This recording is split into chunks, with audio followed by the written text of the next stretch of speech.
Good afternoon, everyone, and thank you for coming out to tonight's meeting. It's 3 o'clock. Let the record show all council members are present except Councilwoman Gonzalez. He's on Zoom. We will now have the invocation by Mr. Don Smith and the Pledge of Allegiance. Please stand.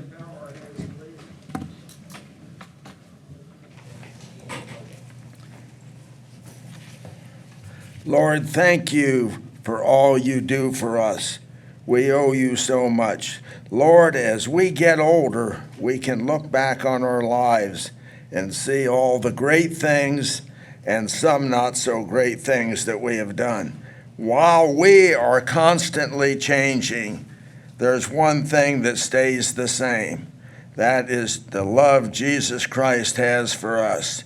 He is always there to help us. As we go about our worldly tasks, we need to live the type of life that Jesus would want us to live. So let's treat each other the same way he treats us. In Jesus' name we pray, amen. Amen. Please join me in honoring our nation's flag. I pledge allegiance to the flag of the United States of America and to the republic for which it stands, one nation, under God, indivisible, with liberty and justice for all. Thank you all so kindly. Mr. Smith, thank you. Can I get a motion to approve the agenda? Councilmember Solomon. Madam Mayor, I make a motion that we approve the agenda. Councilmember Alvarez.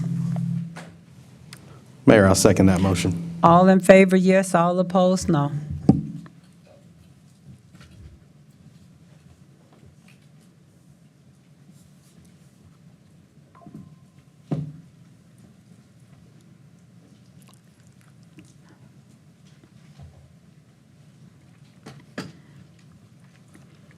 One, two, three, four, five. Motion carries 5,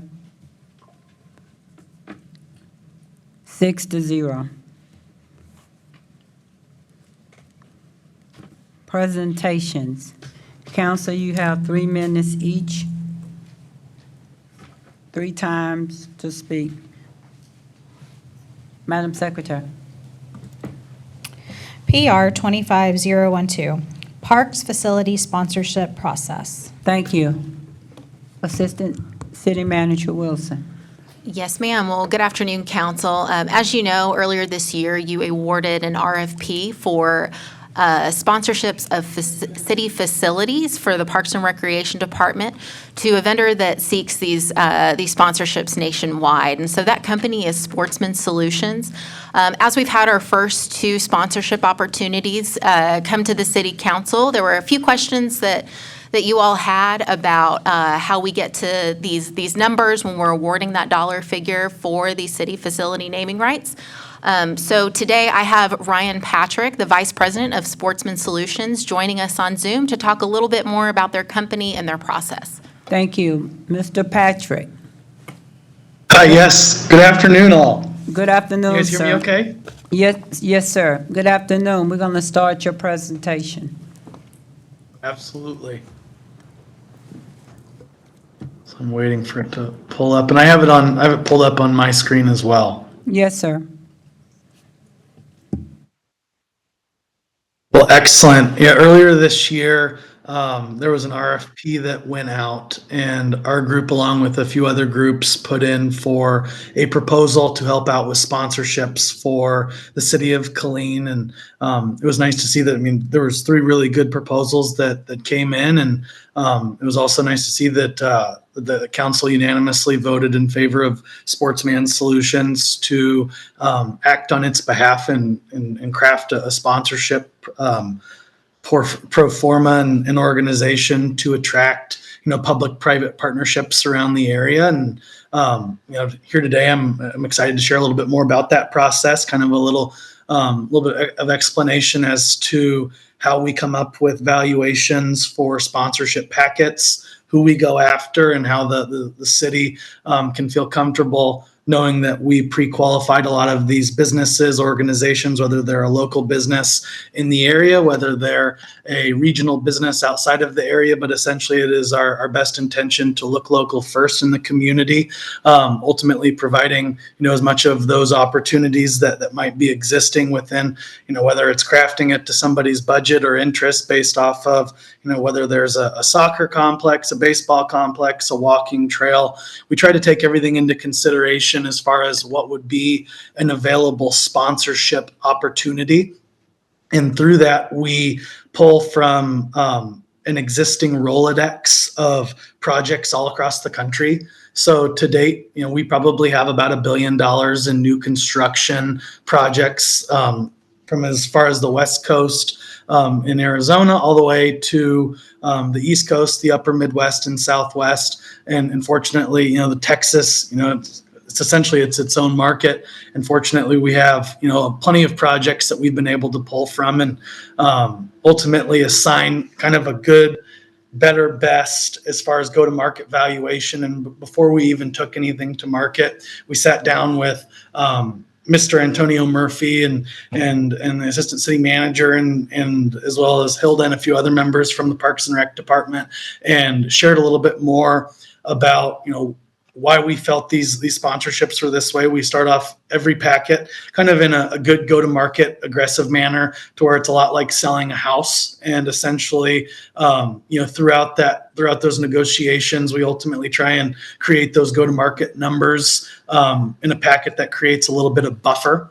I'll also say too that we are able to use about $25,000 worth of marketing materials where we help identify whether it's Zoom Info or Sponsor United. Those are marketing tools to be able to find C-suite executives, decision makers, and folks within the area. So we were able to pull anywhere from 800 to 1,000 different contacts throughout the region, and ultimately proposed and shared that sponsorship packet. And a couple of those groups that reached out right away, as far as after receiving that packet, had asked us to go over the packet with them as far as those sponsorship opportunities. We also joined Nicole over at the local Chamber of Commerce to further entrench ourselves in the community. Whereas, so we are, I'm based in Sioux Falls, South Dakota, but we have an office in Houston, Texas, right in the Cypress Fairbanks region. We have an office in Omaha, Nebraska, as well as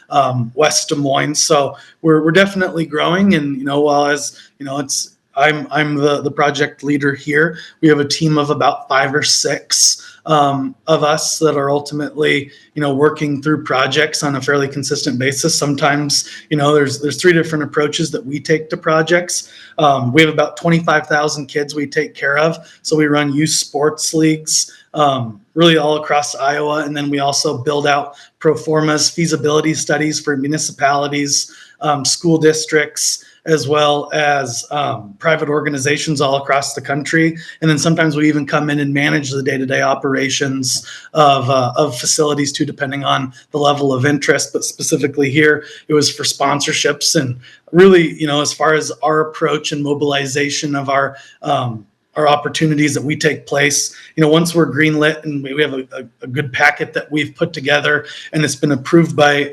the leadership or the client, that's when ultimately we get going on our first day on the job.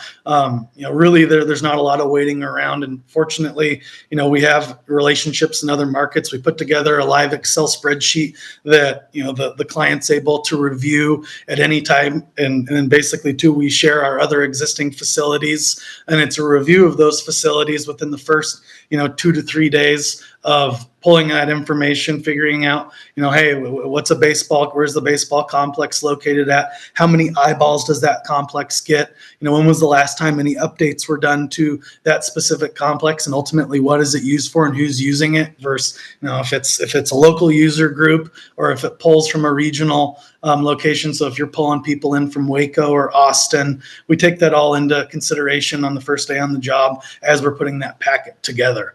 And I'll ask if we go to the next slide, please.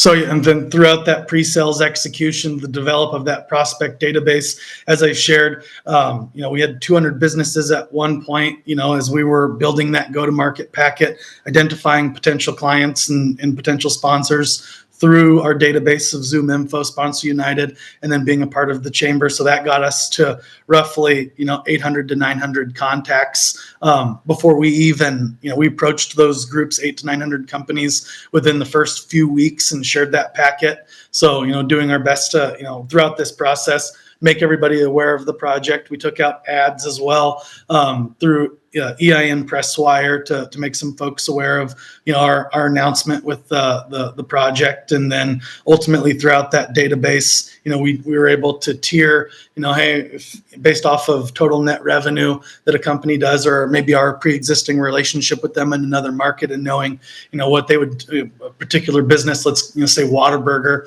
we work with them all across the country. They're a national organization. They have a footprint in Killeen, and fortunately we have a good idea of what their typical spend with a local project like Killeen's would be. So I'll ask for the next slide as well.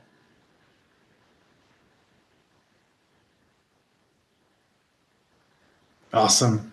And then throughout that process, ultimately, we send an email, we make a phone call, and then we also share that packet of information. And then every about 4 or 5 days, most people could expect to follow up from us as far as getting a meeting set to make sure that they have an opportunity to be able to be considered for a sponsor. And a lot of these different projects that you guys are going to see are qualified and vetted projects where a particular valuation has been put in place, or a sponsorship's been secured, and how we got to where we got with the Family Recreation Center. This first project is in Rockwall, Texas, just outside of the North Dallas market. So there's about 44 million people that drive by this complex on an annual basis. It's responsible for about 20,000 hotel stays, received a grant for all the economic development it did within the community. And ultimately, the outside of the building, as far as that exterior signage, was valued at about $65,000 a year and was awarded to a healthcare company. And then we did some different court naming rights inside of the facility at $5,000 to $6,000 a year. So that ultimately helped drive, the number that we put together for Killeen, essentially based off of other successful projects, and foot traffic was fairly aggressive, knowing that the city of Killeen got an extremely good deal, with First National Bank of Texas being willing to come on as a sponsor, the amount that they did. Next slide, please. This is one of our other projects in the Midwest, does about 22,000 visits a month, one of the second most visited YMCAs across the greater Omaha region. I was the point of contact for the project as far as leadership goes, and we were able to get a sponsorship there, and that project just opened this last year. Brand new facility, part of a $60 million half-cent sales tax that was fully funded and approved by residents in the Gretna community. And we were able to award Primetime Healthcare the naming rights ultimately to the Primetime H2O zone for $30,000 a year for 5 years. So when I go to show and share a little bit about Zenner's sponsorship at that $25,000 a year for 5 years, that's also above what typical retail price would be for an older facility compared to a newer facility, knowing that this newer facility received such a substantial investment into that project. Next slide, please.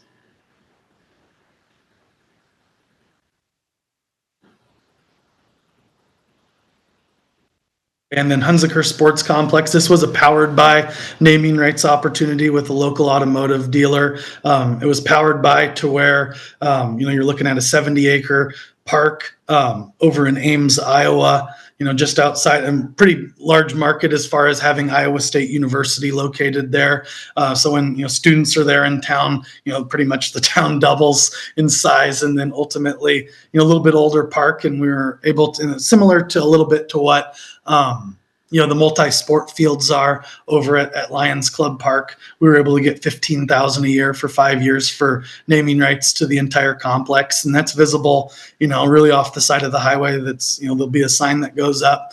And about 6 million people will view that signage off the side of the road, and then different individual field naming rights. Some of those field naming rights value anywhere from $1,500 a year all the way up to $10,000 a year. Just depends on, if there's any renovations that have gone on. The usage of the facility, there's about 100,000 people that, plus I would say give or take 5 to 10,000 extra people depending on the tournament that utilize this complex.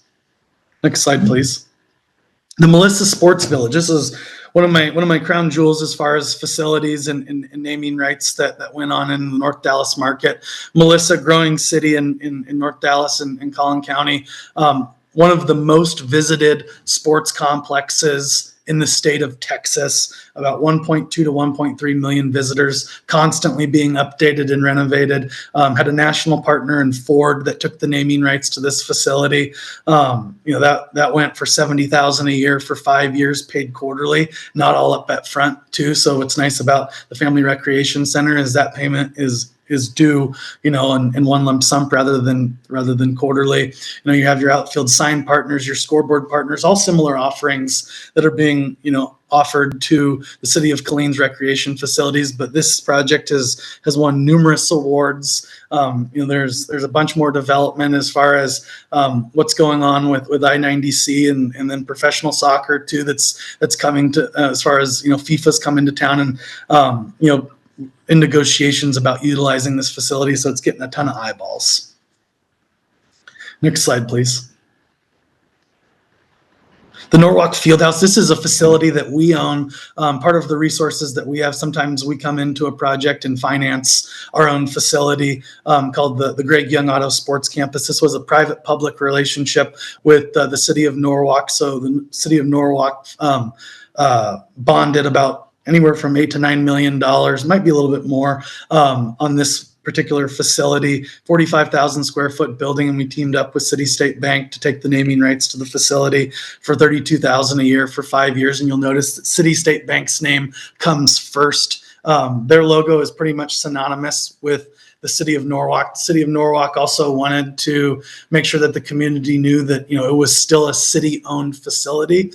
But you'll notice that the way it's named, is prominent to that type of signage, and $32,000 as far as a new facility that just opened up. We were pretty proud of that win, and that particular facility is a part of a complex that was just voted the 2024 Warren County Innovation of the Year. Musco, the great big lighting company, they're a partner of ours on that facility.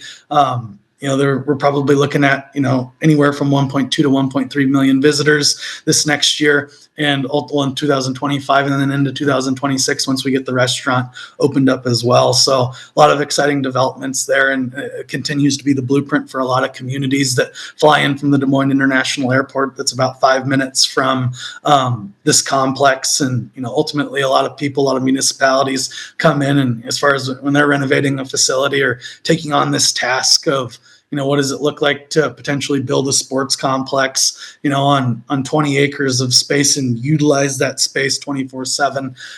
It also goes to show too that within 5 months of breaking ground, we had the place pre-leased for the first 13 months. So that meant before the doors even open, you hear the old Iowa saying, you build it and they'll come. We've tried to debunk that concept to where by the time the doors open, the place is as busy as possible. So that's our flagship facility. The Clyde Sports Complex. This was one of my first projects in the state of Texas. We had Hanner Chevrolet. Project was fully funded thanks to a grant opportunity, and ultimately the naming rights was the Hanner Sports Complex for $40,000 a year for 10 years. Incredible opportunity that a group in Abilene, greater Abilene region, was able to take for naming rights, and they're going on year year 4 of being open of that partnership. And then ultimately that also included a beverage partnership. So before that, the city was at $0 across its park system, which over 10 years, we were able to transform and get about $150,000 over that 10-year span, rather than going to the store and buying product and not getting any revenue for it. That's a resource that, we continue to explore. And as far as beverage rights and running beverage audits and figuring out, beyond just the golf course, beyond these facilities, how much volume a city's doing in a yearly basis, and equating that to potential sponsorship revenue, so that the city, the municipality, the school district, the private client could be able to use those beverage pouring rights opportunities to accomplish the rest of their goals. Next slide, please.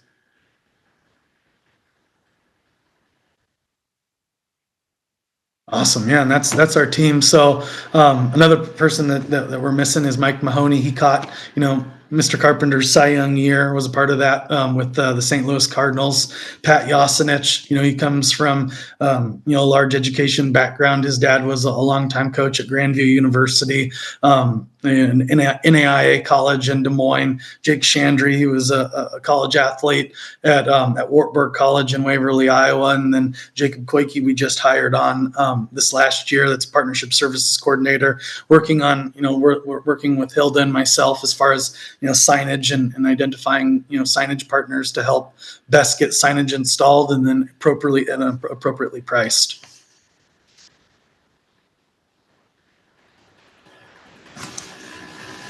Well, awesome. So here we get into our marketing packet. We have our wizard, our marketing gal, Jennifer Eckerman. She spent a few days on this, putting together, some background images, getting some stuff, and working with the city of Killeen marketing folks to make sure that we were able to show pictures reflective to Killeen's culture and what you guys are about, and reflects those brand standards. So that's our title page, and we'll continue to scroll. And throughout this packet, we just try and show and put kind of the proof in the pudding as to what's behind this sports spending, the rising costs of youth sports, and ultimately, beyond just showing what those valuations are in the packet, also being able to, show, hey, this is what's going on outside of the region, or naming rights and sponsorships are something that other communities are doing. And it's not just something that, it's just, fly by night. There's a ton of homework and research going into these sports sponsorships.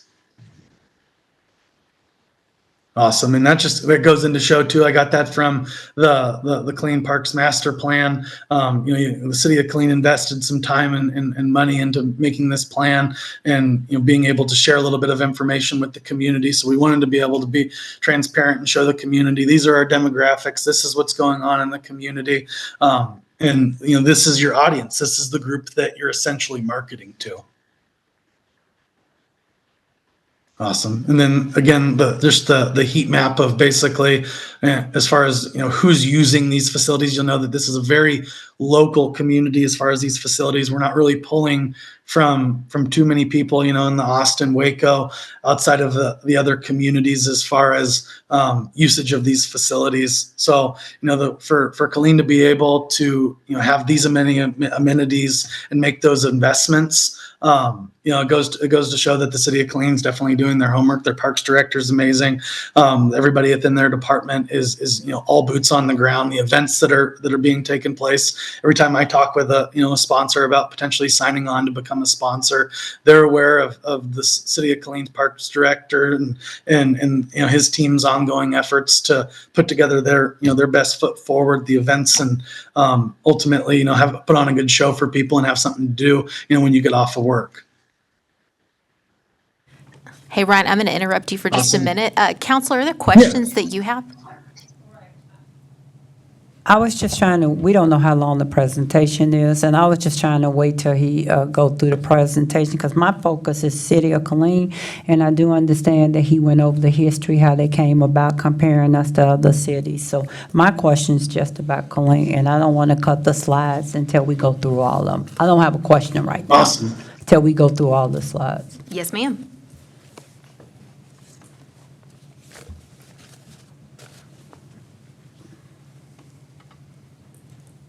Perfect, and I'll be able to speak to these sponsorship pieces. And I know we had a few businesses that were interested in becoming a sponsor, and ultimately wanted to present this to the city of Killeen and be able to share a little bit more information as to what's going on in the packet, and ultimately in a public forum share those sponsorship package numbers, and then be able to get those out to those businesses accordingly too. Because I know that there's a ton of interest in being involved and helping out the city of Killeen, and we'll continue to go through some slides, and I'll be able to kind of speak a little bit quickly or as far as the available assets of what's going on. So if we want to continue, so and ultimately to the disclaimer, knowing that this isn't a capital campaign, and knowing that these sponsorships, we want to encourage the opportunity to have conversations around market feedback and learning about your potential business that wants to be a sponsor, what maybe they might be interested in, and how to craft something to make a made to measure partnership. So continue, please. Awesome. So you'll see this is sold as far as the naming rights goes, where different logos and signage will go inside of the facility. We'll go to the next slide, please. Another opportunity as far as lobby lounge partnerships. We tried to use local companies as far as advertising goes, and then aside be able to put a little bit of exposure inside of the facility, and then beyond just having a lobby partnership, including some additional signage to some of these other complexes, just as far as being able to quantify and ask of that size based off of the volume of attendance through a facility. Next slide, please. Awesome. Same thing with gymnasium naming rights, honestly focused on just one facility, but also knowing that most of these signs cost anywhere between, $80, $90 to $100, knowing that, as far as, the signage cost comes out in year one, but, come year 2 and 3, being able to put together a really good product for these sponsors to be able to renew and ultimately, be able to ask for maybe a few more, bucks as far as, sponsorship goes, to really acquaint the city of Killeen with these sponsors, knowing that this has never been offered before in the city of Killeen, and getting a lot of local businesses warmed up to those opportunities. Continue, please. Awesome. And then the outdoor aquatic naming rights was then, or continue. And then the multi-purpose fields, knowing that, it's $13,500 a year for 5 years, very similar in price as far as, that Hunziker Sports Park, but there's far less people that utilize this park. So knowing that number, that go-to-market price for the city of Killeen is aggressive in this sense. And we do have a few people that, are potentially interested at that naming rights level. So that's exciting as well. And then individual field naming rights, and then not impeding too on the already civic leaders that might have these particular fields, and knowing that, it's the multi-purpose fields at, Lions Club Park, that co-branding where you guys aren't losing the identity of the city. Continue, please. We have those larger opportunities, Long Branch Park, and then the Killeen Community Center Park, to where you see that larger valuation and number, and ultimately, as far as what it would look like from an upfront cost to really be able to come in and offer up an opportunity to where the city of Killeen would be able to not only add in more amenities to a particular park, or be able to even properly take care of a park, knowing that for that particular valuation, it's as far as dollars go and going into a project, knowing that essentially it'd take over 20 years to get that revenue, and if somebody's willing to offer it up front, that's a big win for the city. Continue, please. And I think the same thing that can be said for the Killeen Community Center Park naming rights. Ultimately, you have the naming rights to the athletic complex, the amphitheater, being able to. I know that there's been a ton of conversation around improving the amphitheater, and what would that look like, and from a cost analysis, point of perspective, and knowing how many people utilize that complex throughout the course of the year, all plays a factor into valuation. Continue, please. And then, we've itemized that out to where if that's too big, too big to bite off, then, ultimately, the Killeen Athletic Center naming rights, and, selling that off rather than selling the entire Killeen, Community Athletic Center. It's, basically could be Killeen Athletic Complex powered by, Brightspeed, and keeping that identity as well. And then you have your individual field naming rights as well. And we'll skip ahead a couple of these. Awesome. And you have your baseball, softball complex naming rights. Same overall concept, just at a different venue to where, hey, if we sell all the naming rights that are available at the Clean Athletic Complex, rest assured we still have some more assets to be sold at other places. Continue, please. Awesome. And then one cool piece about the Stone Tree Golf Club, we're working on trying to evaluate and identify a scoreboard sponsor. There needs to be a scoreboard at this golf course right now, that adequately dictates and basically too with the tournaments that are hosted there, the usage of the facility, it's in need of a scoreboard. So if we're able to identify a sponsor that's willing to pay for the scoreboard on behalf of the city of Killeen, that's a win. And, knowing that, they'd have some brand awareness association to that scoreboard. And a special thank you to being able to pay for that. And, as far as the whole partnership, a little less as far as the exposure goes. And as we get into the next slide, there's a shade structure that we're working on trying to identify a partner for this party deck. We want to really be able to utilize this space and create a community hub. And you do that through finding partners that want to help better the amenities the way that they are. And, as far as, finding a partner that could align with the Stone Tree Golf Club, we're in market right now having those conversations. Next slide, please. And then you have your a la carte field options for those smaller businesses. There's a lot of smaller companies in town, and not everybody can afford naming rights. And you'll notice too, as far as some of the conversations that we're having, or some of our lead partners that are interested in getting involved, whether it's a dental depot or somebody that doesn't have that big of a budget spend. We've created opportunities for them, from $1,000 a year to $4,000 a year. And I think we even have a friend of the park system to where we try and do the best that we can to, identify even somebody at a base level to where all of it adds up over time and all of that revenue can be used to better the city of Killeen. Go to the next slide.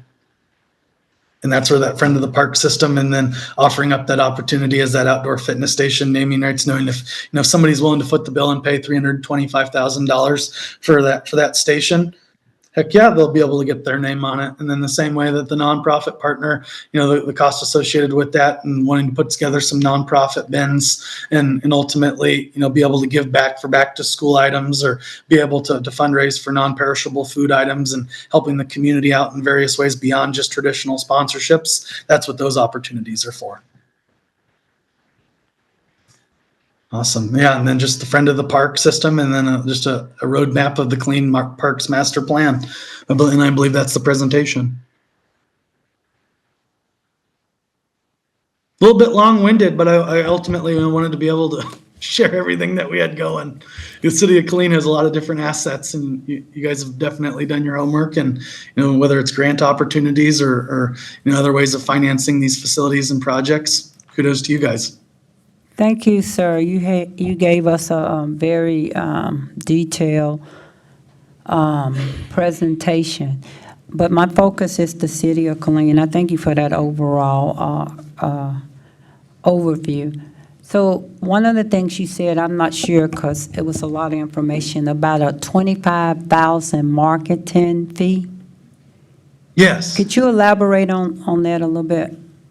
Yes. So we, Sportsman Solutions, spend, as far as what we have in Zoom Info and Salesforce and Sponsor United, ultimately that is our marketing spend that we take on to help identify potential sponsors in the marketplace. So we put together, through Zoom Info, we'll plug in the zip code for the city of Killeen, and then we'll pull, from a 25-mile radius, every single business that is within a 25-mile radius of Killeen and identify them and ultimately plug in from their C-suites to their marketing directors. And that's how we identify potential sponsors, or, making sure that there's no stone unturned, as we call it. So that fee is our fee that we apply. It's a one-time fee during the course of the year that doesn't fall on the city of Killeen or doesn't fall on anybody else. It's just our own costs that the city of Killeen benefits from,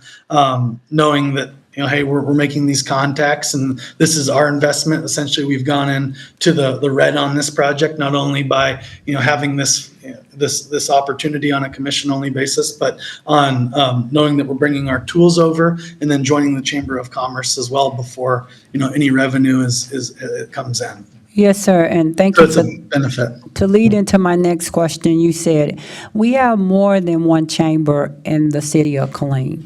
So it would be feasible, because I'm really big on small business owners, that, especially downtown Killeen, that we focus on small business owners more so and use other chambers that are not only City of Killeen, Killeen Chamber, but also other chambers within our city. And our staff should be able to give you that information to reach out to them, because small business owners, and I focus on downtown Killeen, give them that opportunity to advertise their business.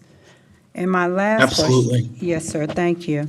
And I guess my last, city moves. So my other thing was, you did an excellent job. I thank Mr. Murphy and his team for reaching out to you, bringing more revenue into the Parks and Recreation Department is excellent, because a lot of our young people and family members utilize those facilities. So thank you and your team for all you have done thus far. Thank you. Awesome. I appreciate that. We're just an extension of you guys and the incredible brand that you guys have put in on a day-to-day basis. So that doesn't go unnoticed, and that's mentioned in all of our conversations we're having. Yes, sir, because community engagement is one of our priorities in our 2040 comprehensive plan as we move forward. So that's very important. Councilmember Sagara. Thank you, Mayor. And thank you for that presentation. Initially, when we first got the different businesses that you were able to obtain, we looked at that and said, wow, that's a small number. But, that presentation today, maybe I missed it initially, but I got a better understanding. I mean, it's a wide range that you can do. And when you compare our budget to the money that comes in, it's small. But one of the things that you mentioned, and I don't know if this is what we're going to do as a city, but one of the things that you mentioned is that the revenue goes for our youth sports, youth programs, and things like that. And I think that's important because, we want to try to keep those fees as low as possible. And I know that Mr. Murphy and our Parks and Rec staff and all that are trying to do that. And hopefully, we will be able to utilize those funds to be able to keep our youth programs going and without having to significantly increase. And so I'm looking at this as maybe that's the intent here, is to try to keep all our programs for our youth at a cost. But I think overall, I like the golf course idea. I didn't even think about that. And that I don't remember seeing that, because that's a big program. We know we have a lot of events out there, and we get a lot of sponsorships just for holes. But I think there's so many opportunities out there. But thank you for that, and thank you for kind of opening our eyes a little bit more. Appreciate it.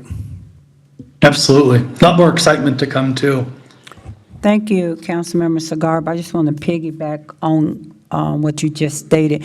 I met with Mr. Murphy, and Mr. Murphy, that's one of his ideas when he presented to us last time about charging our youth. And my concern was on certain sides of the community, they may not be able to afford that fee. And that's something that he is already working on. I don't know if Mr. Murphy want to elaborate on it or not, utilizing some of the funds that are coming in to offset some of the youth that may not be able to afford the application fee. So I'm not sure. Would you like to elaborate on that, Mr. Murphy? Because I don't want to take away from your idea that we discussed.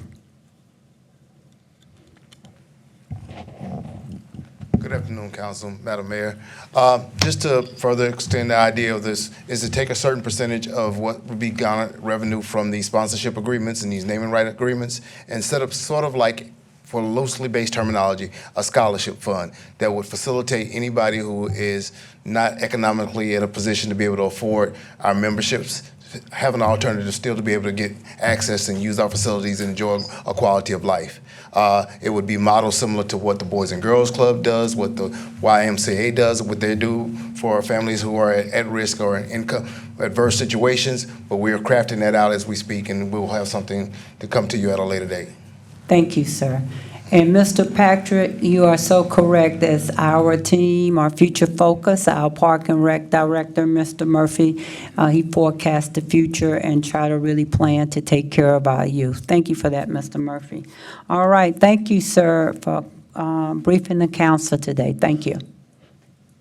Absolutely. Thank you, guys. Appreciate you all, and I look forward to continuing all this great work we're doing across the city of Killeen, and bringing in more businesses. There's a ton of good conversations to be had with even more folks. And now that everybody's kind of had an opportunity to evaluate and see, where these numbers are coming from, how we got to our process, and knowing too that, through dialogue like this and then continuous, marketing of these announcements, that other businesses that maybe haven't been approached yet, or, are maybe looking at a new fiscal year, or, have not really been involved in sponsorships before. This is an opportunity for them to, ultimately see the packet for the first time, or be able to request a packet from me. And, my information is, will be on this packet, and then working with, the Mr. Murphy, as well as the Parks Director, making my information readily available, and having everybody, regardless of size, like those small business owners, even the small business owners in the chamber, or even if they're not in the chamber, all the way up to those major corporations, everybody having an opportunity to at least evaluate a packet and partner with the city in some way. So thank you. Thank you so much. Madam Secretary. PR 25013, discuss proposed fiscal year 2025 through 2026 budget related to community partners. Thank you. Good afternoon, Mrs. Tangerland. Good afternoon. Thank you, Mayor. Thank you, council members. This slide over here is just this is not the slide. Community partner presentation. Well, I guess it is, sorry. It's just a presentation of where we are at the budget calendar. Today, June 3rd, we're going to have our community partner presentations here. And also, we have a slide that identifies the amount included in fiscal year 2026 proposed budget. The city manager is going to review this slide later on in the budget review, but you guys have it here, and you're also going to see it later on today. We have 9 community partners right now, and the first one's going to be the tax appraiser. Mr. Billy White is here to present his slides. Thank you. Good afternoon, sir. Good afternoon, Ms. Mayor and council members. I appreciate y'all having us out today. I will try and keep this short and let you have plenty of time to ask questions if you have them.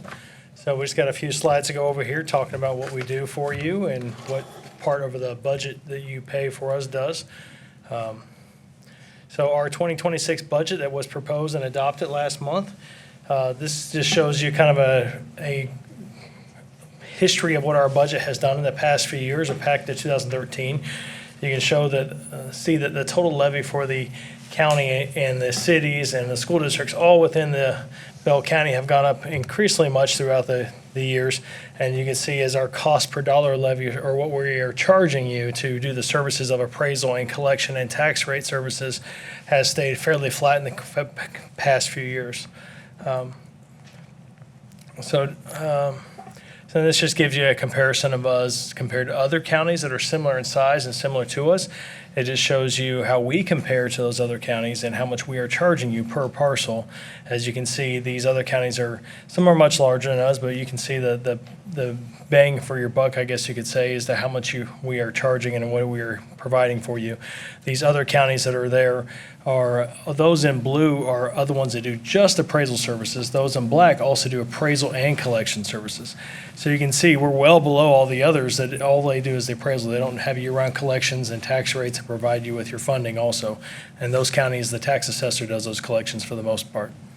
This just show you a comparison of where we're at in the current year's budget. So just give you an idea what all came up this year in City of Killeen, the appraisal data, and what you can expect as you start getting into your budget hearings.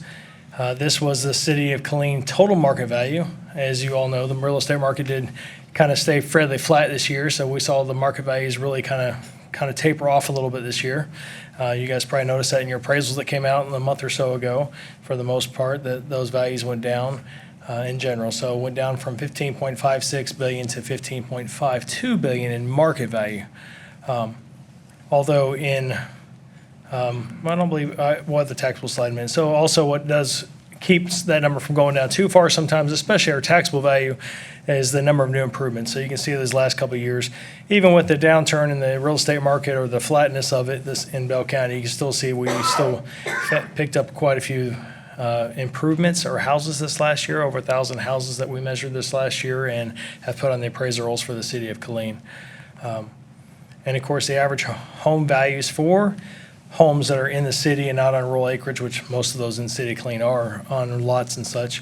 You can see that value did dip down slightly from last year from 228,000 to 224,000, or just under $225,000 for the average home value. And these are all important to know what's going on and what kind of appraisal values you're going to get to be able to set your tax rates on, but also a lot of this goes into your tax rate calculations also.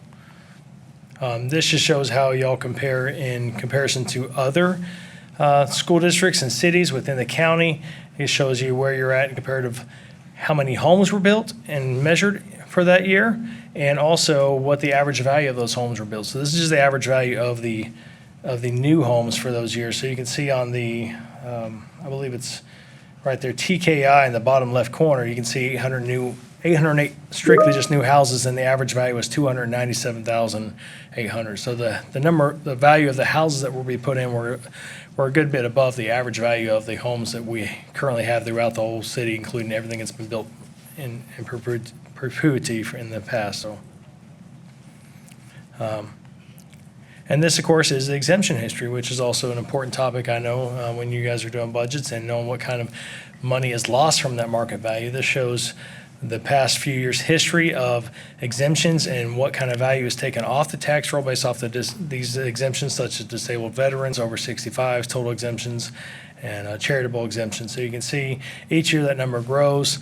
The number of exemptions, actually, it looks like for instance, the DV at the bottom, those would be your total exemptions. It went down slightly this year, but the value still goes up. So as those appraised values go up, the value coming off the roll is still actually more. So if the value went up or stayed flat. So the value still came off quite a bit this year, as to see how much came off for each of those types of exemptions.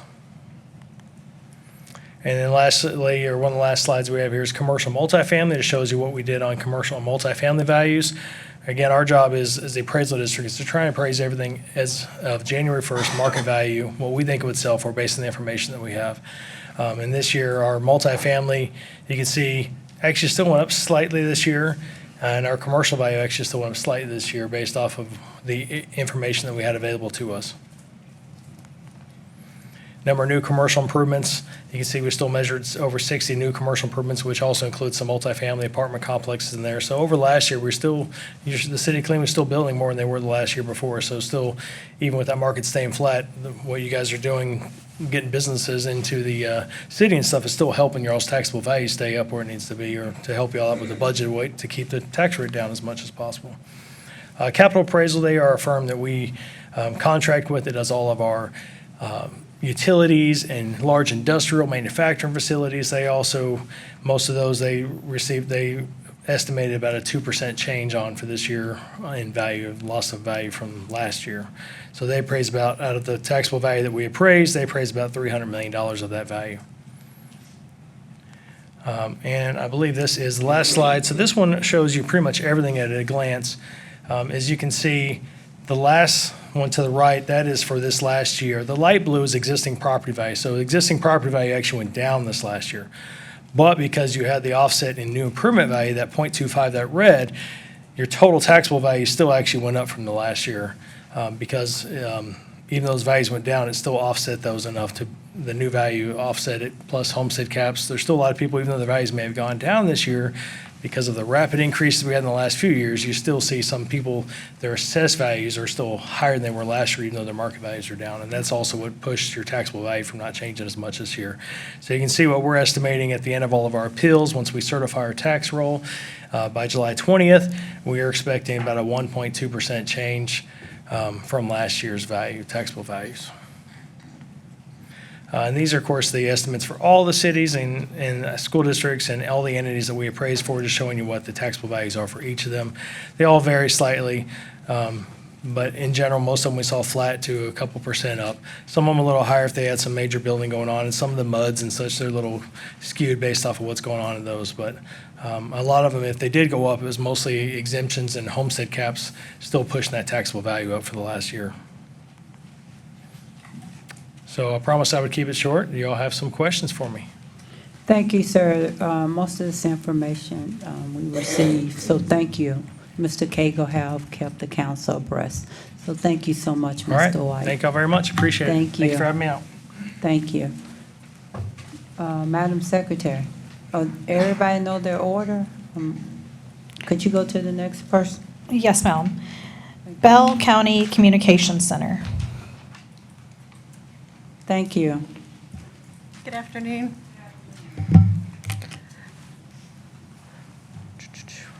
Hello, my name is Aubrey Huckabee. I am the Executive Director of the Bell County Communications Center. We're your 911 and dispatch center for the city as well as the other agencies in the county. I appreciate the opportunity to kind of come in and talk a little bit about who we are, what we do, and then we'll touch a little bit on budget, but it'll be short, even though I can talk about it for hours. Okay. If I hit the right button.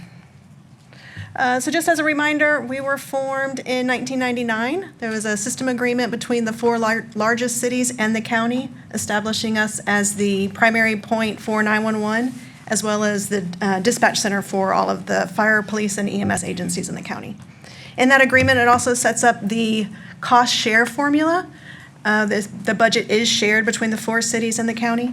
And the formula is the county pays the 50% off of the approved budget plus any capital expenses, and then the remainder is shared based on law enforcement events that are created for the county and the four cities. It works out to where the county pays about 2/3 of our overall budget, and then additionally the capital costs.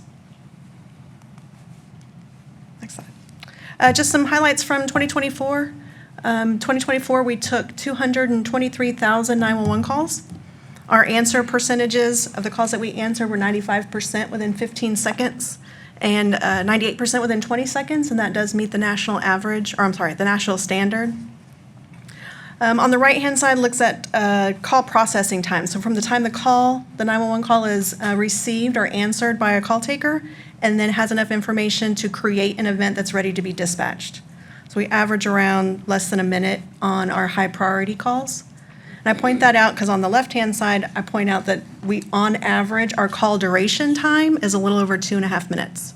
So we can be on the phone for 2.5 minutes, even though the event is being created and somebody's sending help within a minute. Okay, budget.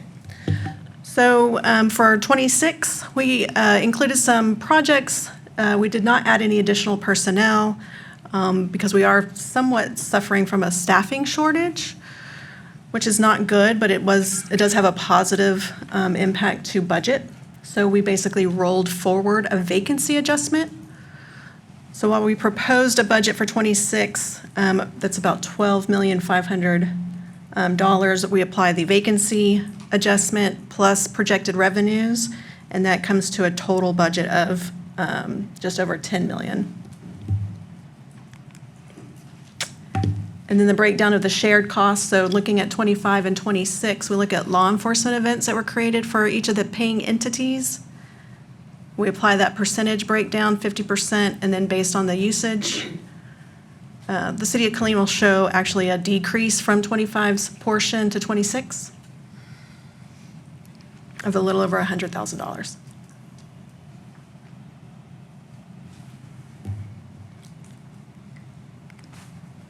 I said it was going to be short. Also, just as a kind of final note, and then I'm happy to answer any questions. For 2024, On May 22nd of last year, we had the high winds and the tornadoes that hit Temple. We submitted our team for recognition at the state level, and they were recognized for Telecommunicator Team of the Year as well as the Operations Supervisor of the Year. So I'd just like to share that. There's also a link to our 2024 annual report that's about 32 pages of all kinds of stats and data and information. Happy to answer any questions. Yes, ma'am. Thank you for that update and everything that your department do. Thank you, but Thank there you. are no questions. Okay, thank you very much. Madam Secretary. Hill Country Transit District.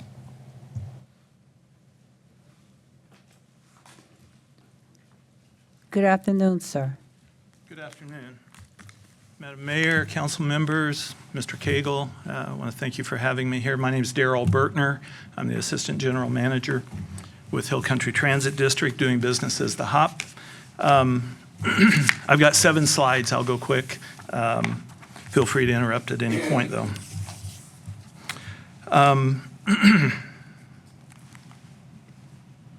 This first slide is just a map. I wanted to point that out. And also remind you that I noticed it's the 3rd today. So 8 months ago today, we switched from a fixed route system to a microtransit system, which was a major transformation. And I want to tell you that it's been going very well. I feel like it's been very successful. It has exceeded our goals. And even though we started out well in September, ridership and other key performance indicators that we track continue to track up. This map reflects the urban system, and obviously Killeen there in the blue in the middle, but we also have Temple, Belton, Harker Heights, and Cove as well. I wanted to touch on some analytics to kind of demonstrate a little bit about what all we measure and how we're doing. And it's divided up on the left, in the white table on the left is microtransit. The middle table on the white is commuter service, which is just simply running 6 commuter buses from Cove all the way to Temple, back and forth. 6 vehicles going bi-directional with about a 30-minute headway or wait time going back and forth on the interstate. And then total ridership. And this is for the entire system, urban system, minus Fort Cavazos. We did not include Fort Cav in these numbers.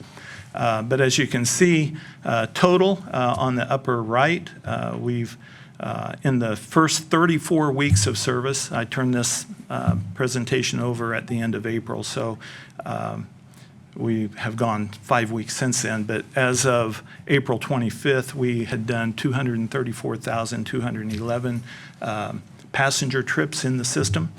Some other of these, and that number, if you add those other 5 weeks, I ran those numbers this morning just out of curiosity, it's actually almost 272,000 there.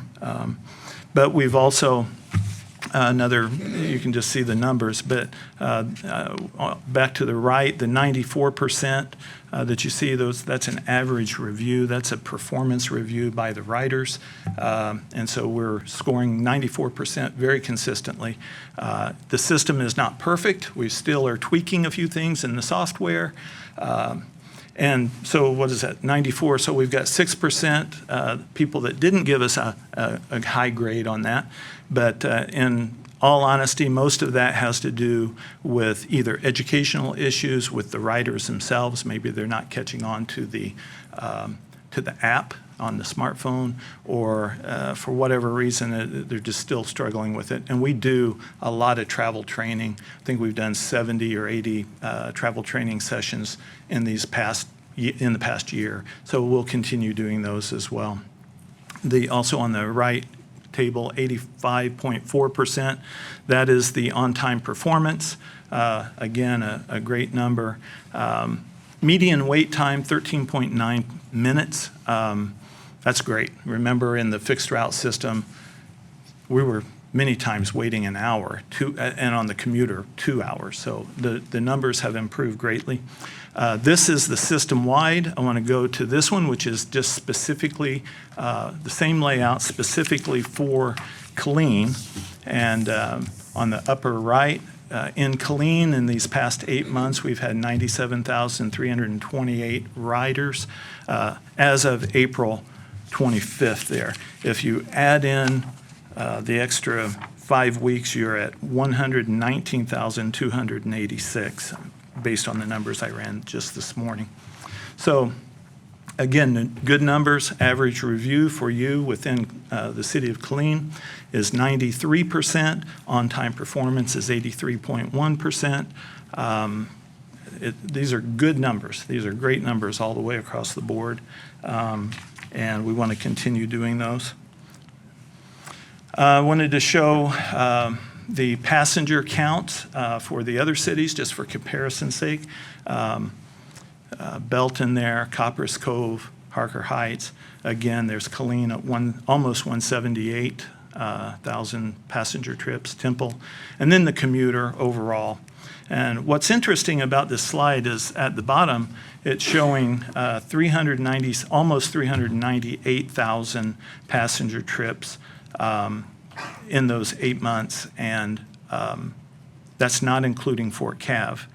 If you add Fort Cav in during that, in the first 12 months for their service, they did 250,000 on Fort Cav alone.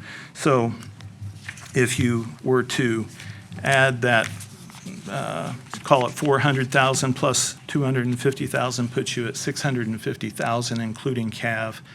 And that is not including our rural services. So we'll pick up another 50,000, so give or take. So we're tracking.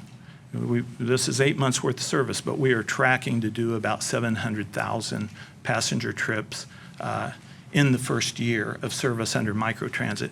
And if you compare that to that bottom right number, 260,000 trips, that's what we were doing under the fixed route system. And I believe that number came from 2023. So just trying to get it apples to apples. Very interesting.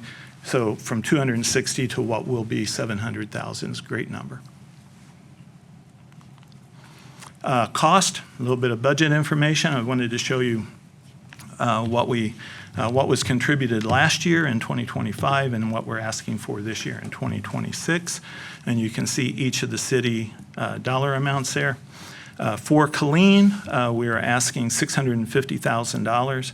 That's the same dollar amount as the last 2 years as well. So this will be the third year in a row we're requesting the same amount of money. One thing I did want to mention, I recently spoke with Mr. Cagle. Our efficiency is improving as we go through this process with microtransit, and we're realizing a savings in terms of money. We don't know exactly what that dollar amount is going to be just yet, but we do intend, as that dollar amount unfolds, we are intending to reinvest it back into the system for expanded service, and that expanded service can take a number of different paths. We talked about maybe expanding the service area for the city of Killeen, or possibly we could do service hours. We could add another vehicle or two into the system, or we could bring back Saturday. Some of you remember back in, I think, 2019, we had to do away with Saturday service because of funding and stuff. So anyway, we are trending, we are being more efficient with our service, and it seems to be going quite well. And with that, I'll turn it over to you with questions, and I thank you for your time. Thank you, sir. The microtransit service have been a game changer for residents that utilize this service.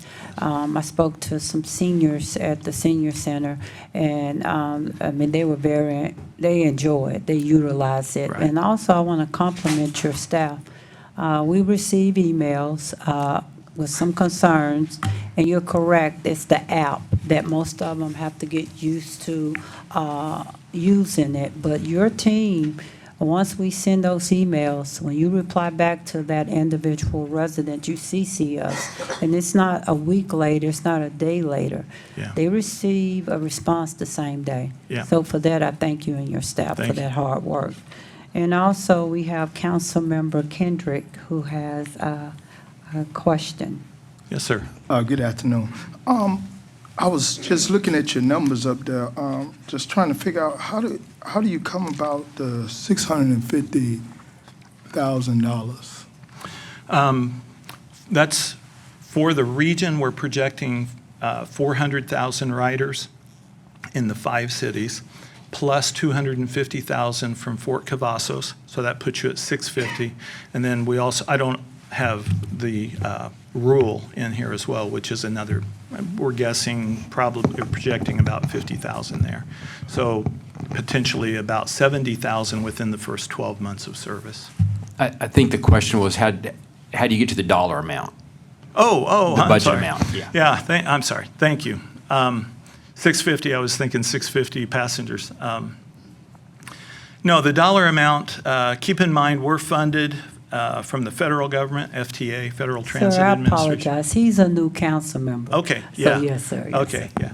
So we get funded from FTA, Federal Transit Administration. That's where the bulk of our funding comes from. We also get some money from TxDOT, from the state level. And then we also receive local funding from the cities. And then the fourth funding source is the fare of the actual individual. They pay, usually it's about $2 per ride. If it's a discounted fare, say a senior or a student, someone like that, it's 50% off, so it's just $1. But all of that, all of those amounts on the screen that we're dealing with the dollars there, it is strictly match money. So what we're doing is we're using the $650,000 that we would receive from the city of Killeen. That money goes towards match to federal and state grants. So most of the grants are 80-20. So for every $1 million we might receive from the federal government, we have to come up with $200,000 to receive that $800,000. So it's just match money. Okay, I got that piece. What I'm asking is, I see a great disparity in, I took the numbers. Yeah. And I divided the numbers, and it looks like if you go per rider, dividing that $177,960 into that $650,000, Killeen is being charged more than the other cities at approximately $3.65 per rider. Yeah, you're correct. And all of that is driven by federal formulas. Each one is a little bit different when it comes to the transit areas. Every city, the formula involves population of each of the cities. It involves land mass of each of the cities. It involves population density. It also involves the ridership, how much ridership each of the cities are providing, the passenger count for each city. And all those numbers factor into a federal formula. And then we receive the information back from the federal government and the state. And this is just how the dollars work out per each of the individuals. You're right. If you take the 650 divided by 177,950, you come up to 353. 365. 365? Okay. Right in that ballpark. Yes, sir. Well, and of course, if you divide it doesn't necessarily, I see where you're going, it doesn't correlate to each of the city. Say Copperas Cove, I don't recall their population off the top of my head, but different land mass, different population, all of those factors come into play. And we receive numbers back from the federal and state government of what they will pay. And the balance needs to come from the cities proportionately in terms of the same formula. So, and that's how we came up with that 650,000. So what I was asking, how can it be proportionally if the formula that you're stating, that's the way it is, but I'm looking at it and it's not? I can provide you the formulas if you, I don't have those with me, but I'm happy to provide Would you those to you. please provide Yes, him that? we And I will. was going to mention that. And Councilmember Kendrick, wow, I'm impressed. I mean, you really you're reading that package. That is so good. That's good, and I will provide He's that. new, so that's really good. That's really good. So he's new, so if you can provide that information. And Mr. Cagle, I just requested of him to go into even more detail, not only with them, but you deserve that. We should go into more details. But when he speak, he's going to go into details about each one that we give funding to. So that's a good point you made. But sir, thank you for taking the time to And I break it do down. appreciate that because it Yes. is not a simple formula. It's really We struggle with it as well and have for years, and we're always surprised when we get the numbers back from the feds. But it is what it is, and then the balance comes from the cities. Thank you for sharing that information with them. Thank you. You're welcome. Thank you, Councilmember Kendrick. Madam Secretary. National Mounted Warfare Foundation. Good afternoon, sir. Good afternoon, Mayor and City Manager, council members, and staff. I have a brief presentation based on 5 slides as per the instructions, and yes, thank you. All right. Thank you, sir. Very good. And for a lot of you, this is a review of information we put out quarterly, and then as part of the community partner report. And it's going to lead into something that's not in the packet, but I'm going to provide in the quarterly report some information I got today, just an unrealized benefit of the use of these funds. So many of you have been to the museum. We appreciate your patronage. As you know, in 2010, the foundation was stood up to build and construct a world-class museum that honored the men and women who've worn the cloth of our country and respect that service. We've completed that first phase at a cost of approximately $16 million.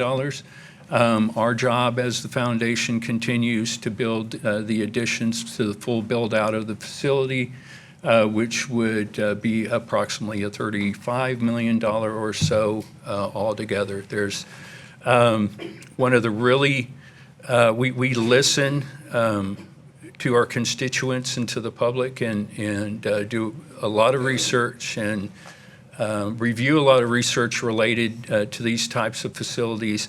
And I know myself, and when I was a young man and able to go to the Cav Museum, the first thing I wanted to do was climb on something. So we do have a plan to do that at part of the phases, and that may come in a priority above some other things. So look for that. So I have a lot of information contained on these slides. So what I want you to see right now predominantly are the totals from the construction of this report.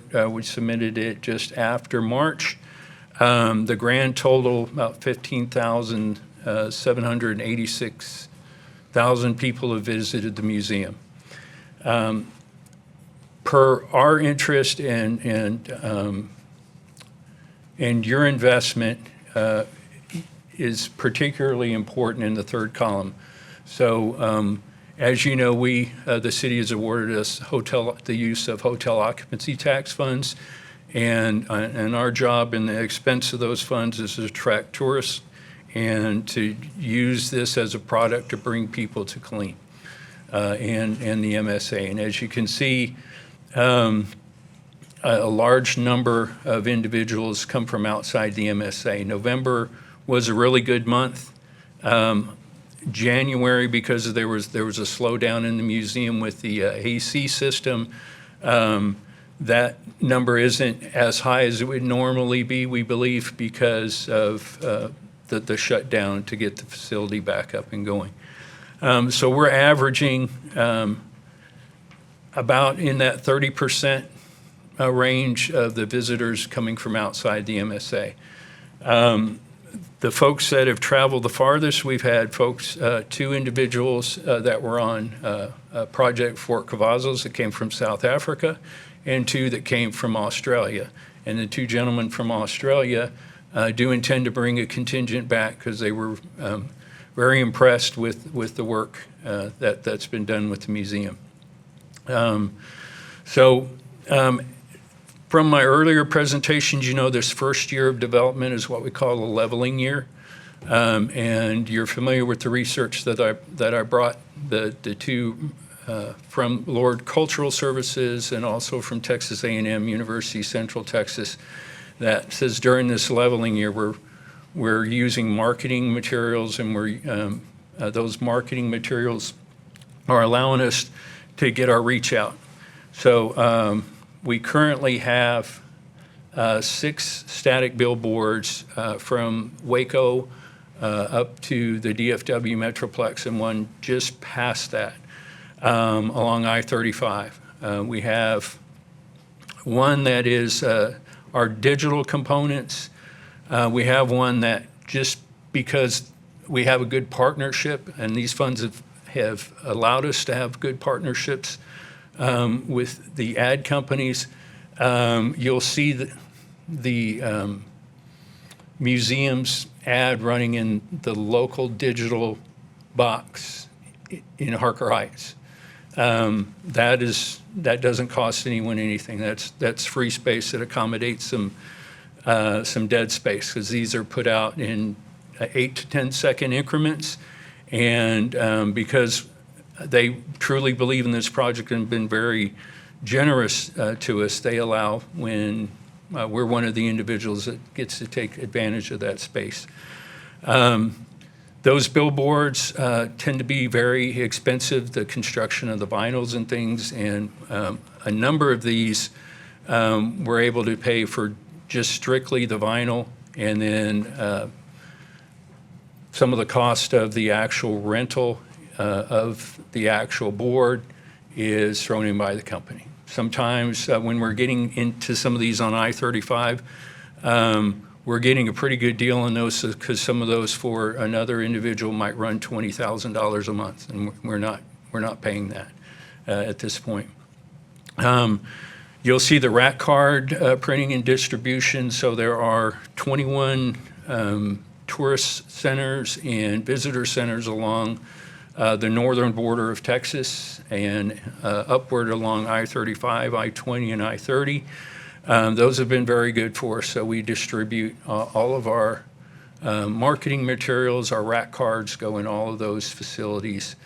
Folio 512 is a new product for us that you may not have heard, but it is basically a tourism and marketing magazine for the Austin area and then farther south. So out of that, we had an available balance left of $6,500 or $6,583. And we try and use opportunity marketing for some of the things that I'm going to mention to you just briefly. In my upcoming quarterly report, you'll have a full report on some of these items. But an unrealized benefit of having the City of Killeen as a partner and having these assets available is that the leadership from some of the local cable companies are providing us a free PSA runs through till June 11th. So we're going to have 375 30-second PSAs that are going to reach 410,000 people in the Austin market. Through the Waco market, another 1,000 or 149, almost 150,000 households. And in addition to that, about 29,000 DISH customers. So the neat thing about that is one of our new spokesmen, because of these partnerships, if anybody is familiar with the name Nolan Ryan, he used to throw a ball occasionally, but Nolan Ryan is the spokesperson that is featured on those PSAs, and he talks about service and the value of this product.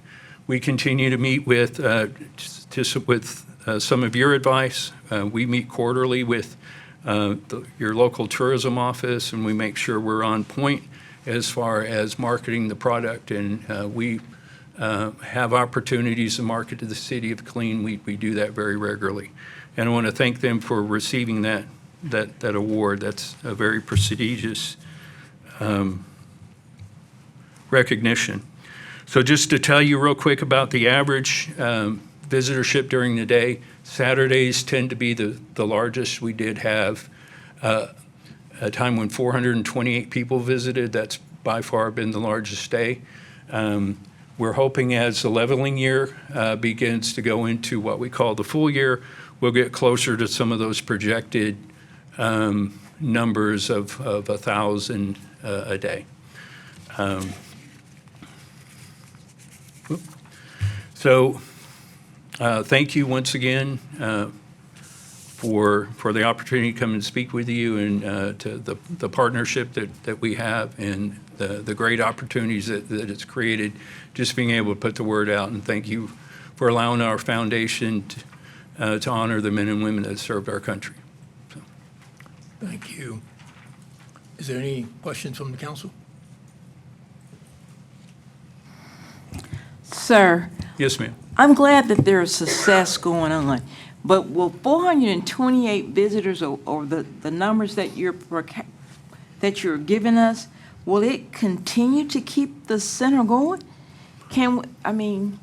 How much more revenue or persons that we need coming to really be overwhelmed with?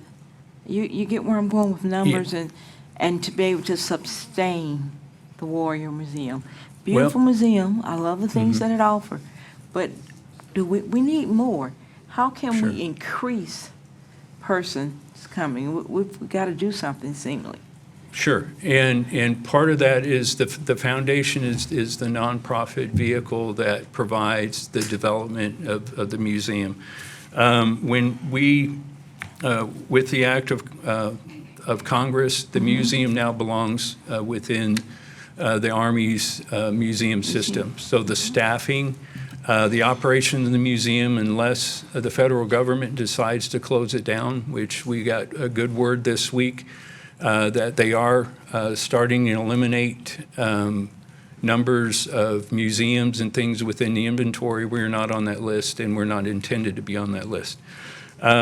What we can continue to do is just keep our noses to the grindstone, seek out new opportunities, and expand marketing as dollars allow us to do. We don't turn away any opportunity to. We travel all over. I'm in North Texas quite a bit. I got a chance to meet individuals from several other museums up in that area to see how they attract visitors.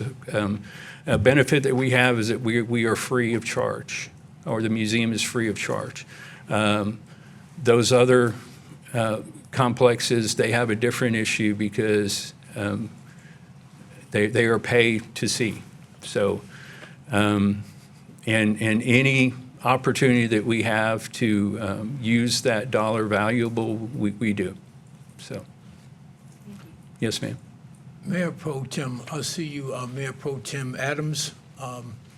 See your hand up. And then Councilmember Segar. Yes, thank you, sir.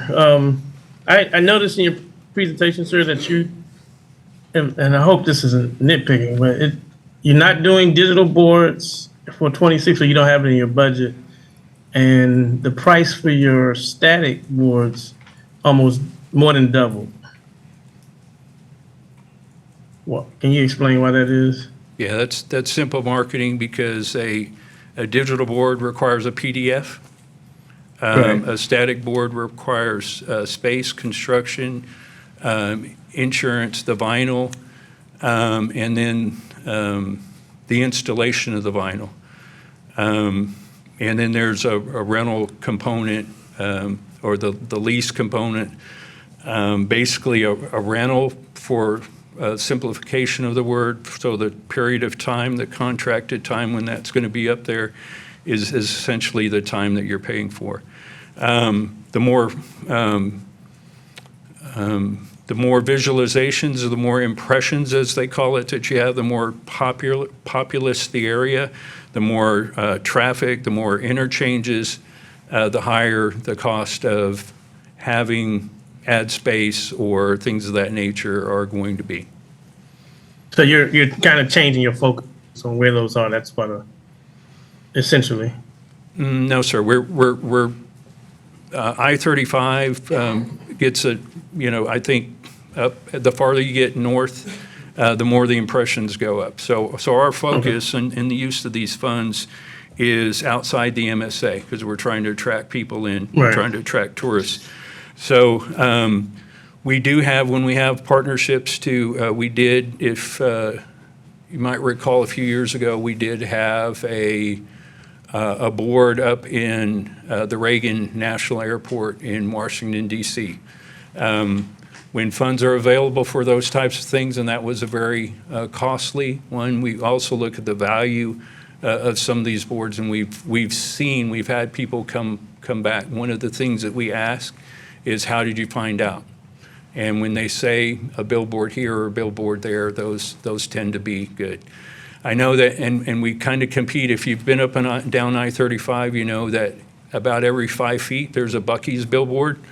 So we do try, if a space comes available around a Buc-ee's, because a lot of people that are traveling congregate around there, we take opportunities of that. But the higher the demand, as for anything, the higher that cost will be.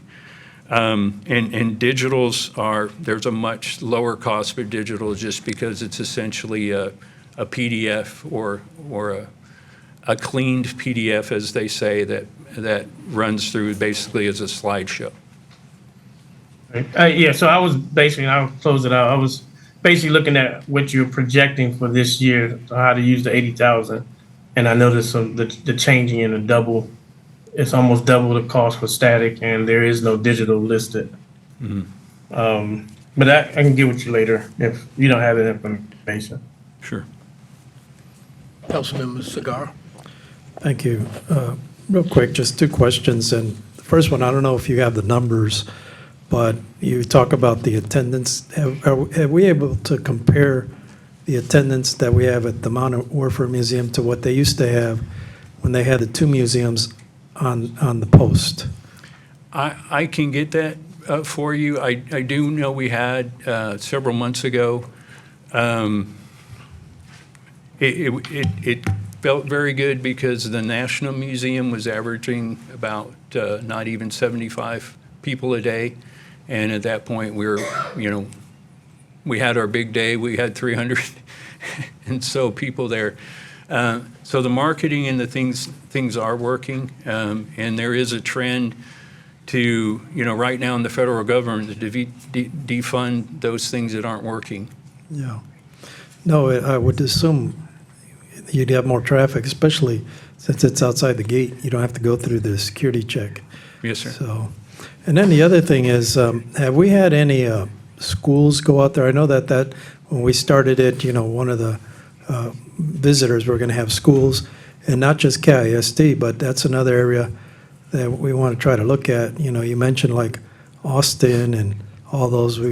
Have we tried to reach out to them and see if they make field trips out here? Have we had, first of all, any schools out? Have we had any schools, school buses take their kids there yet? Sure. We have, I'm a Wreaths for Vets captain, and so after we lay the wreaths at the cemetery, I have Hutto and a group from Liberty Hill that comes out. The last time we had about 70 students that come through, and they're ROTC cadre. They make that is the fulfillment of their stop, to see why the hour they just spent laying the wreaths, why it's important to serve. We bring, there are regular tours that come through. There was one, I believe, from Waco ISD that came through last week, one from Austin ISD, and then kind of the slowdown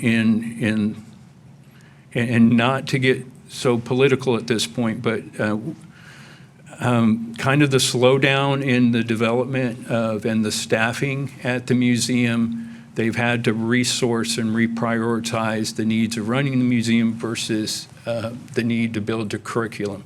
So once the curriculum is built and once that that expanded piece is constructed, you'll have regular coursework there. You'll have room enough for the entire core staff to meet, to plan, to strategize. You'll have other opportunities to bring speakers in on leadership and things. So a lot of that is contingent upon that curriculum development piece, and that is in evolution at this point. And once that's something that our foundation, if there's a need for financial support, we go out and find it in order to create that opportunity for them to make it easier for that. Yes, sir. Well, you brought up an interesting point there when you mentioned ROTC. I think that's a great opportunity to reach out to all these schools that have an ROTC program, give them an opportunity to come and see a museum right outside a real base here. And so I think that, I don't know to what extent we're marketing that, but I think that there may be something there, because in the long run, when you see if kids come there, then they talk about it, and it's like they tell their parents, and I didn't know we had that. We got to go visit that. So hopefully that will be the underlying effect that we can reach out to a lot of these schools, especially with military programs like that. So I appreciate it. Thank you. Great presentation. Yes, sir. We have Council Member Nina Cobbs. Sir, this is just a suggestion. Am I on? Well, sir, this is just a suggestion. In the past couple of months, I've had a chance to travel to different places. And what I noticed with the different museums, whether they were military or non-military affiliated, they had banquets in their museums. And I found it to be very intriguing, because during the dinners and during the time when there's walk and social time, they visit the areas of the museum. And one of the museums, I think it was in Waco, we had about 200 people in this really small room, but it made for a good interest. What the topics and the things that we're saying, and the moderator of the museum had time to come and speak to those persons who were there visiting that campus and that museum. So I'm just thinking that when we market, sometimes we have to market outside the box to put the military history maybe with some interest community history. I could see a VFW having their banquet there, and as they have their banquet, that they also discuss some of the things and the findings in the area. With about $15 million, I can do that. Wow. That'll come with the second expansion, because right now, we had events there prior to the exhibitry coming in, and some of those pieces are absolutely priceless and not replaceable. But once even the primary exhibit space is expanded, then we will be able to have those types of things. And with the classroom, the multi-use purpose rooms, classroom space, banquet space, regular speaker space, leadership development, things of that nature. Yes, ma'am, of course. That's good. Thank you, that's good. Thank you sir. so much, sir. Yes, ma'am. Oh, Councilmember Solomon? Thank you, Madam Mayor. I had one question in reference to your billboards and your rack cards that you put on 35. Do you have any way of measuring your success of the advertisement? Do you get people that come and say, hey, we came because a result of, we saw your billboards, or we saw your advertisement on your cards? Yeah, one of the pieces of information, as they come in, they sign in, they indicate where they traveled from. And then one of the questions is that we've begun collecting this last quarter was, how did you find out about us? And so we'll be able to put that in a metric that'll be available during the, you should have a report coming to your next quarterly report. It'll have those metrics built into it as well. Okay, thank you.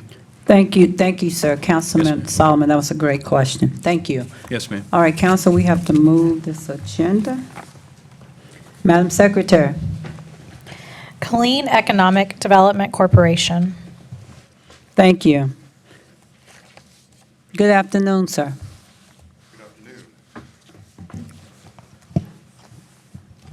Thank you for having me, Mayor, council members.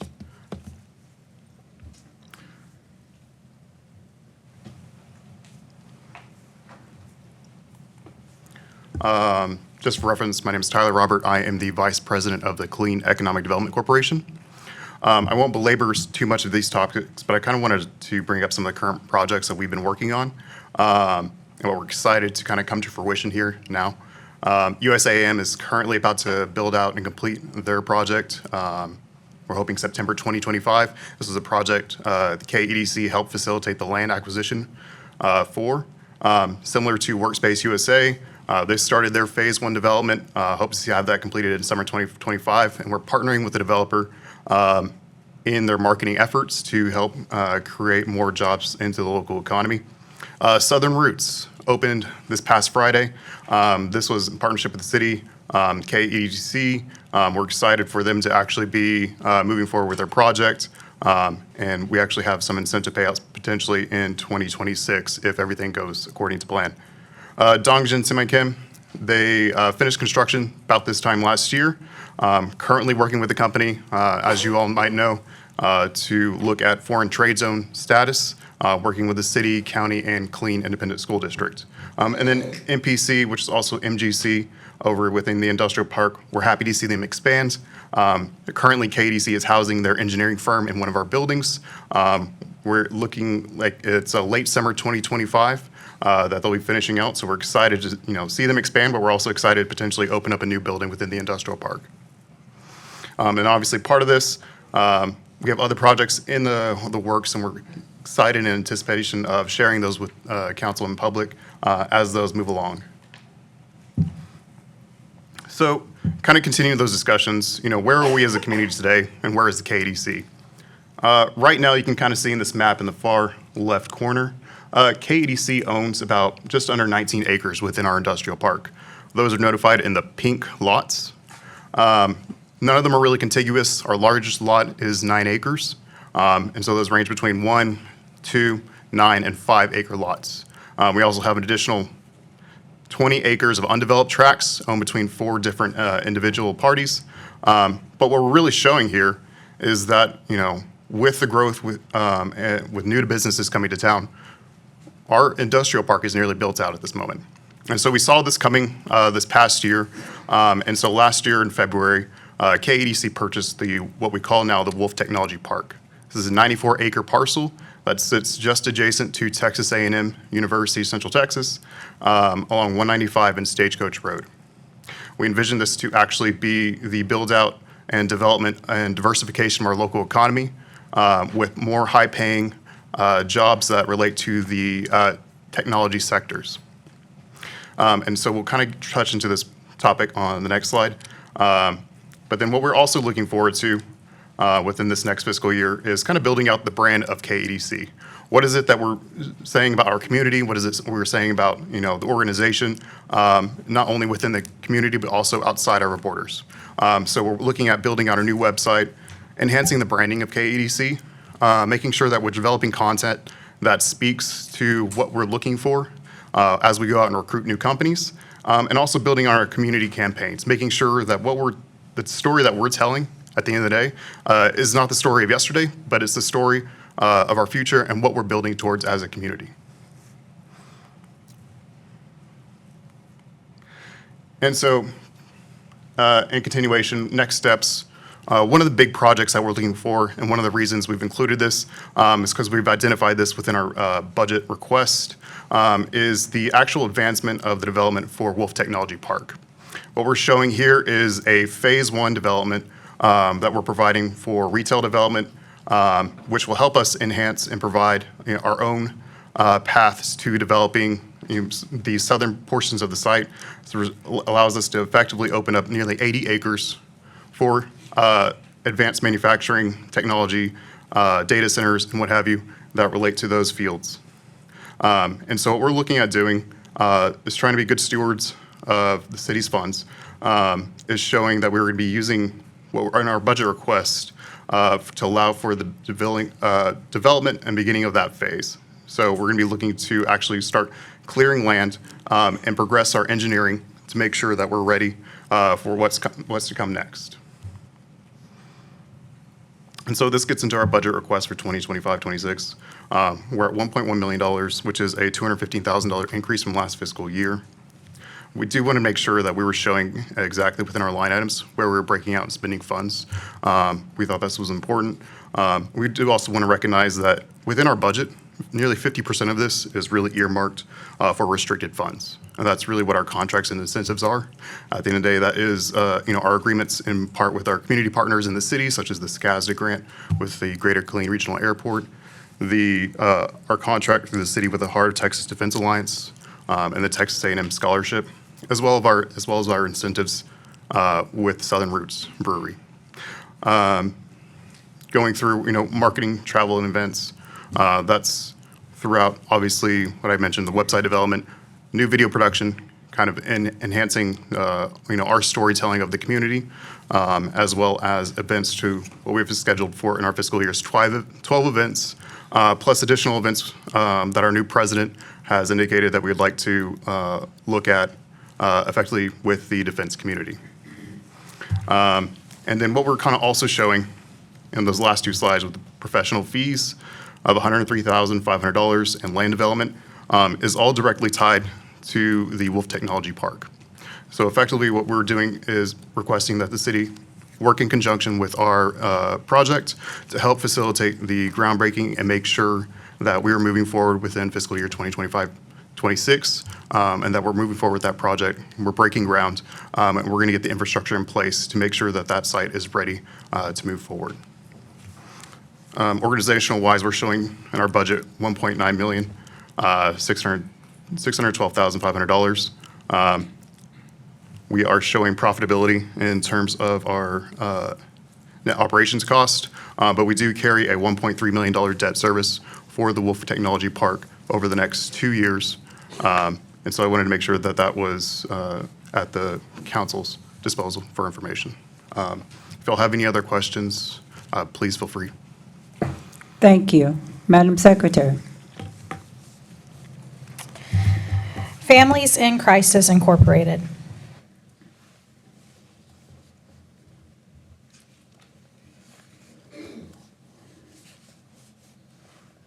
Good afternoon.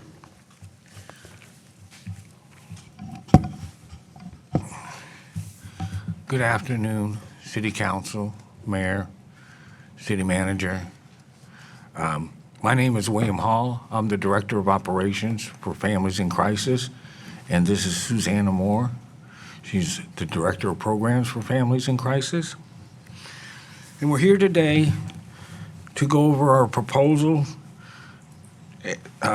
We sent one in a long time ago to run the homeless shelter and expand it to 100.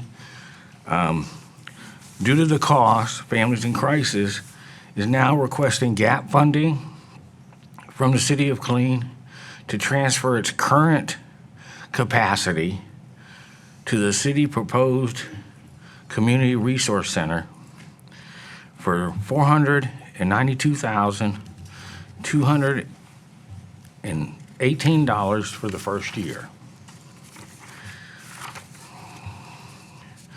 The city has, I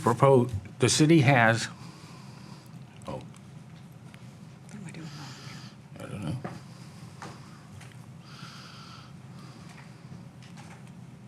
It's this one. Hard enough. The city has provided gap funding of $350,000 per year of operations at Friends in Crisis Homeless Shelter Program for the last 2 fiscal years. Next.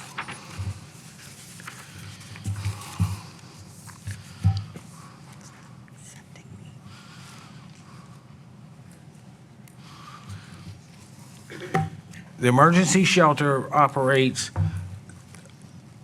the operations include facility, insurance, personnel, security, data management, facility maintenance and minor repairs, sanitation services, and food and supplies.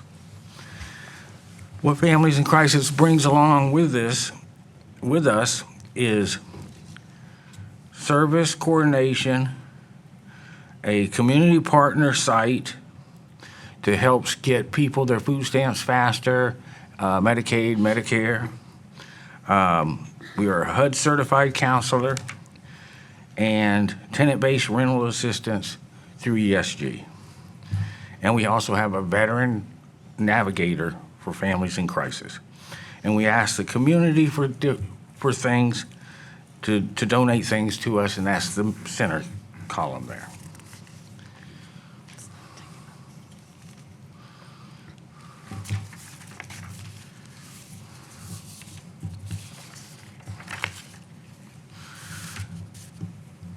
So the total annual operating cost for the facility at the current level is $964,218. Families in Crisis operating costs for the program is $484,000, which will give us a shortfall of $492,218. And if you'll see, we get funding from the VA, we get funding from supportive services from veterans, we get funding from ESG, and we get funding from CDBG and donations and an Amazon online registry and fundraisers. We anticipated resources not to be funded this coming up year is TURF in Bell County. They have said they are not going to do outside agencies. The gap funding requirement to increase capacity over a 5-year period, this shows you how that would go up over a 5-year period to actually going to running at a full-blown 100 facility and all the other amenities that we put into the request, or the city did. But Families in Crisis will still be pursuing strategic goals to increase the amount of federal and state funding to commit to this project. And the more federal and state funding that we can get, the less we have to come up with.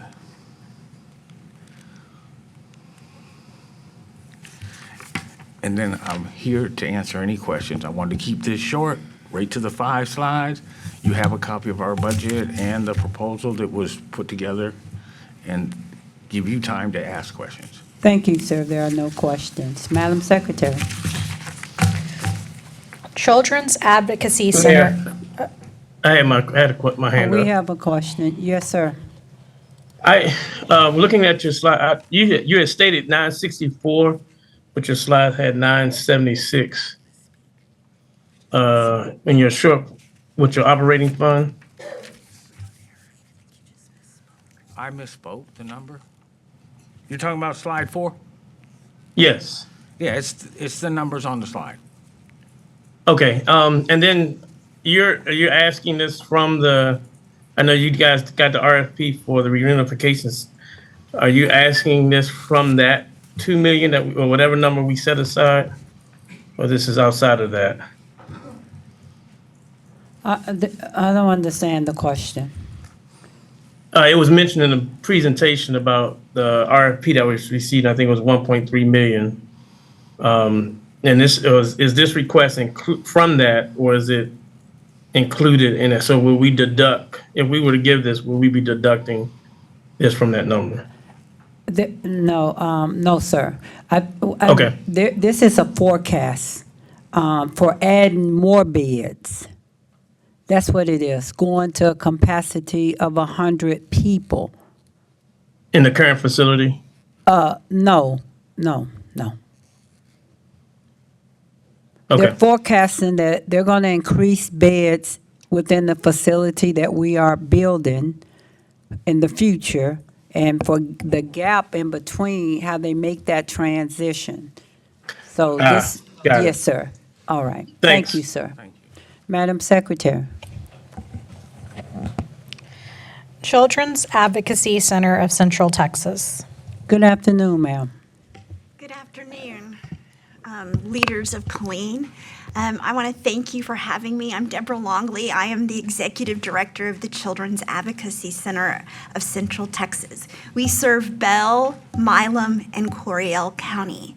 And I want to add, we're not CASA. Some people think we're CASA, but I want to make sure you know we're not CASA. While I love my CASA friends, they're amazing human beings, we are not part of their team. Our mission is to promote and provide hope, healing, and justice to abused children. And our vision is that every child grows in a healthy environment free from abuse. We are one of 69 in the state of Texas, which I can boast. Texas has the largest number of CACs than any other state in the country. And we are one of almost 900 in the nation. And starting this week, actually we had a soft opening, starting this week we will be the first CAC in the country to have a satellite center on a military installation, which is a testament to the teamwork that we have with our military partners and our community. What we do is we help with a coordinated approach to child abuse investigations. I work alongside Chief Lopez, my team, and his incredible team of detectives to ensure that children in our community are free from abuse. And I will get more into some of the details of each step that we do in the next slide. I do want to call out some statistics that are alarming. And the first one, I'm not going to read you all these statistics, you can see them, but I do want to bring to your attention that Bell County is number 7 in the state of Texas for confirmed cases of child abuse. So throughout this presentation, I'm going to show you what we do, how we save the city of Killeen money, and what we would be doing with the funds that I'm requesting. So whenever there's an outcry of child abuse and it is reported, whether it's through the 911 or whether it's through the child abuse hotline, all those intakes come into our center and are reviewed by our intake coordinator. We have over 7,000 intakes we read a year. We look for criteria of abuse that includes sexual abuse, severe physical abuse, at risk for abuse, and witness to a crime. That would include domestic violence. If there's a shooting anywhere and there's children in the area, we can coordinate services with them. You'll see on this slide that it says ages 3 to 17. I'm proud to say that since this slide was presented, we have reduced our criteria down to 0 to 17. When we get to, we do not do forensic interviews on an infant, obviously, because they can't narrate a story. But through our forensic interview process, they tell their story about what happened with a trained interviewer who is trained in child development and interviewing skills. We are a neutral party, so while we partner and collaborate with police department, prosecution, hospitals, we do not work for them. In our case coordination, we get with law enforcement and child protective services, and we schedule these forensic interviews. We have 2 forensic interview rooms, and this allows for multi-interviews going on at a time. In addition, we can also do emergency interviews, which we have done recently. So as you can see, we are a vital partner to law enforcement and helping them investigate these crimes against children. We also provide family advocacy services. Oftentimes, these families are left not knowing what next steps happen. They often don't know where they can get some resources if the alleged perpetrator is the main breadwinner in the family. It could cause some trouble for the family as they have to separate from that breadwinner. We also provide assistance on how they can get to the hospital for forensic interview, for their medical exam, and we help them in all kinds of ways in order for them to recover from this abuse, including helping them fill out the victims of crime funding that they're eligible to receive. In addition, we provide mental health services. So we also make sure that these kids and their families heal from this abuse. We work with all our local prosecution, law enforcement, medical, and mental health services, and we come together monthly to go over case by case, child by child, to see where we can fill in the gaps and support one another. And this is vital to the success of the CAC model. As you recall, going back, but without a CAC, it's a jumbled up mess for the family. They have to schedule an interview with law enforcement. They would have to schedule an interview with Child Protective Services. Then they would have to get to the medical, and they would have to find out what's going on with their cases. But with the CAC, we provide services and help coordinate this effort. Here are statistics for our fiscal year 2024.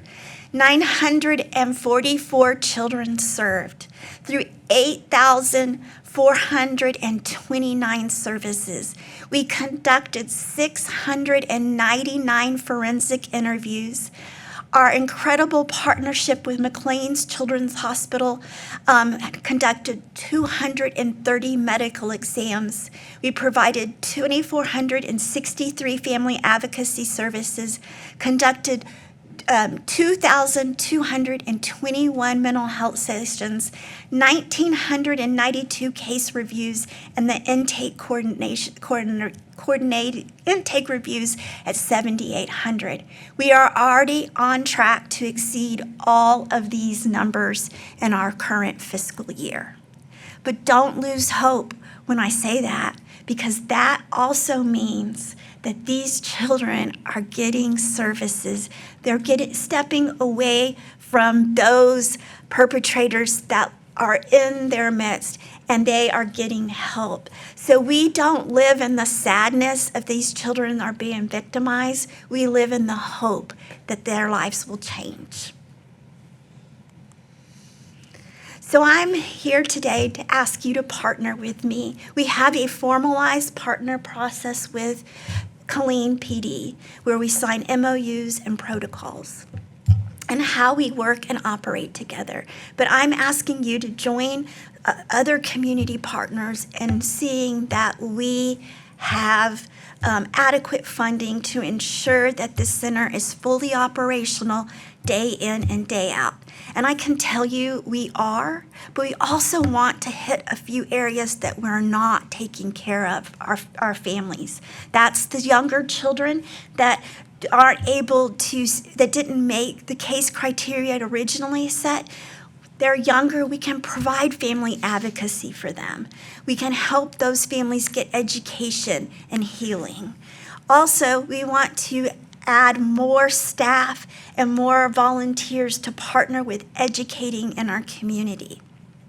That means going into schools, that means going into service organizations and telling children what's good touch, what's bad touch, how they can prevent this, and who to tell. You can see our funding opportunities right here. So I'm asking the City of Killeen, after looking at everybody else's request, mine is paltry, $41,500. I should have gone for more. I'm like, whoa. And I'm asking that as a 25-cent per person for each citizen of Killeen. We don't know who they're going to, who's going to come in, but this is just a cost that would allow allow us to have additional funding. You can see right here the estimated cases that have come through for the city of Killeen, and according to the National Children's Alliance, which is our governing board over almost 900 CACs in the country, they estimate it's $1,000 a case. So we would be saving the city of Killeen in just cases alone $414,000. So that is, to me, a low estimate of what it costs to do these cases, but we're going to go with the estimate that's put out by our membership organization. I also want to state the mental health costs. If you average $150 a session, we provide free to Killeen communities, community members, mental health services. And if you say $150 a session, which is a going rate, and last year we had approximately 1,032 sessions, and I can tell you we're going to have much more next year because of changes in our team. That's a cost savings of $154,800. So I'm asking for $41,500 to help supplement our budget so that we can provide additional services to the city of Killeen through helping the younger families, through helping our soldiers that live in our community on Fort Cavazos, and to get into our community to better educate children and families on how to prevent child abuse. So if you have any questions, Thank you. There are no questions. Thank you for having me and Chief Lopez and Assistant City Manager out to give us a tour. Thank you very much. Well, I'd also Thank like you. to invite y'all to come to the grand opening Yes, of the ma'am. Fort Cavazos. Thank So you. we look forward to seeing you. Thank you. Thank you. Madam Secretary. Innovation Black Chamber of Commerce. Good afternoon, sir. Good afternoon, Mayor, City Manager, Mayor Pro Tem, and everybody here. Definitely appreciate the opportunity to be here once again. The Innovation Business Collaborative Center is at the forefront of empowering Killeen's entrepreneur future. We deliver a comprehensive suite of business services from technical assistance like business planning and AI consulting to a robust training program in government contracting and digital literacy. These initiatives are designed not only to build stronger small businesses, but particularly for entrepreneurs from low to moderate income communities, but also to be strategically cultivated a strong entrepreneur ecosystem. We're here in Central Texas. The impact is already evident. Since January, we've already been in beta. Since January, we have already supported, I don't know who did this. Since January, we have already supported 70 businesses, guiding them towards success and truly building a better tomorrow today.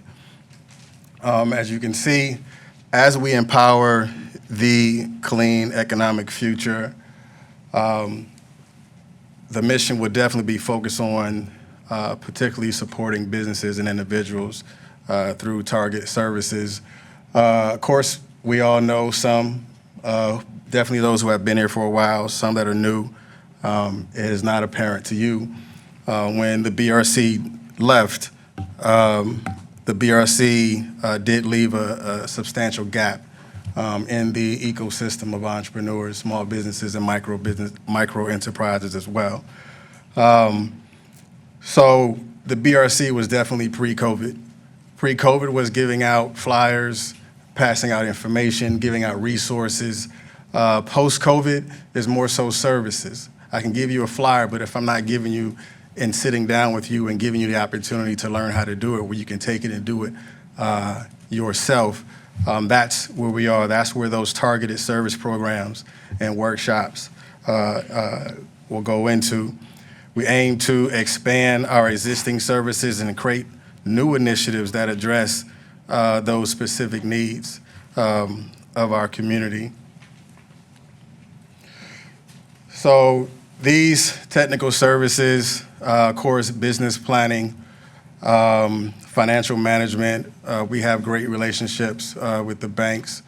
The banks that we do have relationships with, not only do they provide not just financial literacy, but a lot of them also provide access to capital. Last year alone, the particular bank that we work with, they have provided over $1.3 million into the businesses that we serve and service. Marketing strategies. With this marketing strategy, what it would do is it will enhance the opportunity for businesses that are not in this area to come into this area and possibly establish their flagship. The artificial intelligence, we have 2 AI consultants already within the fabric of this program.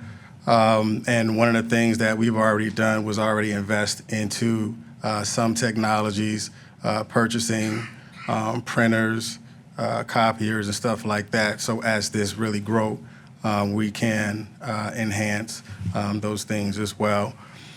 The business development was creating the pathways to excellence when you're dealing with the digital literacy portion of it. Kind of like the information that you were saying about the HOP when people were having issues when it comes to the mobile application. A lot of that it has to be educated. But when you look at the way businesses have transitioned now, businesses are a lot more now in a technology-driven environment, but we don't really have a technology-driven community. But of course, within our organization, we are tech-heavy and technology-driven. So to provide digital literacy, which was going to build on those and enhance those technology skills as well. And with the AI consultant, I myself, I am a AI educator. So having the opportunity to teach these businesses, not just about what artificial intelligence does or what artificial intelligence is, we also give them the opportunity to see which tool works best within their business and within their industry. We've already had previous classes that we have taught. We got invites to come up to Waco and teach inside of their facility. Austin ISD requested us to come down and teach in their facility as well. The request was for us to teach how to use artificial intelligence in the construction industry. So they're seeking out and we're going down there and we're teaching, but it's really good to stay home as well. Definitely with the government contracting, is definitely going to be beneficial to those who come into our facility and teach them how to use it, but not just how to use it, but how to do business, not just with the city of Killeen, but also how to do business with the other agencies as well.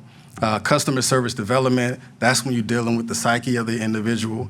When you're dealing with developing professional services skills for a client-facing position, a lot of times the reason why the customer service is not really, when you're dealing with small business or micro enterprise, let's put it into 2 perspectives. You have the Chick-fil-A approach, where we all know what Chick-fil-A is like. When you get there, everyone wants to know your name.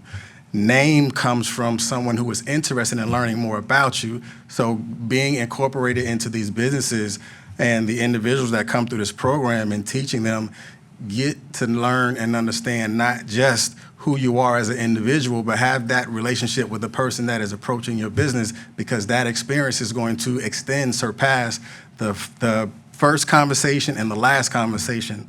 That's what they're really going to remember. What we're requesting right now and the funding allocation is $187,000 to maximize community support. Here is the breakdown of that. 15% is going into marketing allocations, which is going to help reach more beneficiaries, as well as maintain program relevancy. Of course, for those who understand marketing, that's really into your storyboarding. And how do you tell the story?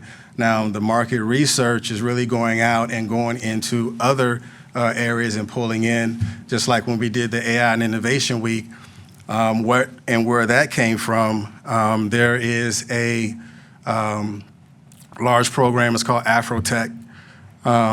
We paid out of pocket to go to Afrotech, and that's where the relationship from Google and Canva came from. We paid for the travel, we paid for the admission fee to go inside and learn with these programs. And when we had AI and Innovation Week, Canva, the corporate Canva, actually came up here and taught. Corporate Google came up here and taught 2 workshops, and Meta as well was here, not just as a sponsor, but Meta sent one of theirs. So this market research and outreach going out and pulling in is definitely working, and it's not just a proof of concept, it's a reality at this point. The other 25% will go into administrative allocations, which is self-explanatory, and the largest part of this is going through program services, which is dealing with directly funds in our core services as well. Of course, core services, how can people go into a facility if facility does not exist? Of course, we have been in existence for the past 5 years, but to extend and expand, without innovation, the city would not move forward. Not saying the organization, but just innovation as a whole. And what we will provide is an innovative approach and an innovative touch, because the one thing we will not leave behind is the small business. No matter who you bring in on the big end, it's the large end that's going to keep not just the backbone, but it's the large end that's going to keep the cartilage together in this community that we survive in. And of course, we all know and understand when you touch the anointing. We thank you for this opportunity to brief and to hear our vision, and we look forward to your provision. Thank you, Mr. Russell. The program service, did you leave already? Sorry, sir. Program service, did you touch on that? The program service? Yes, ma'am, that was the last thing, but subject to your question. No, just the programs, different. Can you give me 2 programs? So 2 programs, especially with you being prior military, and some that are and some that have not. So in the military, we have something called an SRP. Okay. And within the SRP, they're looking at your soldier readiness. So what we're going to do from a business perspective is to establish a business like SRP. So now you're able to come in, and we're going to check your paperwork. Are you great? Are you good with the comptroller? Do you have business insurance and stuff like that? So you're going into this facility, and you're able to hit all of these touch points, as well as we're going to execute small business audits as well. We already do digital audits, but not from the administrative side with the small business audit. Yes, sir. Thank you. Thank you. I understand the concept. It's for small business owners. The programs are designed for small business owners. Correct. And Okay, people who okay, have okay. ideas of starting. Okay, no, sir. No, sir. I misunderstood. I Okay. apologize. Thank you. Yes, ma'am. Mr. Russell, so much. Thank you very much. Madam Secretary. Bell County Public Health. Thank you.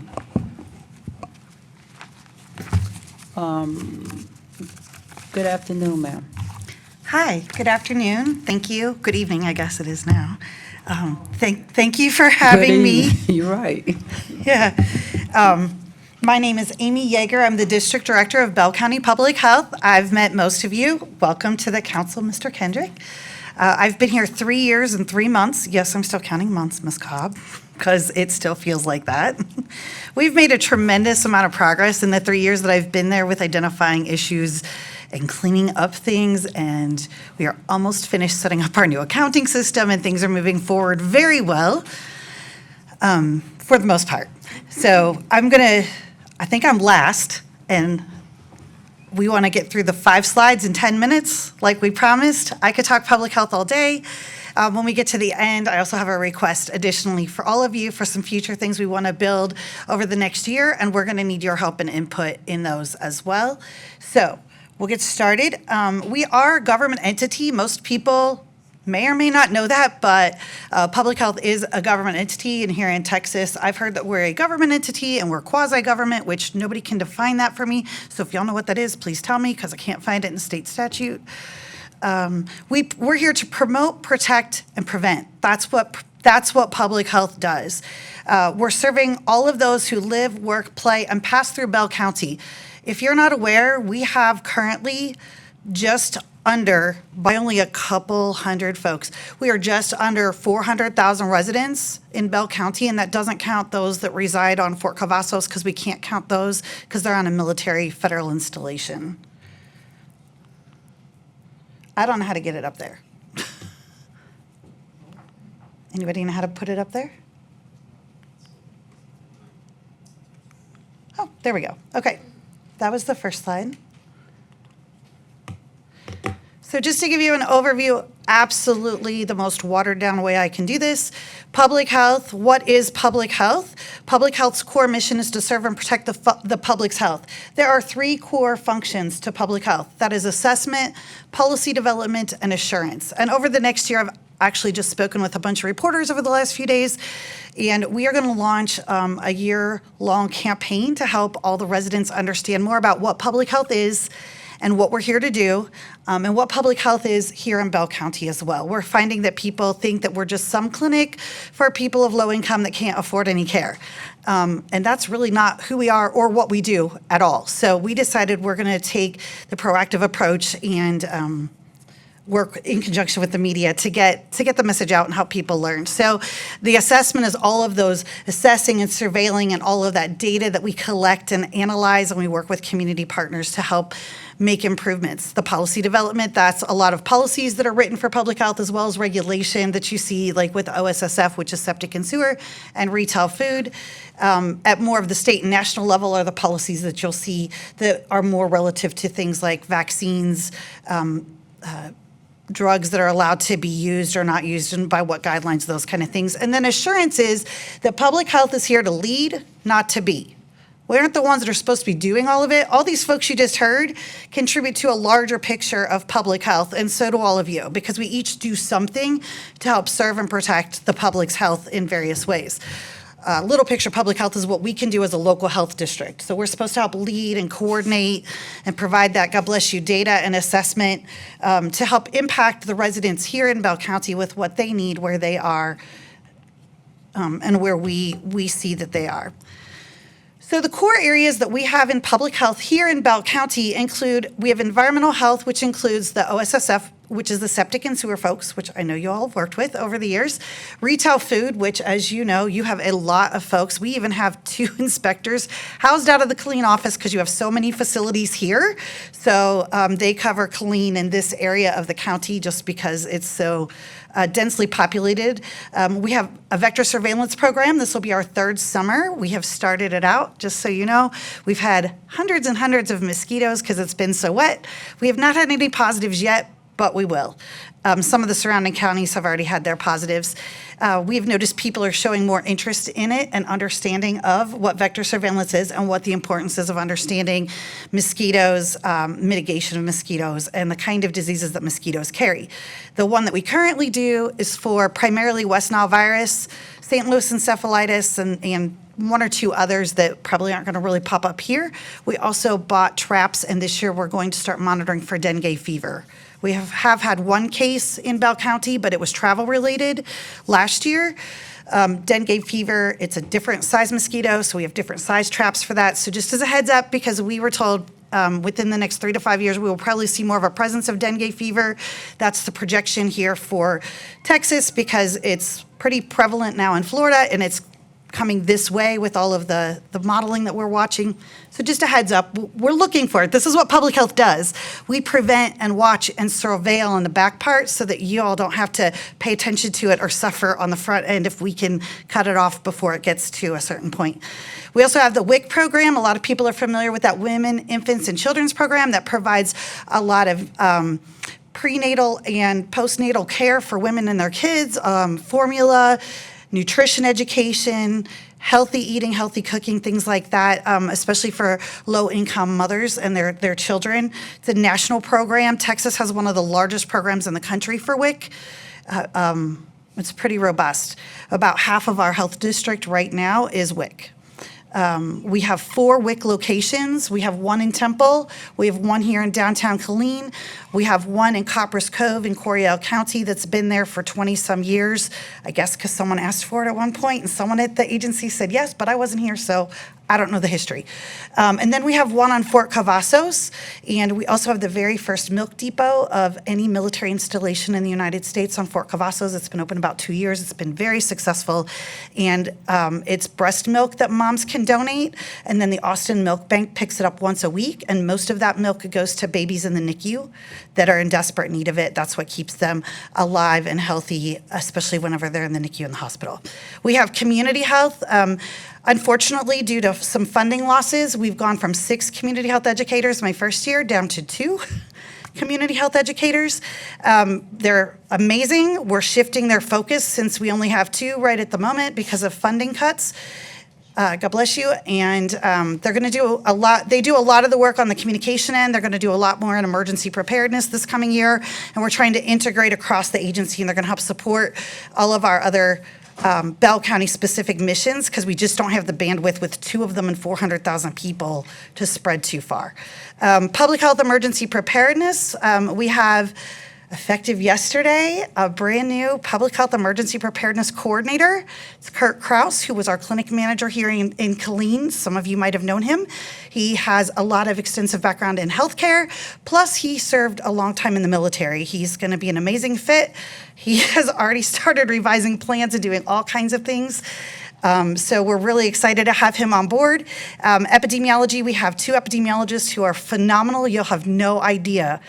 You have no idea what they do to ward off things for all of you. And then public health administration would be my staff, my executive assistant, as well as we have 5 people in finance and human resources, which was a huge growth since I came on board, and it was definitely needed for a county this size and for what we needed to handle. I do want to apologize that I was a little distracted through the meeting, and I'm going to go back to epidemiology. So y'all have been in here, so you haven't seen the news yet. But right before I got in the car to drive to Killeen, I sent out our press release announcing we got our first confirmed case of measles today. And it was an adult, unvaccinated male.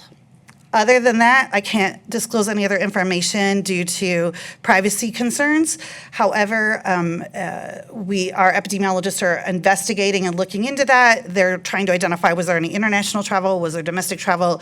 What would the potential exposure be to the community, and going from there. So we put out a lot of great information. If you want some to put out on the city page too, we're welcome to do that, or just link to our page. We have a lot of great resources out there with signs, symptoms, what to do. The most important thing right now is for people to call ahead and not just go into a facility if they think they have measles, because it is airborne and the facility has a special place for them to go so that it doesn't spread to other workers or people that are at a hospital or an urgent care or a clinic. So that's my, 30-second, today we got our first measles case. So again, my apologies for being distracted, but I'm getting blown up with reporters and social media questions and staff questions. As far as our ask, we're still under the old cooperative agreement. We're going to talk more about that in just a minute. Our FY25 ask for the city of Killeen was $345,513.22. That determination was to help cover the environmental health staff salaries and 25% of their benefits, because that's what's written in the current cooperative agreement. The FY26 City of Killeen contribution is $341,607.88. Again, helps cover the environmental health salaries and 25% of their benefits. So However, that's one of my asks to all of you, Mr. Cagle. I think that we'll need to have some meetings for you to help me work through a new agreement. I finally found a public health attorney from Texas that can help make sure we do this all correctly. The problem is this current cooperative agreement was written and signed in 1994. In 1994, I was a junior at Penn State watching Friends premiere on TV and marching in the band. That's how old the cooperative agreement is. Nobody had looked at it in over 30 years. It's also not in line with the state statute. So the state statute explains that the member municipalities are to pay for this particular list of things like staff salaries, facilities, program expenses, transportation, all of those things. And then that's all listed out in the state statute. But for some reason, whoever wrote this didn't put that in the cooperative agreement. So I get to try to correct it. But for now, and I talked to your budget folks, we decided to just go with what the current cooperative agreement says and then go through the process of revising it to try to line it up with national standards as well as sorry, my things are still going off, as well as what the state statute says. So, because it's been a little bit like, do we follow the state statute or do we follow the cooperative agreement when the agreement is not in line with the state law? So we decided to stick with it this year, and then we'd rather work through the process together to fix it for FY27. So next steps for the health district. Also to share some not so great news with you, but I think you all need to be updated. I'm not sure if you follow along with our health district meetings or not, but we have an approximately just under a $9 million budget a year for the health district. And when you figure out, if I go back a screen, so the FY26 contribution for City of Killeen, that's 46.7 cents per resident. The national average is $5 per resident. So that's all something we have to talk about, because I know you can't go from 46 cents to $5, but just to kind of give you a scope of how far off it really is. But that's where we are now, and that's why we need to have a lot of talks to figure out. I've talked with a lot of other districts in the state to see what they've done, how they've done it, and they've recently revised their cooperative agreements in the last few years, so they've given me lots of good information, lots of examples of how they've done it, lots of how they've gradually increased to try to bring it up to what it should be as well. Theirs wasn't nearly as far off as ours, but so I think that we've got a lot of good information to start that conversation with. So, in addition to that, as you all know, there have been a tremendous amount of federal and state funding cuts, and there continues to be. And public health has taken one of the bigger hits of a lot of the national, state, and local program banks. If you recall, on March 24th, there was $11 billion in federal funding cut from public health in one day, and we got that notice about 5 o'clock that day that it was effective immediately right then. So that was a big loss. We lost about $1.4 million at Bell County Public Health that day. I'm not asking you to make it up. I'm just giving you the reality so you know where we stand as a whole county, because you're the largest populace, so it really does affect your population in a large way with that hit. We also have heard of some funding cuts that we know we have for coming into FY26 from state grants, some of which are tied to some of the federal pieces, some are not. And we're starting for FY26, we're losing $1.7 million so far in state money. Our whole family planning program grant was eliminated for next year, and that's $851,000. We asked for $205,000 for the breast and cervical cancer program, and they offered me $14,000 for 5 residents, and only $3,000 of that could be used for direct service. And I said, thank you, but no, you can keep it, because I've got about 40,000 women that qualify for that program, so how am I gonna pick 5? That's not even ethical in my book, so I told them no.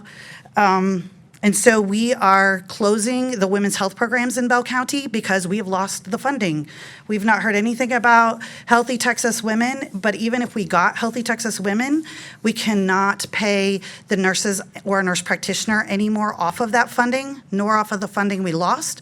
So we have no way, without the cooperative agreement being done the right way, without having the proper base funding, we don't have any way to pay those folks if patients don't show up, and we have a really high no-show rate. But the nurse and the nurse practitioner still has to get paid, but they can only get paid off of those grants by turning in whatever kind of procedures they did with that patient. So if patients don't show up, we still have to pay the bill, which that's where that base funding would come from the municipalities. But since it's not set up like that, we don't have a way to pay for it. Does that make sense? I'm just trying to be very transparent with y'all like I was with my board. So, and I'm going to do this with all the other municipalities as they ask, just so you guys know where we are. However, we did do a lot of research and assessment because we saw the writing on the wall even last summer that most likely funding would be reduced for women's health programming. And so we've determined there are a lot of resources for those particular programs for women across Bell County. They're just used to coming to us for those things.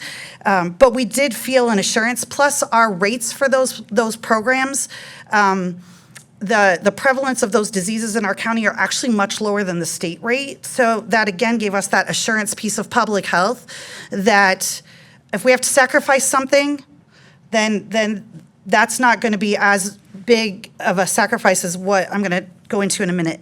The other thing we lost was there's been a federal funding reduction for Title X money. Title X money is part of what pays for the women's health programs, STD funding, things like that. And Texas got a 54% reduction, so they passed on a 57% reduction to all of us. So we're going from $29,000 a month for that to $12,000 a month. Therefore, we are shifting our clinical services focus to primarily immunizations, STDs, and TB management. I will say I was asked to make sure that I said this to you tonight. We are so proud of Killeen ISD. You guys have the highest vaccination rate of any school district in our county at 98.8%, which is phenomenal. We try to get districts to 95% because that gives a protective factor for those that are not vaccinated for whatever reason. So the fact that you guys are at the top with 98.8, I feel like Killeen gets the bad end of the stick sometimes, and I feel like the good stuff needs to be shared with all of you. So that's tremendous that you have that high of a rate. STDs, we're number 8 as a county in the country for STD rates. So we really want to put a focus on trying to identify and curtail those STDs this coming time, and then TB is just public health, so we have to keep that under control. We're going to also work on increasing focus on public health emergency preparedness. As you know, we just went through COVID, but we've got measles knocking on our door, and it's here today. There's other things coming, H5N1, I'm on a ridiculous amount of calls and threads about that as well, plus all kinds of other things that I'll spare you from. We need to do more to get prepared and reinstate, not just us, but the whole community for emergency preparedness. The rewriting of the cooperative agreement, there's the state statute, I listed it as well if y'all want to look that up. Identifying additional funding sources, we're trying to get very creative so that we've got a base from the municipalities and then additional projects or issues that we find, then we could reach out for additional funding from there. Also with immunizations and STDs, we've had to temporarily close our Temple Clinic. We own our building in Killeen. We don't own our building in Temple. We've moved the immunizations program back to Belton. They're going to be housed out of there so they can go all over the county. We are temporarily operating all of our clinic services out of our Killeen location due to funding cuts. That was the final impetus for temporarily closing the Temple Clinic. We're also looking to try to see if we can get a mobile unit donated so that we can use that for, there's neighborhoods in Killeen that we've been told we need to get to. Are you pretty close, ma'am? Yes, ma'am. Are you pretty close? I'm pretty close. So there's our staff with WIC and our clinic staff have found neighborhoods in Killeen that people have trouble getting even to our clinic, even on the hop or some other kind of transportation for their own barriers. So we're trying to get a mobile unit to get to our rural areas, try to do something different with Temple, and to try to get to some of the areas in Killeen and the edge of Harker Heights where we keep seeing a lot of need, but people are having trouble getting to where we are for those, particularly the clinical services. So I'm excited to come back at any time, talk to you some more about the new cooperative agreement that we need to draft and work on, about any public health things that come up. Killeen's very large, a little over 159,000 residents as of 2023. And so we know it's a big deal, and we're trying our best. And we've got about 37 employees that are non-WIC that are trying to cover 400,000 residents. So just for perspective, I mean, I know you saw a lot of numbers tonight, but 37 employees for 400,000 residents is very, very small. Thank you. Any questions? It's been a day. Thank you very much. There are no questions.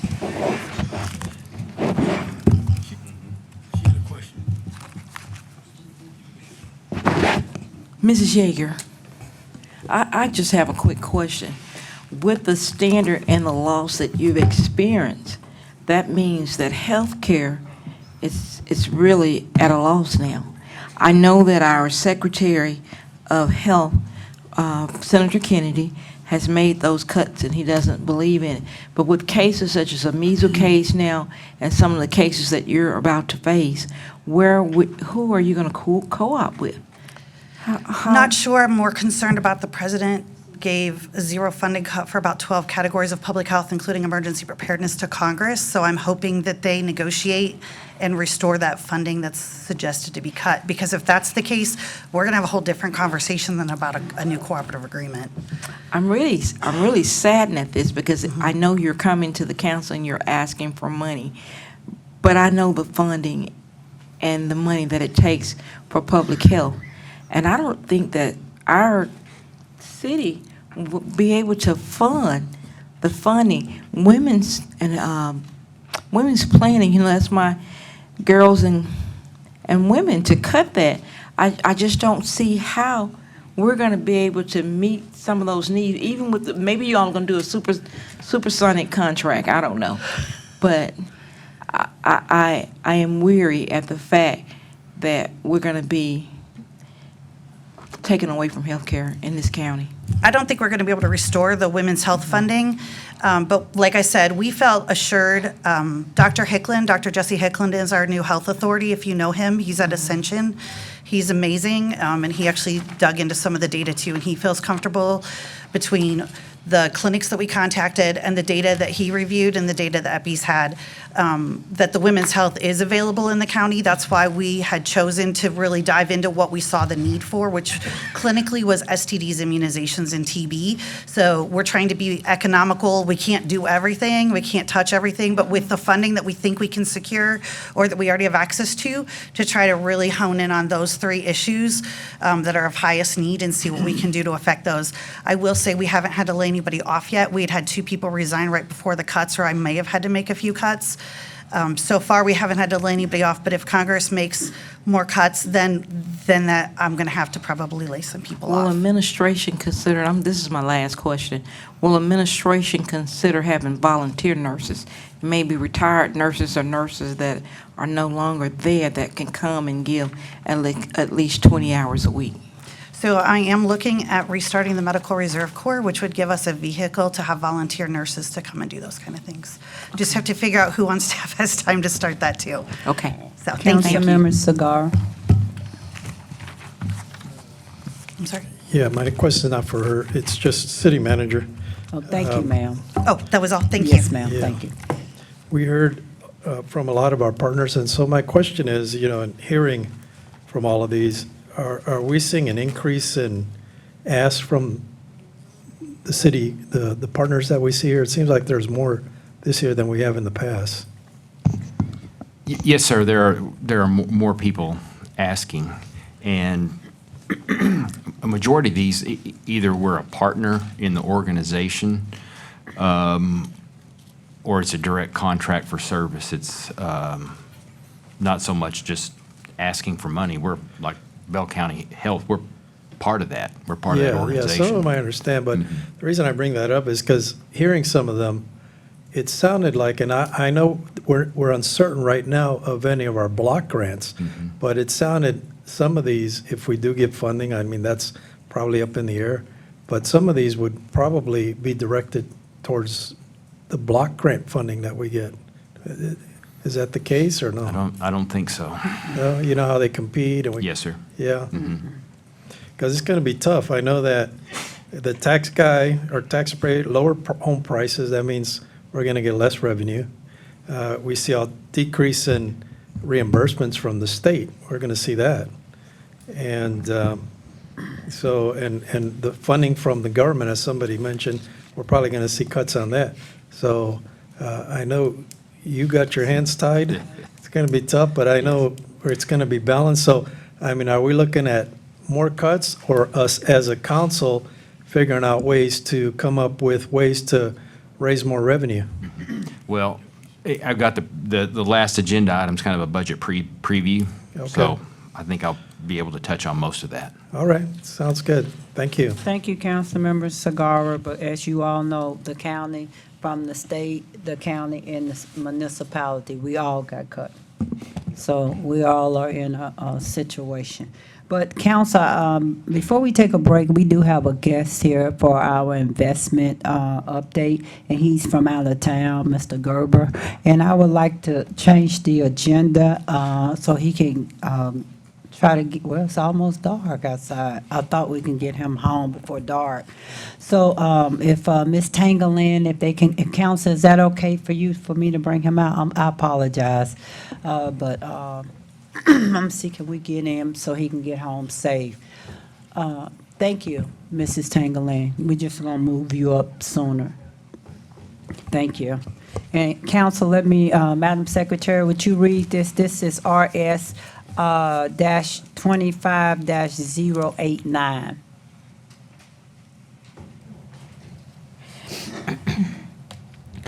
And council, I apologize for this. Madam Mayor, is this considered the work session, or we're voting on this item? No. We are not voting on it. He's Okay. just gonna give us a brief, and when it's time to vote, we'll vote on all consent agenda items. Yes, ma'am. Thank you. RS 25-089, consider a memorandum resolution approving the investment reports for the quarter ended December 31st, 2024, and March 31st, 2025. Thank you, Madam Tingling.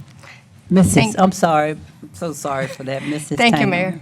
Thank you, Council. According to the governance policy in the PFIA, we are required to provide a quarterly report for investments to the Council. Mr. Scott Gruber from Meters is here to give you that update. Thank you very much. Thank you, Madam. And Council, good to see everybody. Had a lot going on so far this year. A lot of uncertainty in the marketplace, but have some good reports here for the city's portfolio, still looking very strong. Kind of as a reminder of what we talked about the end of last year as we head into potential Fed cuts from the Federal Reserve.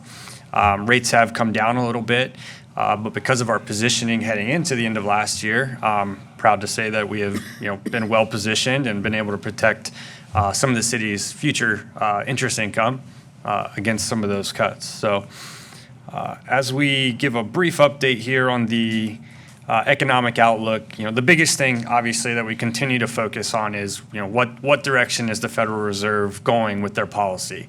In a nutshell, they're raising interest rates to combat inflation, or they're cutting interest rates to try to spur growth within the economy. Very, a lot more that goes into that, of course, but that is the simplest view. So where we're at today is gauging the health of the economy. And right now the Fed has, last year from September to December, they cut interest rates about 1%.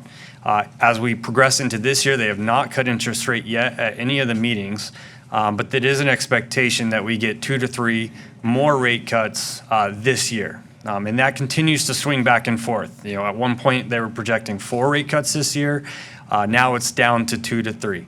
And a lot of that is really just hinging on if inflation continues to hold out where it is. It's a little higher than where they'd like to see it, and whether or not unemployment starts to go a little higher. And so those are the main factors that are really driving some of those decisions. And the Fed has been very stern about their outlook of that they want to see solid data before making any future decisions on policy. Quick update on the markets. So this is a short-term view. This is February to March, but you can see the shape of the yield curve here is a little unique. We have uninverted, meaning that the front end of the curve is now lower than the longer end of the curve. For a very long time, the highest interest rate you could get was the short part, which is a little abnormal. You typically don't have an inverted yield curve for an extended period of time. And so with the Fed cutting interest rates last year, you've started to see those 3-month, 6-month, even cash rates come down, but the longer end of the portfolio has started to anchor itself and shift a little higher. And that's where we are still focused on building out the portfolio. We believe if the front end of the portfolio or the yield curve continues to move lower, the more rates we can hold on to for a longer period of time, the better off you will be and the more interest income you'll be able to budget for into future years. Quick highlight on a quarter-over-quarter change. From December to March is typically a revenue period, meaning the city is collecting revenue. So the balances that you see here are increasing from December to March. That is just a byproduct of receiving tax revenue in and building a little bit more of a balance. And then there'll be quarters into like September where you'll start to see those trends reverse and go the other direction. The biggest takeaway here is that the weighted average yield from December to March did go down slightly. That is a byproduct of the Fed cutting rates at the end of last year. The nice thing is that, as I mentioned, the Fed cut rates almost 1% between September and December of last year. Your portfolio rate did not drop by 1%. And that is a byproduct of what we've been doing of trying to lock in rates and keep you protected from those moves from the Federal Reserve. Giving you a snapshot of March 31st here. So you'll see, the main premise is making sure you're meeting your liquidity needs. The city has debt service needs and debt payments that need to be met. We do that through overnight, keeping overnight cash on hand, leveraging local government investment pools, getting you the best cash rate you can on your available liquid funds. And then additionally, trying to build in enough liquidity inside of a year and building out future maturities into that 3 to 5 year period. So that's going to be our continued outlook as we move into the second half of this year, is trying to find opportunities to reinvest longer where we can, as long as the liquidity needs are being met on the forefront. Year-to-date interest earned through 3/31, so halfway through the fiscal year, $5.1 million. So still trending very strong, and we would expect that to continue as we head into the end of the year. Any questions for me? No, sir. Thank you for the update. With that being said, thank you, sir. No questions. We're going to take a break.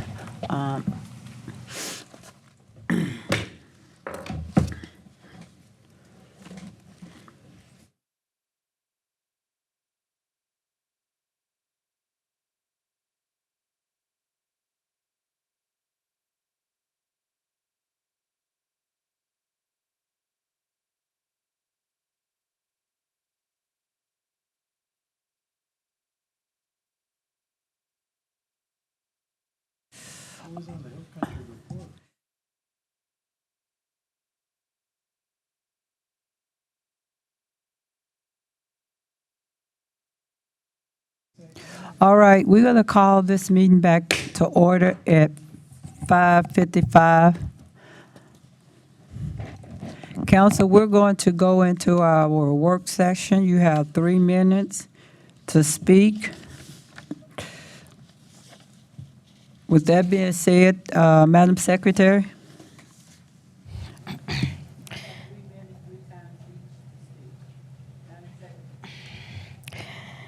MN 25011, consider minutes of regular city council meeting of May 6th, 2025.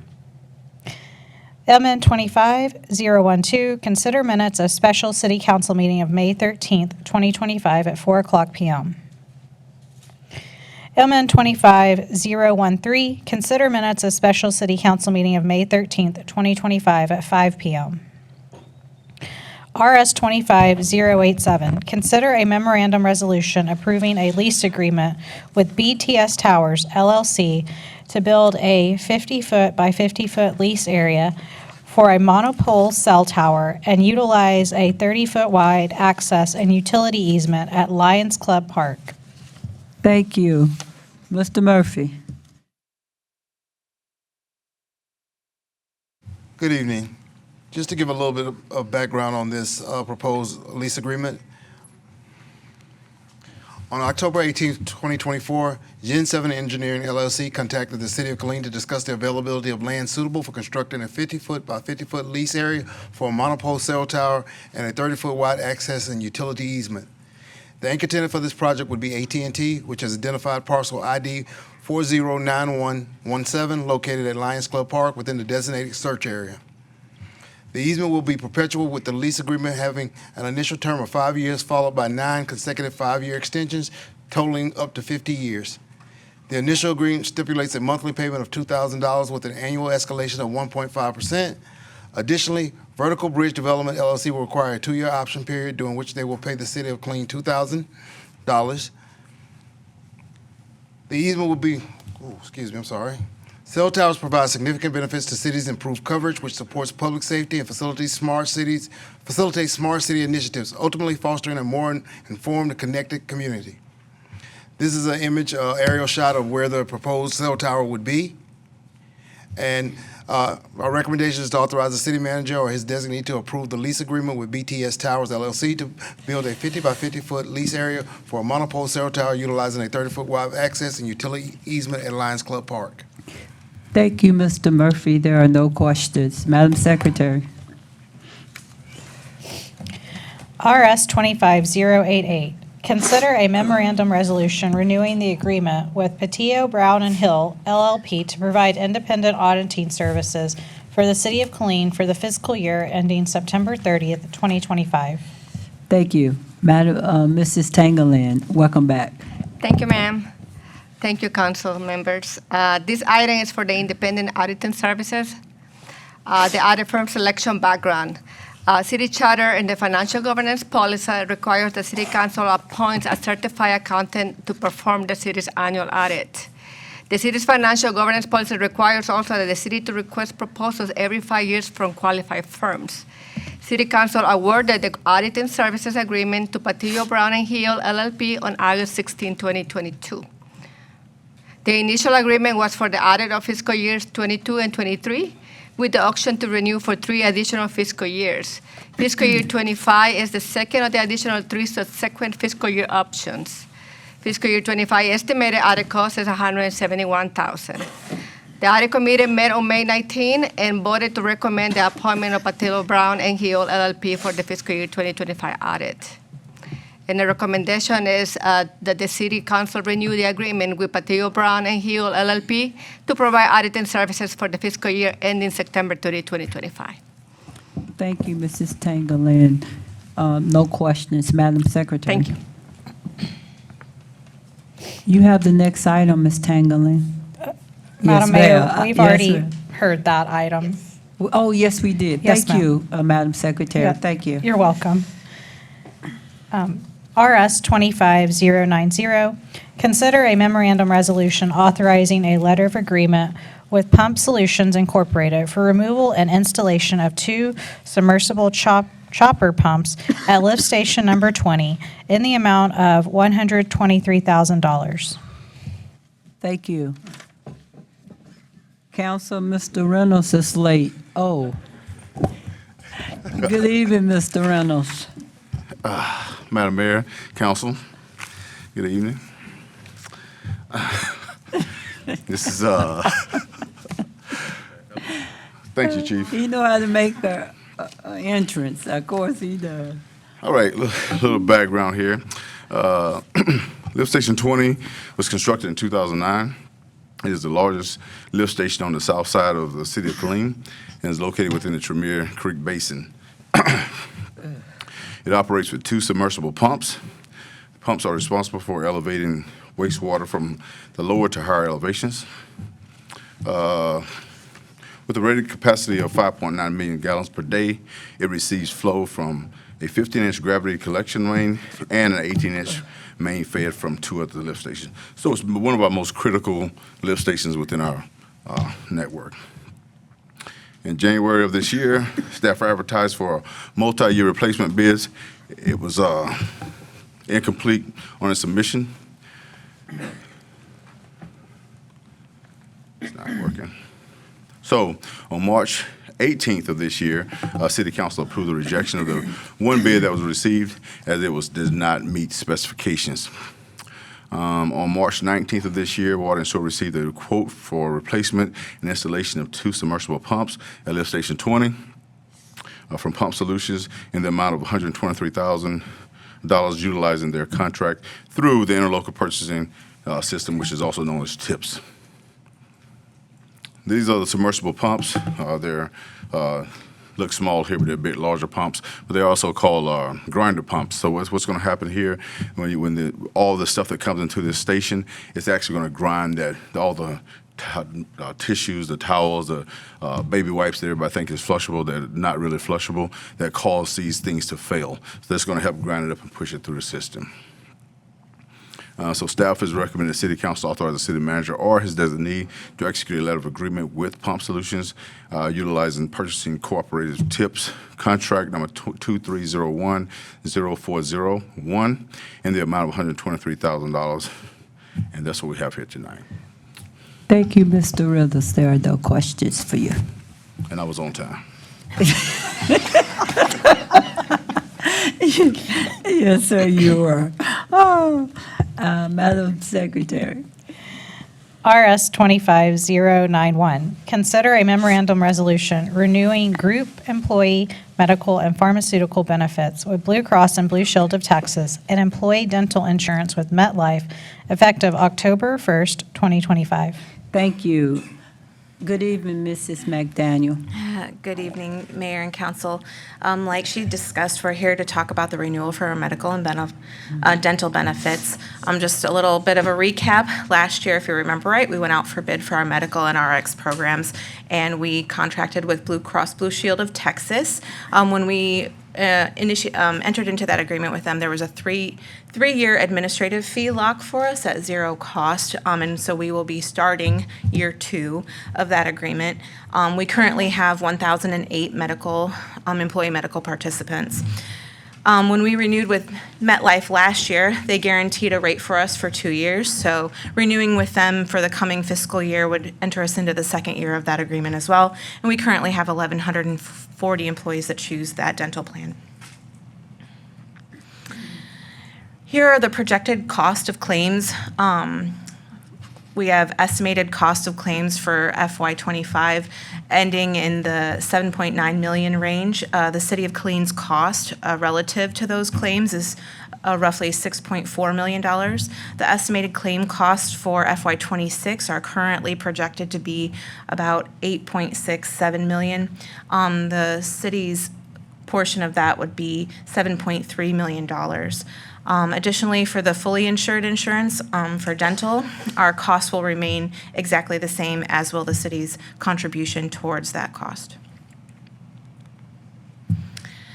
Plan amendments for the coming year. The city will continue to provide employees a zero premium option via our Plan 1, which is our high deductible health plan. It also comes with an HSA rider on the back of that. And then all tiers of Plan 2, which is our copay plan, will increase by $10 per month. And the copay for the ER visits will increase from $650 to $1,000. So the second 2 bullets are the only 2 plan design changes that are proposed for the coming fiscal year. There are no proposed changes to the dental plans. Again, these are fully insured options, so coverages and costs will remain exactly the same for the employee as well as the employer.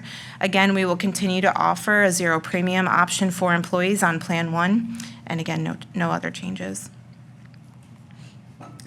Just to give you a visual of the proposed premiums for the health and pharmacy insurance, what you see here is the employee cost, and reflected is just the singular cost to the Plan 2 copay plan. There's no additional changes to the premium for the Plan 1 option.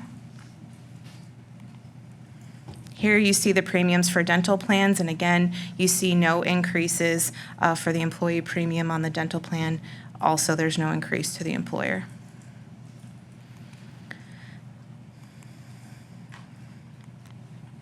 There we go.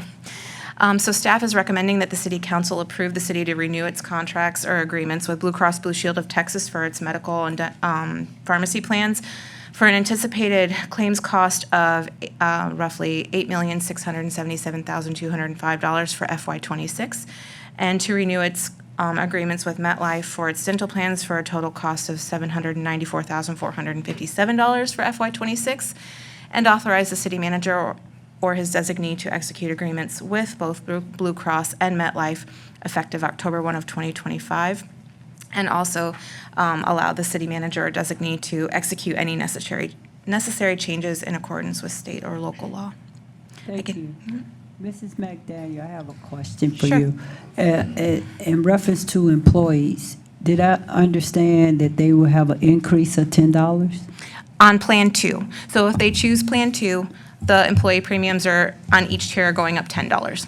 Correct. Okay. Council, I know our budget is tight, but that is one of the incentives that we do for retaining employees. That is an incentive, you know, and I'm hoping that we, the city, can pick up that cost. We get into the budget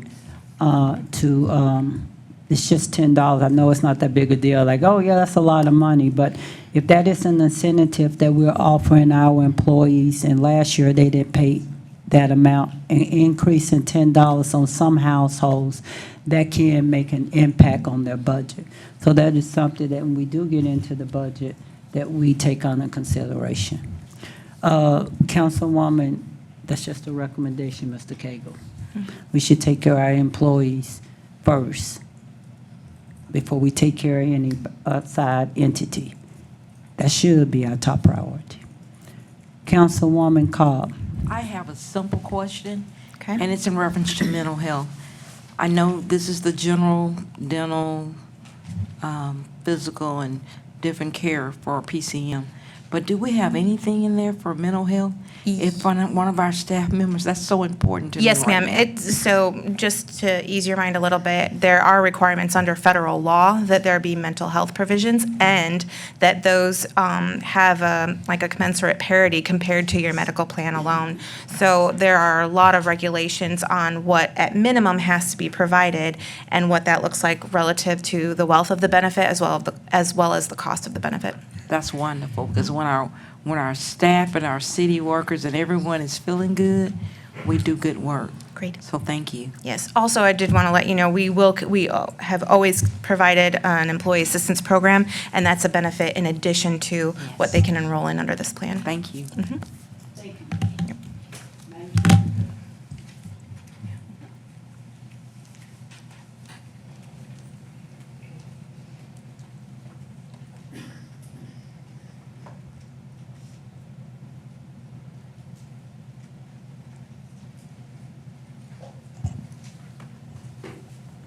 Madam Secretary, I apologize. I'm sorry. I'm It's not okay. I feeling just wanted to well. make sure you were ready to move on. Yes, ma'am. Thank you. Yes, ma'am. RS 25092, consider a memorandum resolution appointing members to council members, to various boards, commissions, and committees. And this item is mine. Good evening, Mayor and Council. It is that time again. Following the annual election, the City Council makes the appointment of council members to boards, commissions, and committees. There are two types of appointments, regular members and subcommittees. The mayor has first choice of three committees, followed by council members in tenure order, selecting one committee each, followed by additional rounds of council members selecting committees until all committee appointments are filled. Tenure shall mean time in current office without a break from the time of election or appointment to present. In the event that tenure of council members is the same, the order of those members' selections will be based on the number of votes received when elected in highest to lowest order. Included in the meeting packet and before you on the dais is the list of the order in which appointments should be made. And so what you have is the regular appointments in front of you, starting with the Audit Committee. And the terms are listed on there, along with the initial appointment date and the expiration date. Then we go on to SITCOG. Yes, ma'am. Do y'all want me to go through each slide, or? No, ma'am. The Oh. council have that information. Yes, Thank ma'am. you. All right, council, you have before you the ranking order as far as tenure. After me comes Councilwoman Cobb, Councilwoman Gonzalez, Councilmember Sagara, Councilmember Alvarez, Councilmember Solomon, and Councilmember Adams, and Councilmember Kendrick. Those are the seniority. And for my three, Madam Secretary, I'm just keeping my same committees. So you would like the audit committee? Well, audit committee, I have to serve on it anyway. I was on the TERS, I was on Killeen Economic Development, and I was on Central Texas Council of Government. The audit committee, I have no choice by state law. So the audit committee, SITCOG, and TERS number 2. And KEDC. Mayor, if I may, your actual term doesn't expire on KEDC until June 2027. So Okay, that'll well- be fine. I just listed it on there as, in case you didn't want to be on the committee anymore. Yes, ma'am, I know it's listed, but I didn't want to confuse anybody. Sure. And they selected it when I'm already, my term don't, it don't expire until 2027. We do have a new member. Yes, ma'am. Thank you. The next person that's not here, Councilwoman Gonzalez, Councilmember Segarra. Actually, Councilmember Cobb is Cobb, next. Councilwoman Cobb, you so quiet down there. That's okay, it's okay. And I'm going to follow suit. I would like to keep the 3 that I have. I have the EDC, Economic Development. I have the airplane. I say the airplanes, but the airport committee. Aviation, that's it, aviation, thank you. And the seniors. You have one more. I get to get one more? Well, so you're supposed to select one and then go to the next individual, but I have you down for the KEDC, the Senior Citizens Advisory Board, and Board of Adjustment Aviation. Yes, Okay. thank you. We may come back around, so. Okay, thank you.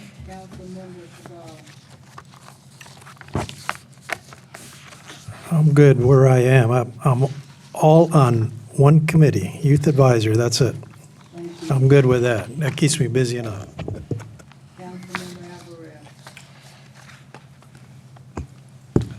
Mayor, I'm fine with what I'm currently serving on unless you need me somewhere else. Thank you, sir. Councilmember Solomon. I would like to continue on the boards. I'd like to continue on the boards that I'm on. I believe that's the Hill Country Senior Advisory Board, and I believe the Board of Adjustments. Okay, Councilmember, Mayor Pro Tem,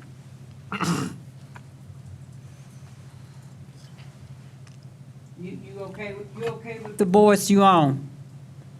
I am. I couldn't hear you. I'm sorry. Thank you. So I'm Councilmember. fine. Yes, sir. Councilmember Kendrick, the boards that we have left over. The TERS board, Councilmember Board served on that board, and that's a great board. We also have a new board, the HOP, that we have a second seat because of the size of our city. Councilmember Solomon serves on that. And I'm not sure, Councilwoman Gonzalez is not here, so I'm not even sure if she wants the same committees or not. So with that being said, what committees was Councilwoman Gonzalez on? She was I on- can, Madam Mayor, I can answer that for you. Councilmember Gonzalez serves on KEDC, and her term does expire in June 2025. She also serves on TERS number 2, but her expiration date is June 2026. And I believe that is all. However, there are positions where Councilmember Boyd served previously, including the Development District Board of Central Texas. The expiration date for that is June 2025, so we'll need a new city rep for that. We will need a new city rep for the Hill Country Transit District that you mentioned.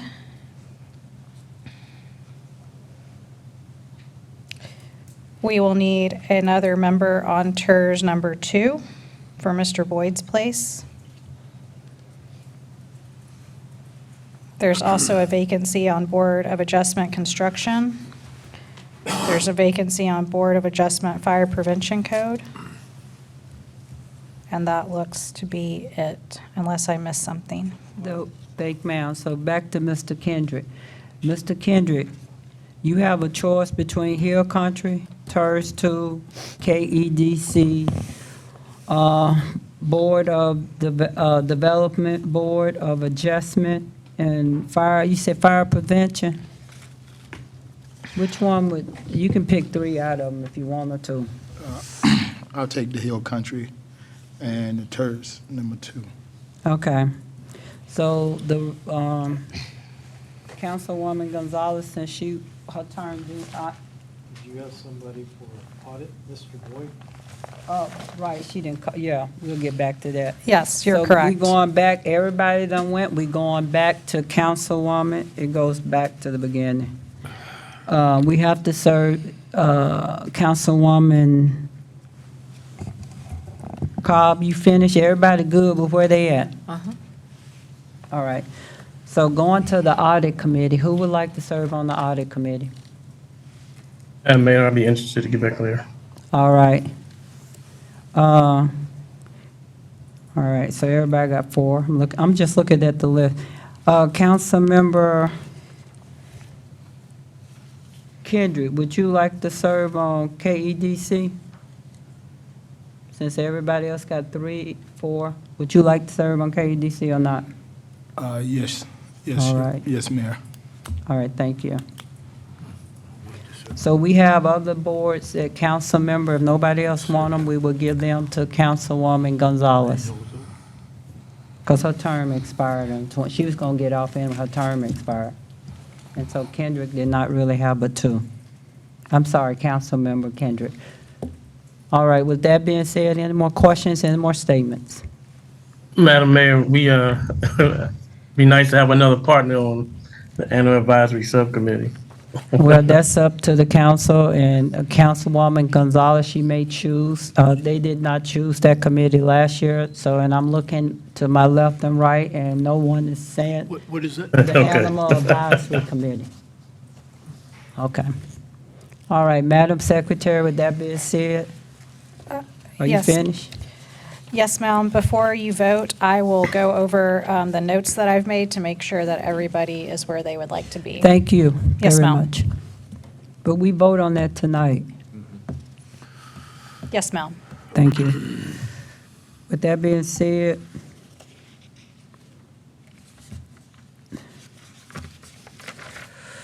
as we get ready, we're going into our citizen comments.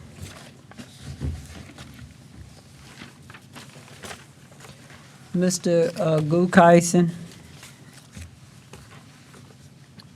Good evening, you have 4 minutes.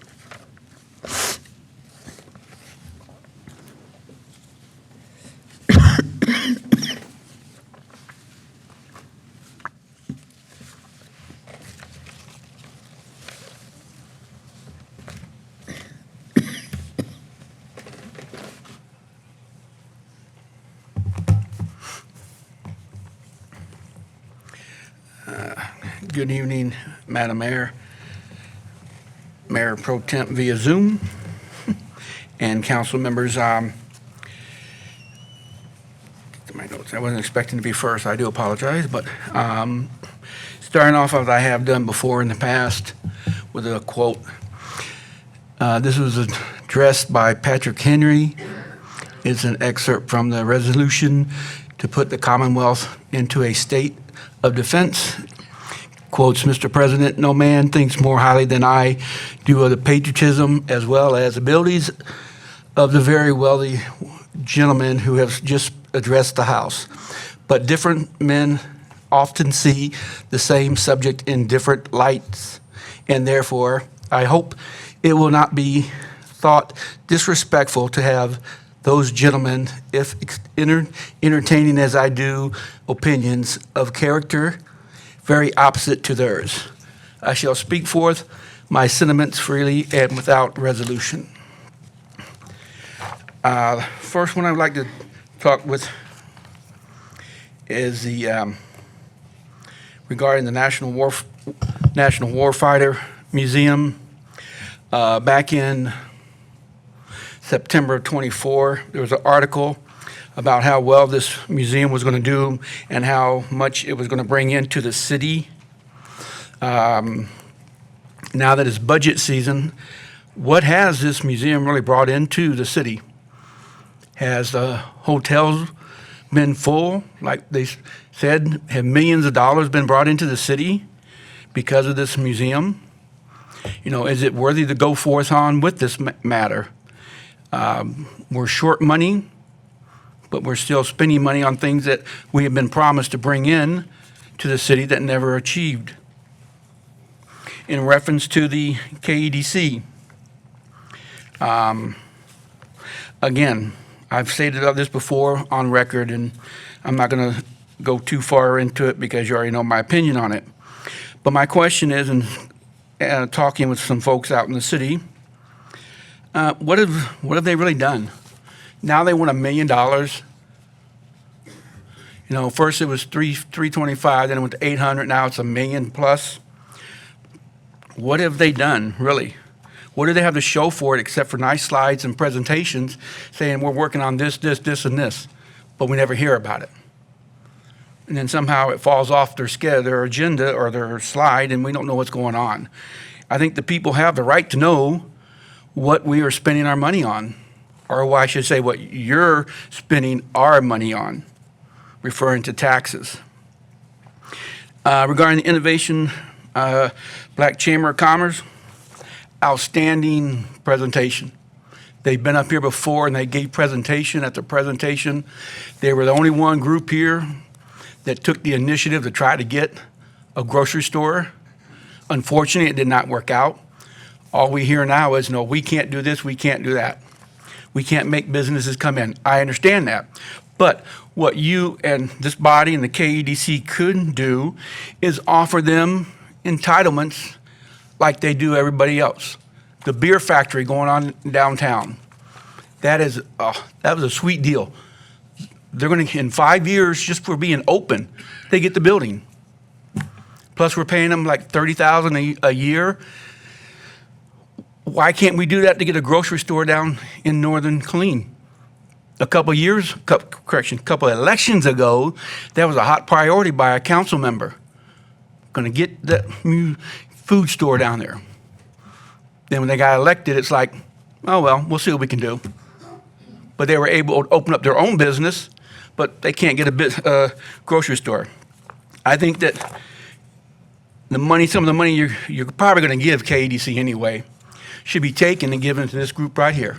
Sir, your time is up. Oh, wow, that was fast. Yes, sir. I didn't even get to mention my good stuff, but thank you. Yes, sir. I'm not even going to ask for a minute because I know it's not going to happen, but thank you. Thank you. Mr. Michael Fernino, good evening, sir. You have 4 minutes.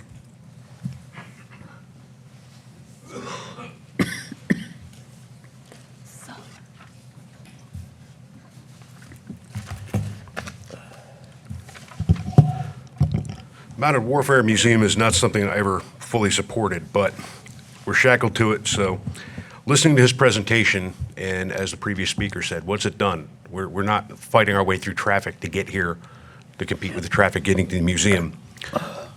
The marketing ideas for this thing belong to the museum themselves. Billboards, word of mouth. I'm sorry.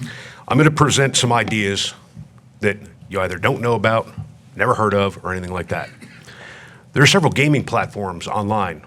War Thunder, wargaming.net, several gaming platforms there. YouTube channels, I could rattle off 24 without even looking at a reference, that are military-centric. Rather than trying to go pick out the aggregate, bring the aggregate to where the platform is. Get mention on there. That can be solved with emails and reaching out. Groton, Connecticut, Naval Submarine Force Library Museum for USS Nautilus. They host events. They're public. Those gaming platforms and whatnot host events at those things. Go to what Mrs. Cobb was talking about. Battleship Alabama in Mobile. USS New Jersey, fully up and running. Anybody here know that there's a submarine in the middle of Oklahoma, in Muskogee? Same thing. They've put in the effort, they put out the marketing. Between Subvets and some of the gaming companies and the YouTube channels, they're out there. reach out to me if you want to get more detail on that. Talking about KEDC, building on what the previous speaker said, it's pointless. There is no economic development here. The brewery, Dongjin, we're getting a chemical factory, or we get all these folks that employ a dozen, barely 24 people. That does not enhance us, the people. That's been backward thinking around here all the time. When we're dealing with all of this taxation, Mr. Cagle likes to sign off on all of these tax-free sweet deals, 99 years, 75 years, and saying there's not enough revenue. And then what does he do? He likes to whine about the disabled veterans, of which I am. And I'm going to speak solely for myself, but I can't be the only one that thinks this way. My disabled status, whatever veterans benefits that I do get, I earned them. I earned them. I had to do more. And he can't even look at me while I'm talking. That just shows his character right there. Don't cry to me about how we're in a deficit as far as disabled veterans go. That's not on me. Every time the budget comes up, there's no big businesses here that employ hundreds, if not thousands of people. The whole time that this was on the floor of the Senate in Austin, Mr. Cagle, you like to cry and whine about people like me who earned what we got. Where were you? You weren't down there making the case. Where was our paid lobbyist, $100,000 a year that we named a street after, Stan Schluter? I don't recall him being down there arguing the point. Hey, there's agreed, there is a disproportionate number of us here, but that's what is. You want to cry and moan and complain, oh, we've got a budget deficit. Well, quit handing out sweet deals to your friends and relatives and pals and college buddies and whomever else. Read the contracts and realize it's not a good plan to give away tax money or have no tax money coming in from developments. 99 years and 75 years? By the time those things start paying into the city, we'll all be dead and buried. How is that foresight and planning? How does that make you a genius? It doesn't. And I'm tired of saying this over and over and over. I am not going to apologize for who I am, what I've done, and what I have earned. What I've seen and what I've done. Mr. Fernino, your time is up. Thank you. Melissa Brown, good evening. You have 4 minutes.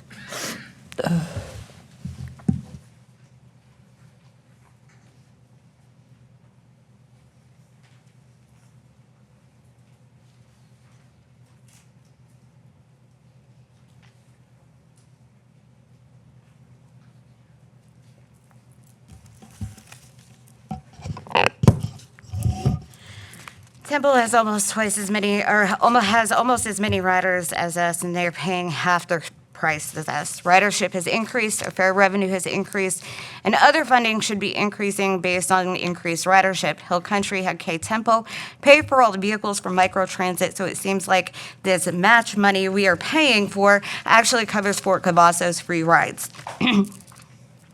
Hill Country needs to provide us with an audited financial report and reduce our costs. Let's skip this one for a second. IBCC created approximately 145 jobs in 1 year. At $187,000, that's $1,013.75 per job. KEDC has created 169 jobs for $1.1 billion, equating to $6,508.88 per job, and that's several years to get those numbers for those jobs. Which one's a better deal for us? What's a better ROI? Economic development is not building retail buildings. Also, zoning for Wolf only allows a maximum of light industrial. They are asking for more money because they overextended with debt service and a desire to essentially build strip malls. We've seen the same 4 projects for a year now. In addition to other questionable expenses, let's talk about the extra we pay them. For example, on August 3rd of 23, the city paid $827.41 for Kent Cagle to travel to Oklahoma for a grocery store tour the city requested. But they did pay $3,309.64 for Scott Connell, Debbie Nash King, Randy Sutton, and a coordinator to make the same one-day flight. On January 31st of '22, KEDC was paid $5,250 for Greater Killeen Chamber of Commerce Silver Investment for Leadership Killeen participants for GKCC and Tier 2 Young Professional Sponsorship for GKCC. KEDC pays Hot Dad $109,000 a year, and they haven't presented a report in years. $100,000 to A&M Scholarship Fund, and according to my responsive FOIA, they haven't submitted a budget since 2022. Take the extra money they want and give it to IBCC. Moving on, we don't need a cell tower at Lions Club Park or a Zender USA Aquatic Center and athletic fields. Hey, let's go to the park and look at the pretty cell phone tower. Regarding this sewer line fee, and I'm glad I can talk about this without being arrested this time, it's a hidden fee, just like the hidden budget preview. It's disingenuous to say this is only a 3.84% increase. It's almost 2.5 times the current cost. The city should pay for this, or at least let us vote on this mandatory hidden fee, since it is city lines, a city responsibility. We're also paying a litter crew to do what volunteers would do, because the mayor wants pretty in certain areas. I want her to fill KHA board with competent people, fill the board entirely, and stop spending money on her dozens of top priorities just because she says. To go backwards now that I have enough time, because I can talk pretty fast. Let's also talk about the museum. While I would recommend them putting a donation box prominently marked. I've been there a couple times. I haven't not seen a donation box. While I still don't support giving money to the museum, especially when we had $0 to allocate to the Arts Commission this year, which is a requirement for us to get hot, I do support the museum to the point I am working to bring an event that will benefit both the museum and the city. Getting events and private investment would give a better ROI. Y'all say you support it. Why aren't you going out there and bringing a whole bunch of people that are going to come stay the night in Killeen? Just saying we support you and giving you tax money, that's not support. Actually do something for a change. Thank you for those kind words. Do any council member have any comments? And I just want to go on the record, I did not fly to Oklahoma. I was not among that group. And also, the litter crew has done, if you go through the city of Killeen, they have done an amazing job in the beautification effort. And that is not only my priority, that is also this council priority. With that being said, citizen comments are closed. Madam Secretary, consent agenda. MN 25011, MN 25012, MN 25013, RS 25087, RS 25088, RS 25089, RS 25090, RS 25091.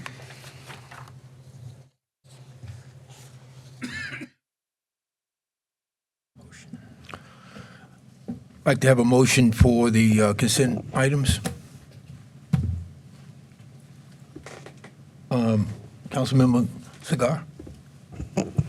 I make a motion to approve the consent agenda items. And Mayor Pro Tem, Councilmember Alvarez. Sir, I'll second that motion. All in a second, motion in a second, all in favor? Vote. Mr. Adams, vote yes. Adams, Mayor Pro Tem Adams, I do see you, sir. All the thumbs up, thank you. And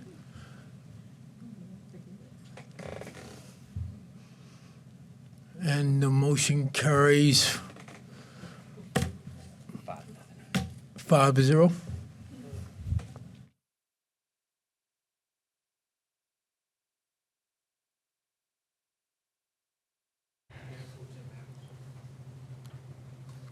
Okay, that motion is passed. Madam Secretary. RS 25092, consider a memorandum resolution appointing council members to various boards, commissions, and committees. I would like to go over the slides to make sure that I have everyone where they would want to be, and we still need to appoint someone to the Development District Board of Central Texas. So I'm just going to list off last names for the new members. For the Audit Committee, I have Nash King, Alvarez Adams. SITCOG, I have Nash King and Adams.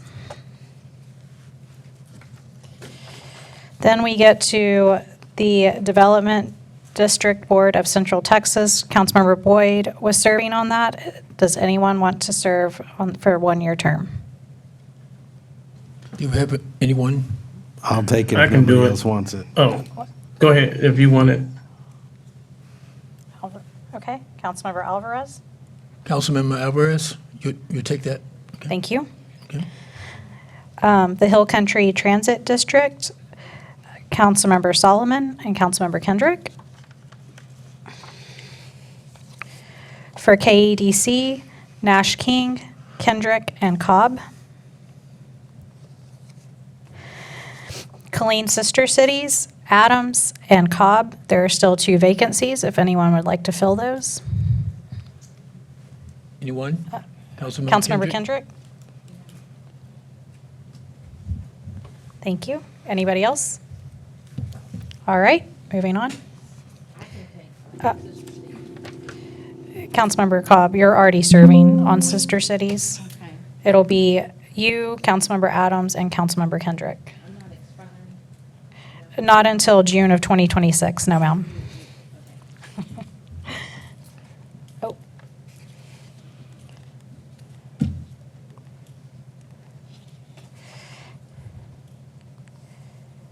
Okay, K-Tempo. I have Alvarez, Adams, and Solomon. TERS number 2, Nash King, Kendrick, and Gonzalez. Animal Advisory Committee, Councilmember Adams, or Mayor Pro Tem Adams, and there's still a vacancy, if someone would like to fill that. Okay, moving on. Bell County Health District, Cobb and Adams.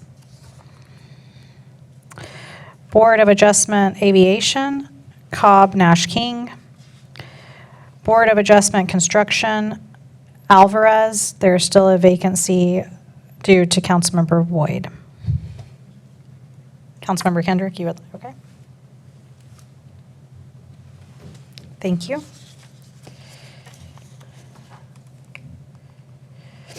Board of Adjustment Fire Prevention Code, I have Councilmember Solomon, and again, there's a vacancy due to Councilmember Boyd. Anyone want the, Did someone else raise their hand? no? No, sir. Would you like No. to take?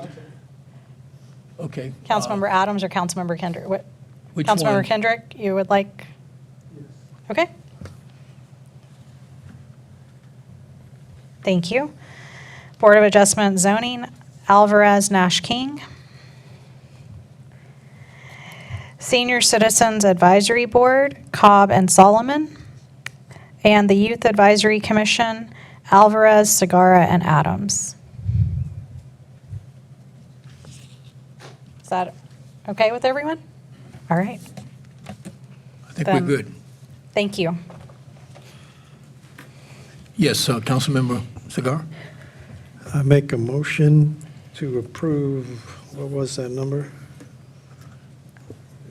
RS 25092? 096, yeah, 92. 92. I make a motion to approve RS 25-092.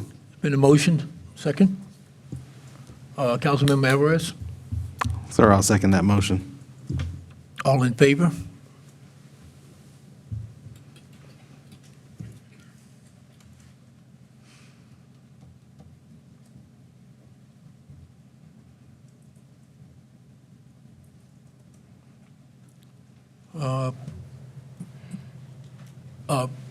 Mayor Pro Tem? Thumbs up? Okay, so motion passes 5-0. Okay, we're moving on. Discussion items. Madam Secretary? DS 25027, litter crew update.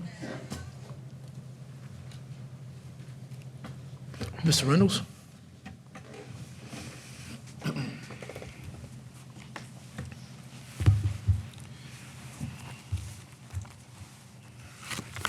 Right.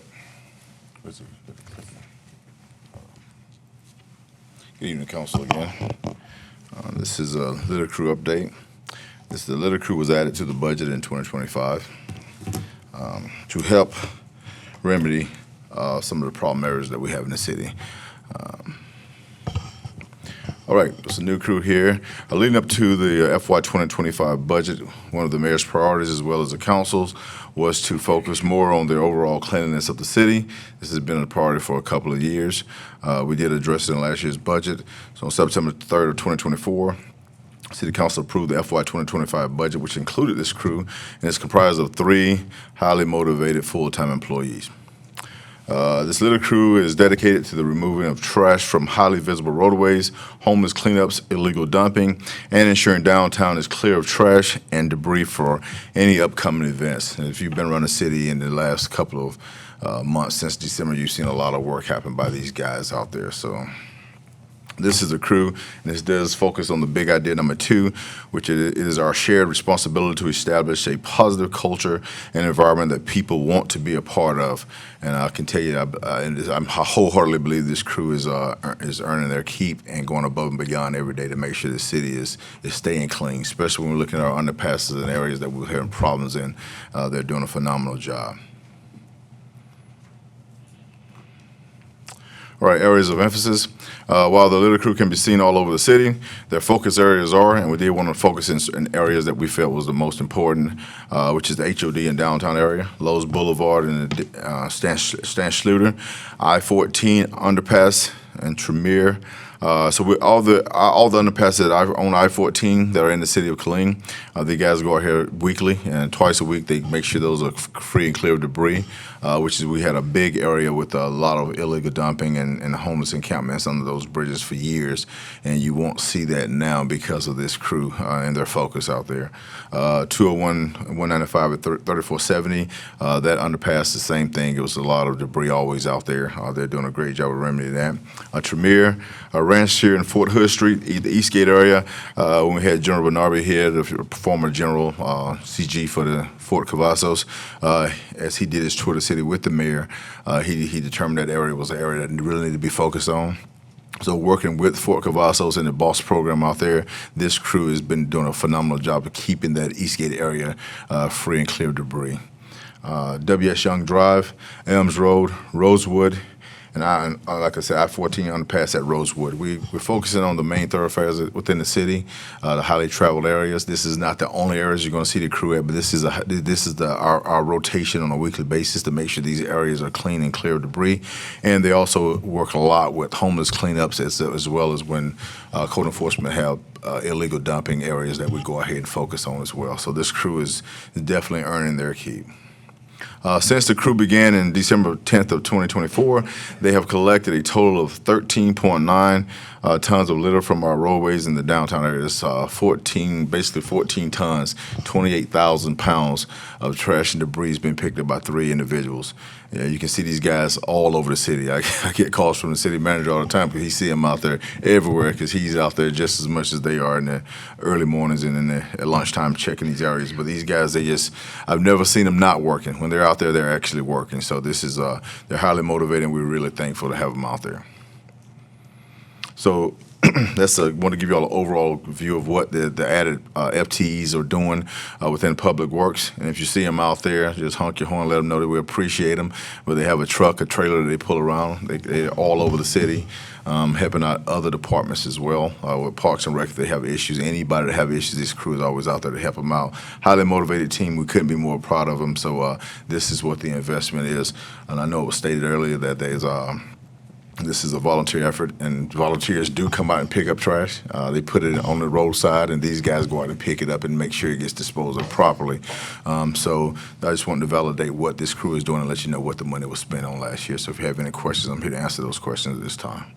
Thank you, Mr. Reynolds. I tell you, we can testify, I can testify that what you see them out there, and you can see the pride and the passion that they have in taking care of their city. And we are so thankful and grateful. No, we don't have a volunteer, but we have a good little crew. Yes, and sir. With that said, Councilmember Cigar? Okay. You good?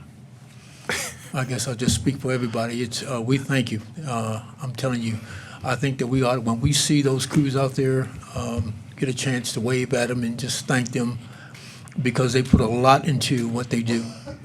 And we're just thankful for them. It was a worthwhile investment. They make the city look good. Yes, sir. Thank you, sir. All right. Okay, next item, Madam, excuse me, first time.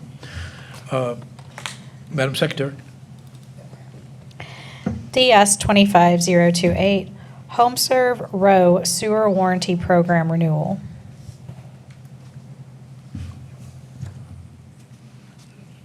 Mr. Reynolds? Just needed to exercise. Yes. All right. Right, so we have sewer warranty. I'll give you a little background on this. Prior to May 1st of 2019, Chapter 30, which is the water, sewer, and sewage disposal of official code of ordinances, stated in part this, the sewer service line connecting a private property to the city-owned sewer main is owned and maintained by the property owner. So that's what was stated prior to that. I think Councilman Cigar was on council at that time, and he remembered this quite well, but we had some issues come up where some homeowners, elderly homeowners, had some repairs that came up that was very costly. So it kind of started this conversation, and this conversation came before council. So you see here, it's depicted in here, this is the sewer main, and the line, the entire line from the house to that main, even in the right-of-way, belonged to the property owner. It belongs to the private property owner, and they was responsible for any repairs to that line. On June 5th of 2018, City Council requested a discussion item regarding sanitary sewer service repairs in the public right-of-way, as repairs within the public right-of-way, particularly under the street, can be very expensive, and this is what we experienced with those homeowners back in the day. Discussions at that time included absorbing the cost of all repairs between the property line and the sanitary sewer main, as the city would absorb that cost. Another option was installing a clean-out at all property lines. Staff would maintain lines from the clean-out to the sewer main. This would entail adding additional staff, and or going out and get a warranty program.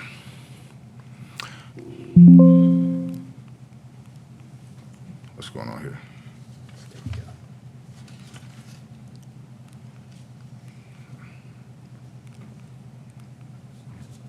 Stop messing with this. All right. So on March 19th of 2019, City Council approved for the city to enter into an agreement with Utility Services Partners Private Label to provide maintenance of certain sewer service lines within the public right-of-way, and to partner with USP for an outsourced maintenance, to outsource maintenance. City Council also approved the amendment of the Chapter 30, the City Code of Ordinances, to add the sections that clarifies maintenance responsibilities and adjust rates. The cost at that time was 50 cents per month for single-family, two-family, 3-unit, and 4-unit residential properties. It was for residential properties only, not commercial properties. As the warranty was not made available for commercial properties. So at that time, for the last 5 years, it's been basically a $6 a year investment for every residential single-family dwelling. And we've had, as you go through the process here, you'll see how much we've actually spent, the warranty company has spent on this investment. A flat rate of 50 cents was added to the monthly water bill. This was discussed in public at the council meeting, so I think everybody was aware of what was going to be happening there. Chapter 30 of the Code of Ordinances was updated to explain the responsibilities of the homeowner and the city considering the right-of-way sewer service lines. Homeowners were able to obtain optional warranty coverage for service lines maintenance outside of the right-of-way. So the 50 cent covered the area within the right-of-way, which is the most expensive area, as it runs under the sidewalk as well as under the street and ties into the main. So this is the area that the warranty covered. They had an optional agreement with the warranty agreement where they can, if they wanted to purchase the rest of that sewer line to their house, they could do that. And they also had, if they wanted to get a warranty for the water lines, they could do that. We was mainly focused on this issue here because it was the most costly portion of that.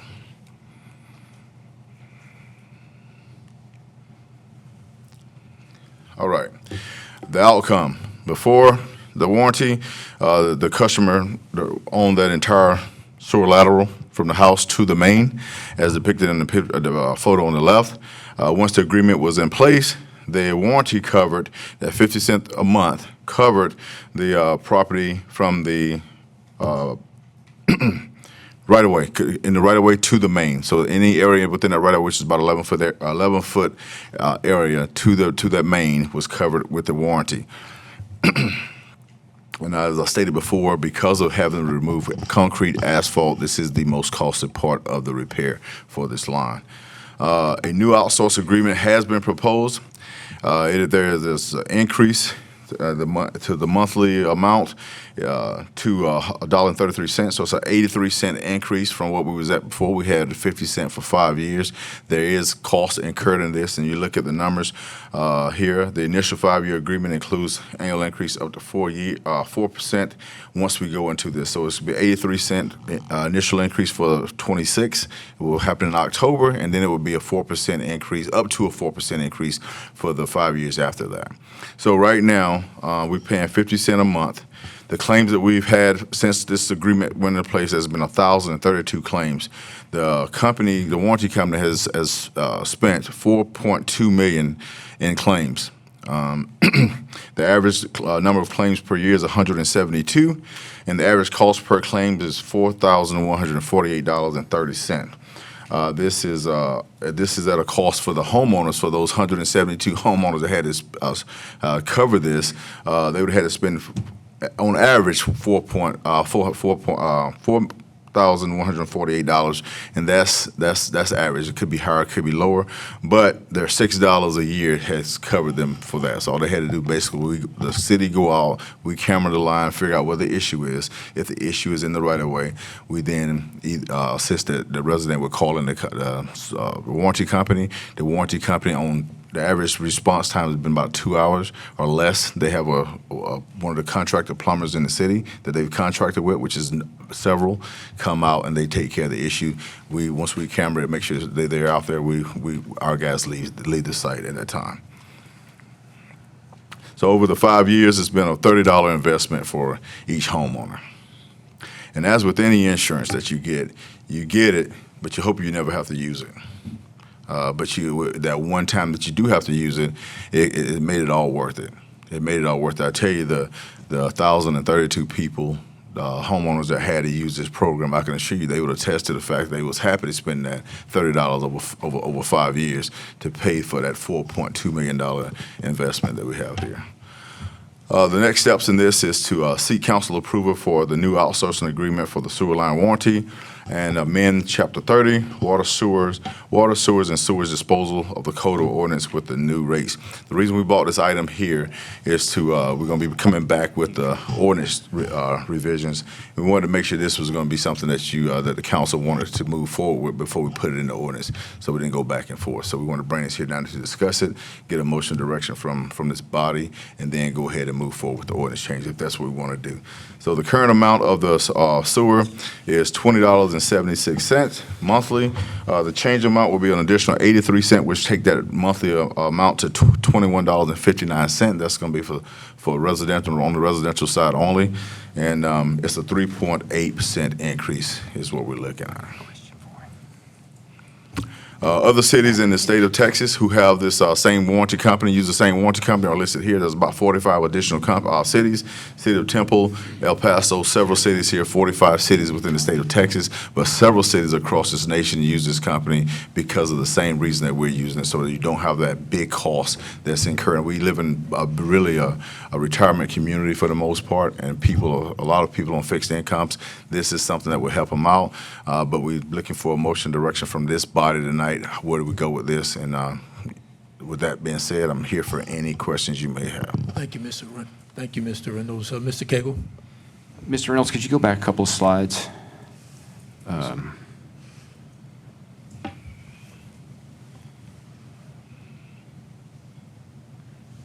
right. One more. Yes. Yes, sir. So we have about 54,000. Roughly, yes, sir. Residential accounts.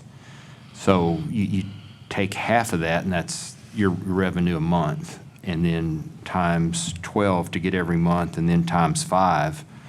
And I come up with we paid them about $1.6 million. Yes, sir. But the cost was 4.2. 4.2, yes, sir. I'm surprised they lasted this long. At that rate? Yes, sir. If the original decision had been, no, we're just going to pay for these when they occur, it would have been spread out over all of our ratepayers, and they'd have paid $4,281,000. That's correct.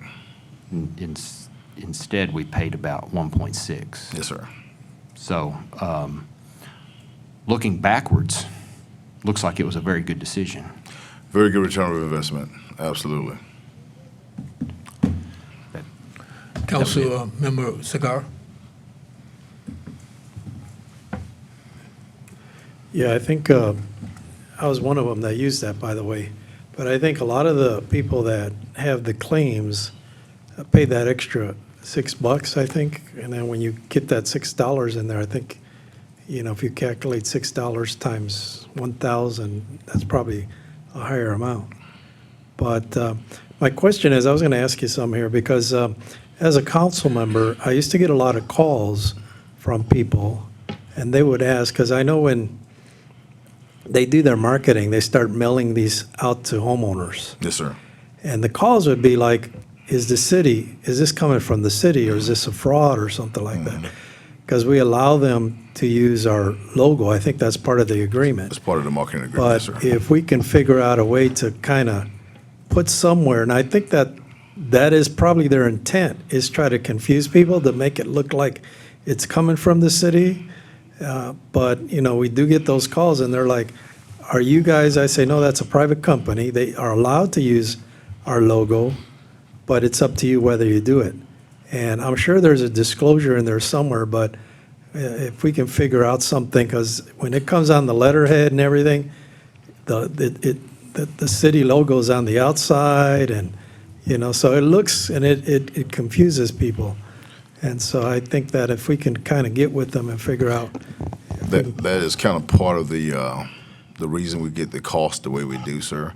And I do understand what you're saying. We do get those calls, but we do have the contact in there for the warranty company, as well as for water and sewers office, for them to call so they can get clarity about this. We did get a lot of calls initially, but people kind of, once they got going, they kind of understood where it was coming from. But with every city they go into, that's part of the agreement, because what they're trying to do is make up the delta, what they're losing for people buying the rest of the insurance for the rest of that sewer line, or investing in the water line side of it. Yeah, so to do that, they want people to understand that they are in partnership or have an agreement with the city to provide a certain service, and then they can extend more services. And I appreciate that, because, a lot of times people do get confused, because there's two lines in there. You got your sewer line, and then you got your water line. Yes, sir. And there's two different prices. Yes, sir. And I know I pay more than $5. And so I'm assuming a lot of the people, because usually people that pay for that are the ones that are going to get it, because it's rare that, I'm sure that there's a few that did it. But if you have a main break and it costs $10,000, you're probably going to hesitate. Right. And it was on one of my rentals, and then I called them, and they went out and fixed it. Didn't do a great job. They tore everything in my sprinkler system and everything. It was a rental, so I didn't know until about a year it got torn up. But yeah, they fixed what they needed to do, and they did a good job on that part. Yes, sir. But I do have it on my houses, so.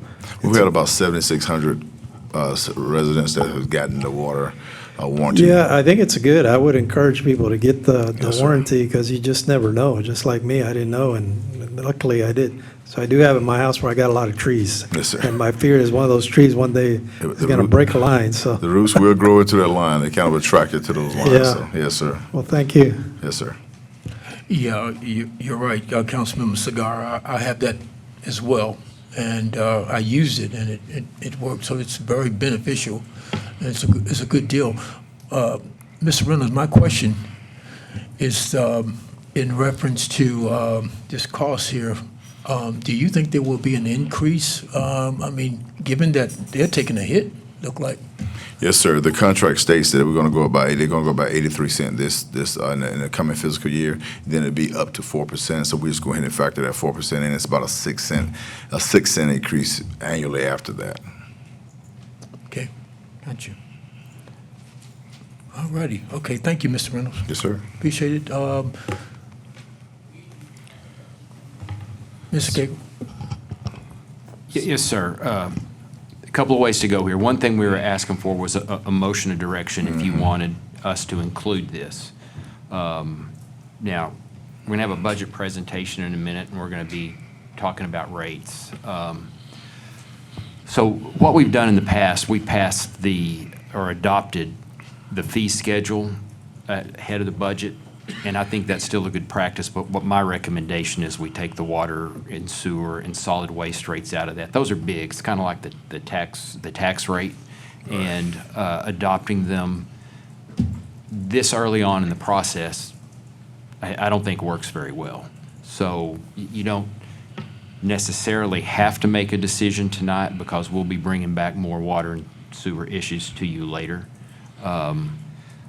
If you want to give us a motion of direction, that's great. If you want to think about it in the future, that'll be fine too. Well, we can, counsel, we can just hold off this week. Okay. All right. Thank you again, Mr. Reynolds. Okay. Madam Secretary? DS 25029, receive first and second quarterly financial report.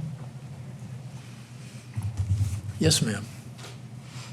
Thank you, council members. This item is to present the first and second quarter of the financial report. In overview, we're going to look at staffing indicators. We're going to review major operating funds, special revenue funds, and we're going to look at transparency portal. The staffing indicators, this is a 12-month annualized turnovers. You see the departments are in this side, and the year-to-date department turnover are at the end. The overall turnover is 15.21% in the last 12 months. For the major funds, we have general fund. The report is a little bit different now. We have the total revenues up top. This is the percentage of the budget. The first quarter, second quarter, and the year-to-date. There is an increase of 6.99% from the prior year year-to-date for general fund when it comes to revenues. For total expenses, this is the fiscal year-to-date. We have $60 million, a 47.64% of the budget, and it's a 2.95% decrease from the prior year-to-date. Your net changes over here is $28 million with a fund balance ending in 62.6 for general fund.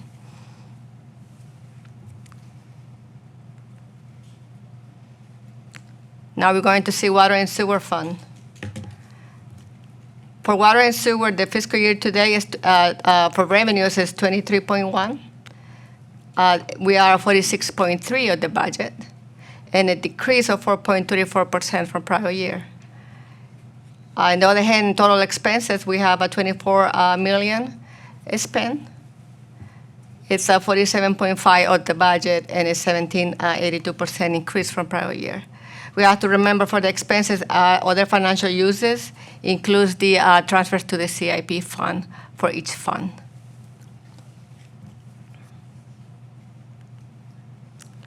For solid waste, the fiscal year today revenues are 13.3.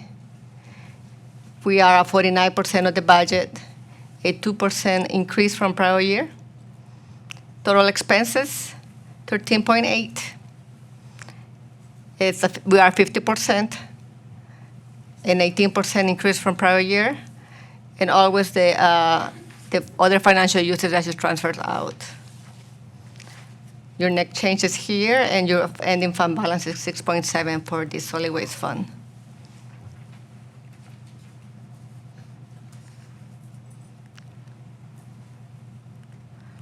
For drainage, your fiscal year today is 2.6. We are 47% of the budget with a decrease of 2.29. For charges for services, this is 0.90%, not 90%. I want to clarify that. For total expenses, we are 2.4, 8% increase from prior year. We are 43% of budget, and our net fund balance ending is 1.9.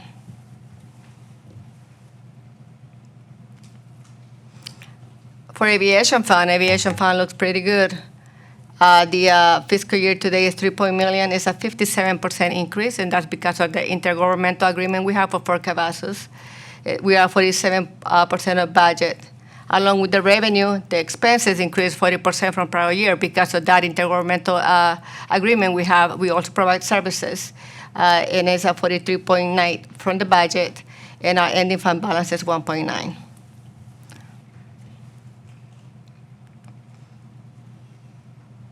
Golf course fund. Our total revenues are $800,000. We are 46% of the budget at 14.86% from prior year increase. Your total expenses, they're 50% of the budget, and it's a 7.4% increase from prior year. And the ending fund balance is at $195,985 right now.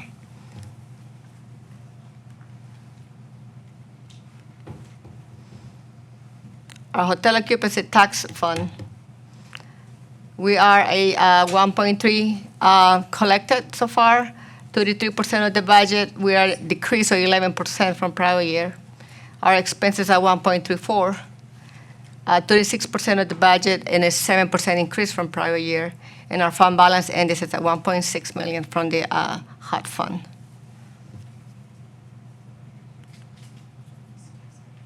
For the street maintenance fund, our total revenues are $5 million. We are almost at 50% of the budget with a decrease of 1% from prior year. Our net change over here is $4.6 million with a fund balance ending at 17.4. We are at 61% decrease of prior year, but it's that because the projects probably they're going to start in summertime. Now I'm going to talk a little bit about the transparency portal. Now, live on the city website under finance, financial transparency, we have upgrade that or update data link. The link opens with an interactive menu for city funds, and then we select a fund to view the financial summary page, and that includes the monthly activity tables, the budget versus actuals, year-over-year comparisons, and explanatory summaries. And then more features and reports coming as we expand our use in OpenGov. OpenGov is a new ERP system. As you guys are aware, we changed ERP last fiscal year, or starting this fiscal year, excuse me. And we are being working in 2 different systems, and this system has a better transparency reports, and we want to share with council and with the citizens how they can go and get all the details when it comes to the financial reporting. This is going to replace our monthly financial reports. That's where everybody can go and look at where we at with the financials every month. And Francisco is going to get me to the website.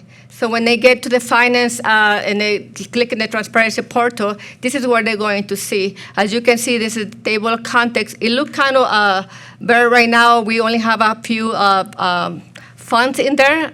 But as we work with OpenGo, we're going to have more options in there to look at maybe vendor lists, some other reports for cash reports. Anything that we can put out there, we will put out there while we're working with OpenGo.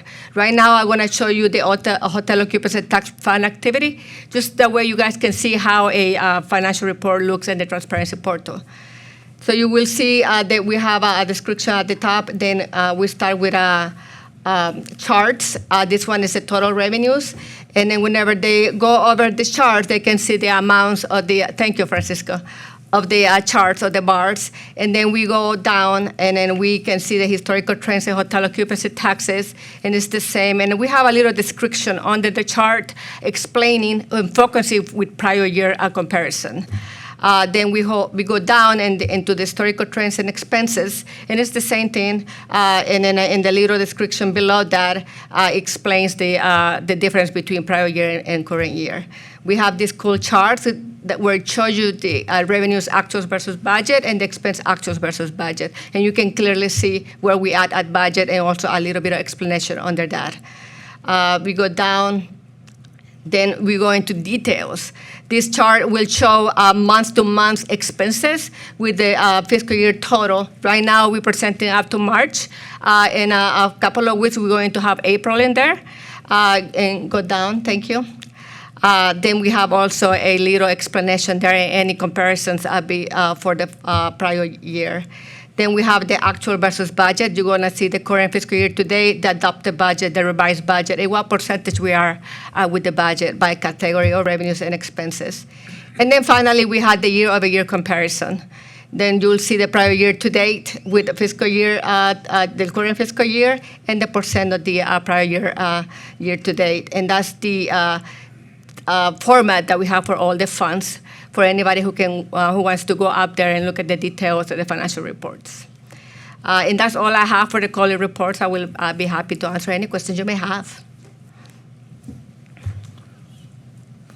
Thank you.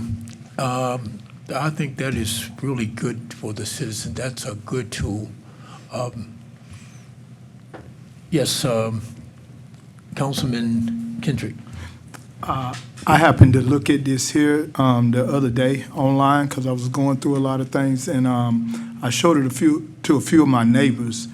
And this is much clearer than looking at the paper, getting the line numbers and all of that. Of course, I told you I took a financial class in college, but this here, it clears up a lot of misunderstanding and knowing where the funds are going. And so when we do have someone say his funds are going somewhere else, I mean, people can see it for themselves that those people are not telling the truth, so the citizens can see it for themselves. Yes, sir. Anyone else? Council members? Thank you. Thank you. Thank you so much. Madam Secretary. And the last. DS 25030, discuss fiscal year 2026 fee schedule.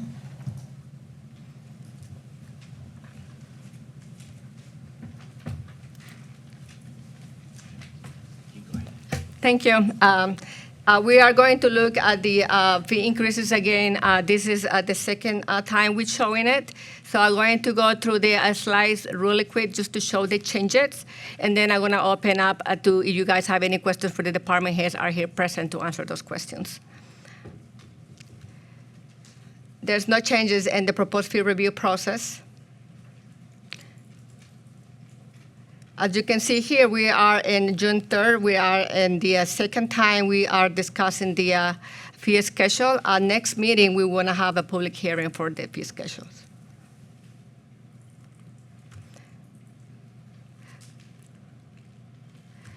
And on May 20, 2025, the fee review city council feedback.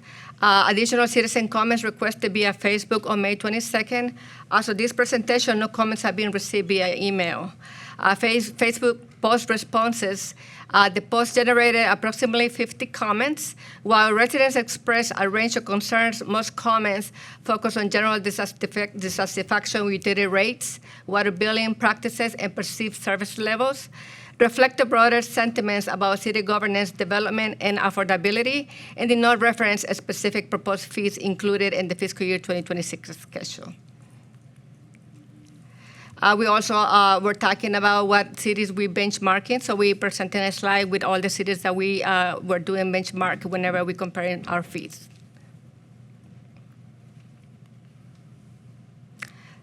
Now I'm going to skip into slides, and I'm going to stop at the ones that are highlighted. We fixed the 0 to 5 acres. It was there 0 to 10. So we aligned the acres as it has the fee schedule actually posted into the website.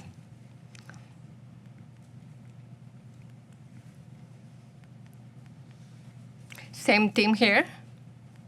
We have a couple of slides that have that issue with the acres. And we make it clear when it's over 10 or it's up to 10 acres.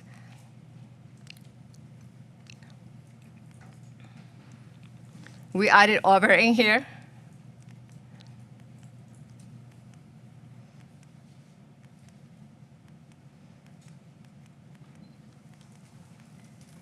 This one over here, we had $11.50, and this current fee, the right fee was $12.50. So we corrected that. The proposed fee and the change was correct.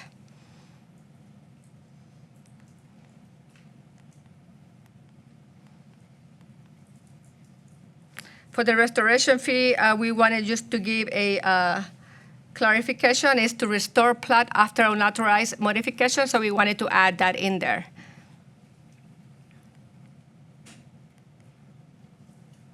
For the Giving Thanks dinner, that is just the registration fee is charged to, for individuals under 55 years of age. So we added in there. The LGI certification is separated from the lifeguard training.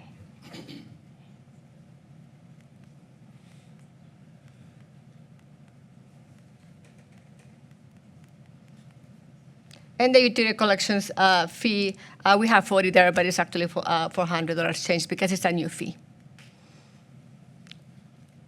And then that's all the changes we did in the presentation. Do you have any questions for me or the department heads? We're here to answer your questions.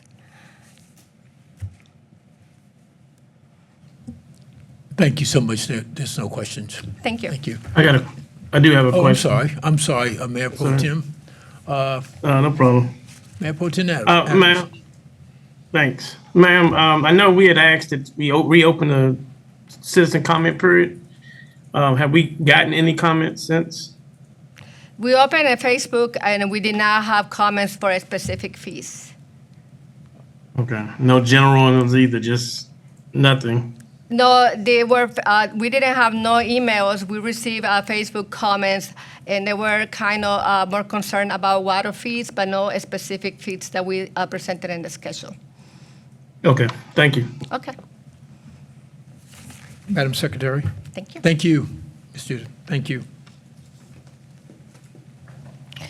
DS 25031, fiscal year 2026 budget preview.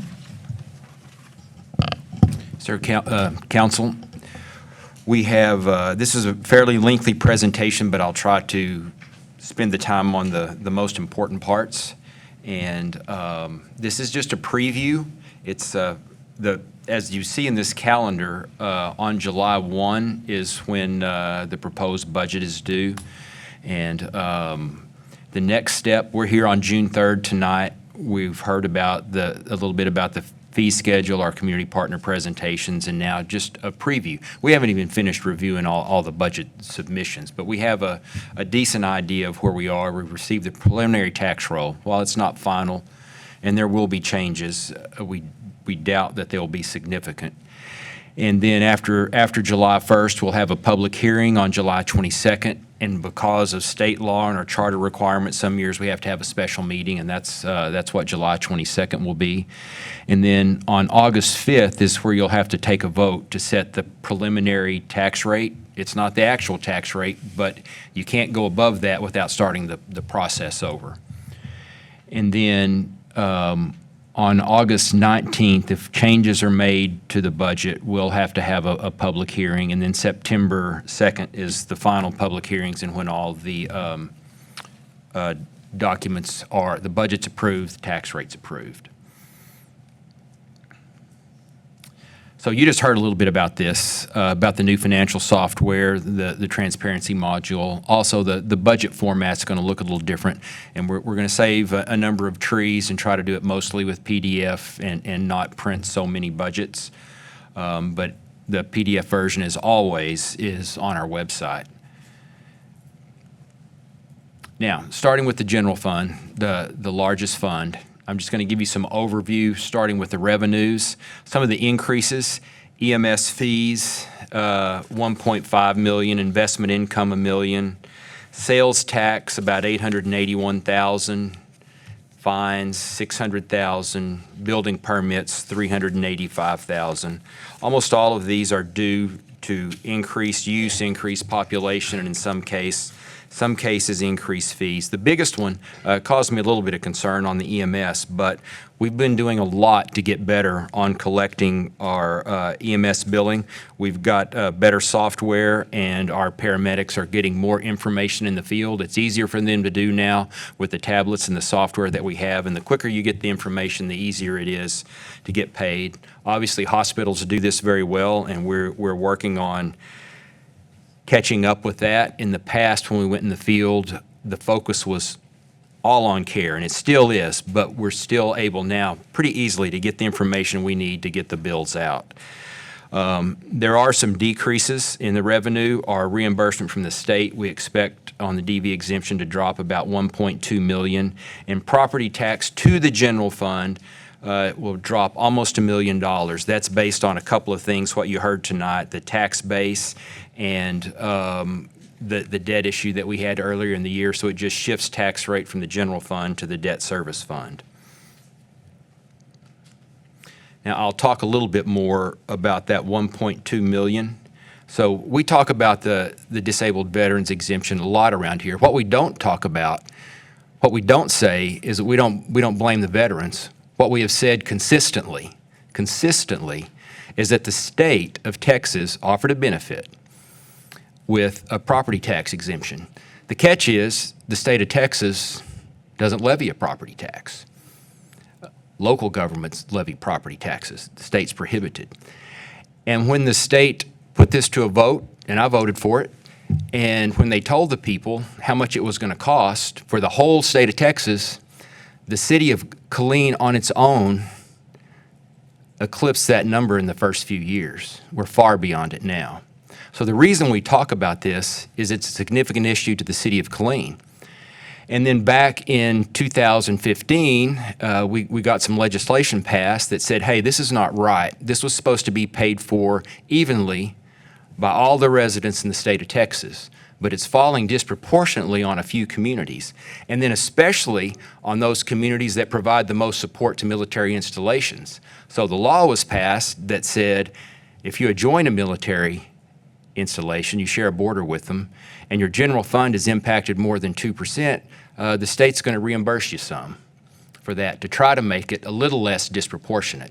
As I've said many times, I have colleagues around the state that don't even know what this exemption is. It's so small in their budget. And that's what everyone, or what the state expected when this law was passed. So, and the city of Killeen was instrumental in getting that law passed. Well, since then, as the exemptions have grown across the state, more cities and more counties have crossed that 2% threshold. So there's a fixed pie that the state has on reimbursement, and that's $19 million a biennium, which means 2 years. So it's $9.5 million a year that the state has set aside to reimburse cities and counties for this disproportionate impact.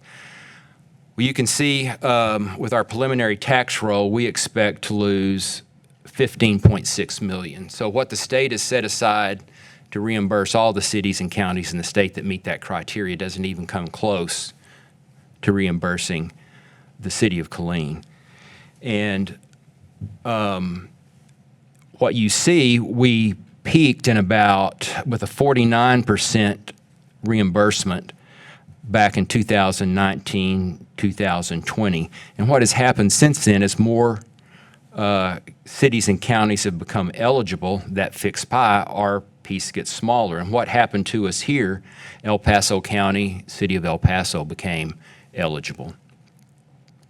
And then in just this past session, House Bill 2894 was passed. That's going to add more cities to the reimbursement: Harker Heights, Nolanville, Garden Ridge, Kennedale, Cibolo, Lampasas County, and most likely Guadalupe and Medina County. So there was no increase in this budget, even though the state comptroller recommended that 19 million go to 70 million. There was zero was approved in the budget. So we expect with those new entrants, we're going to be reimbursed now about $900,000, which is less than 6% of the loss. So we talk about this for a lot of reasons. One, as I said, this was supposed to be a state benefit, but it's fallen disproportionately. And as we've said many times, about every other new home built in Killeen is tax-free. But those people still get the same services as they should that everyone else gets, and that means higher cost.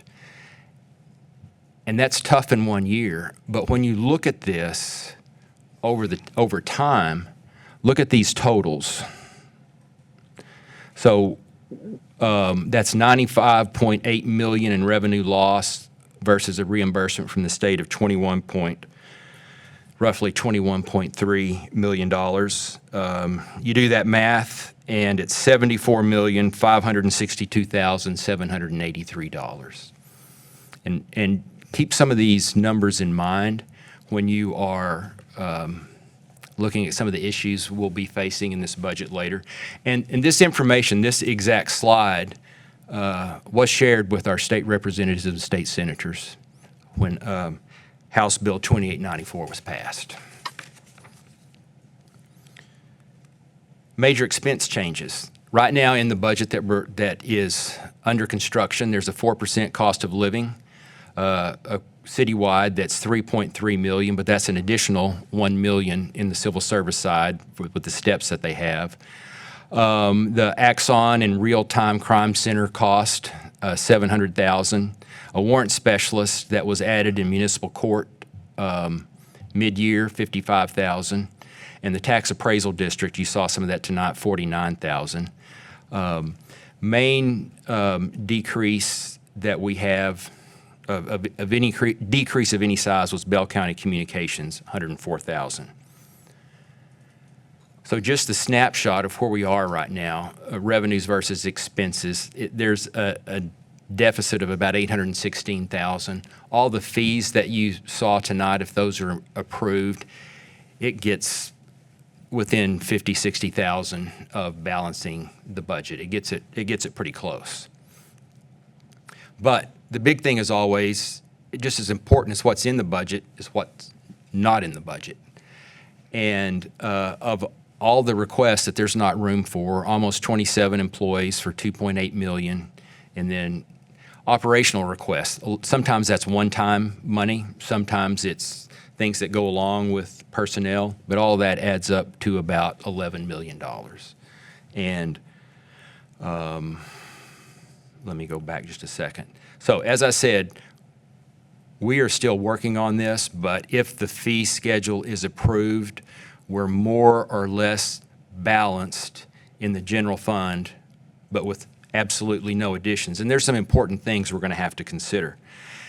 And just to back up a step, to tell you, as we approach the budget, what we try to do is present a budget to you, the base budget, that keeps service levels the same. We're never able to do that. That's the goal, but we're never able to do that. So in some of these unfunded decision packages, they're just basic maintenance issues. They ought to be in the base budget, but it doesn't balance with them in there. And so, as I said, we'll talk a fair amount about what's not in that budget. And just to let you know, some of the important things in the unfunded decision packages, we need to replace our self-contained breathing apparatus in the fire department, and that's about $4.4 million. There's no way that's ever going to fit in the budget. We'll have to finance it some way and pay it out over 5 to 7 years. Our cardiac monitors in EMS need to be replaced. And once again, that's about $1.5 million. It's not going to fit, but we're going to find a way to pay that out through the vendor over 5 years. It does not include our pay plan study that we just completed and we'll be presenting to you very soon. While the 4% cost of living adjustment takes care of a lot of problems, it doesn't take care of them all, and that's not in here. And one thing, Judith went by a little fast tonight on the turnover report. One thing that's gone unnoticed is that in police and fire, we're fully staffed. We haven't done that, and I don't know, certainly not since I've been here, and I don't know in the history of the city. Now, don't get too carried away, because that doesn't mean all those officers are on the street. We have 40 some odd and 38 in class right now that will, in two classes that will over time hit the street. But we've never been there. We've never been in this position before. And one of the reasons our turnover has been dropping and that we have filled our positions in police and fire is because over probably the last 7 years, the council has worked hard with very limited resources to get our pay plan more competitive. And I tell our new employees this all the time, that 7 years ago, we were probably one of the lowest paying organizations in Central Texas. And because of the leadership and the determination to get out of that, we're at least average, and in some spots maybe a little better than average, but we've made progress. But you can lose it very easily if you're not careful. Then this slide is up here, all the folks you heard from tonight, to make sure everybody understands. We're a member of Bell County Communications Center. There's a board of directors that manages that, and you heard how it's financed, but if we're not paying that bill, we don't have dispatchers answering 911 calls. Bell County Public Health, this is a little bit of a different way. In many counties, the county provides the health department. There's probably about a dozen around the state that do it this way, where cities and counties work together. We have a board member, Mr. Adams, and Ms. Cobb are on the board of directors. So we're a member. If we weren't in Bell County Public Health, we'd have to be paying for some of these things ourselves. We'd have to have a health department. We'd have to have health inspectors. And I don't know who our medical director would be. There's a lot of issues. It's a very important service. Hill Country Transit District, obviously that's a contract for service, and we're one of the member cities. We're involved with that, so it's a contract for service. One of the things they didn't talk about tonight, if you recall, we paid for extra service in the past that the other cities didn't to expand our service. As Darrell said, it's an incredibly complicated formula, but that's one of the big reasons it looks a little unbalanced. Then KEDC, so we have Bell County Communications Center in the budget, the public health numbers in the budget, Hill Country Transit District is in the budget, the Killeen Economic Development Corporation is in the budget at the current amount, not at the requested amount. All of these are general fund monies except for the National Mounted Warfare Museum. Once again, the tax appraisal district of Bell County, we don't have a choice. That's set by law. There's a formula that tells us how much we have to pay them. We don't have a choice in that. So everything else in here is general fund money except National Mounted Warfare Museum. And if you'll remember, the City of Killeen Hotels helped pay for the expansion at the Expo Center in Bell County. I don't know how long ago that was, 10 plus years. An additional hotel motel tax was levied countywide, and we pay for about 70% of that. Seemed a little unfair because we pay 70% and get, I would say, closer to zero benefit out of it, but get some benefit. And so the county said, well, we're going to give you back some of that. That's where this $80,000 figure came for. You know, the judge comes over every year, tells us what the check amount is, and at that time it was decided to dedicate that money to advertising the National Mounted Warfare Museum. So that is hotel motel money. Then we had two new requests in the budget. Well, actually three, I would say. The Children's Advocacy Center, you heard from them. The IBCC, you heard from them. And then Families in Crisis, it's a different situation this year. In the past 2 years, we provided some funding. They came up in the middle of the year and brought their shortfalls to us. This request in the presentation you heard tonight would be if they are going to staff and if we're going to build the new facility. And that's something we're going to have to decide before too long. That was what their request was based on. So that kind of gives you a summary of all the things you heard tonight. Then on to the Water and Sewer Fund. This made the assumption, this presentation made the assumption that you would increase that. If you don't, then that $536,000 in revenue is not there. But we expect just general growth to about $209,000 in revenue. On the water side, just the growth of new accounts, about $182,000 in revenue.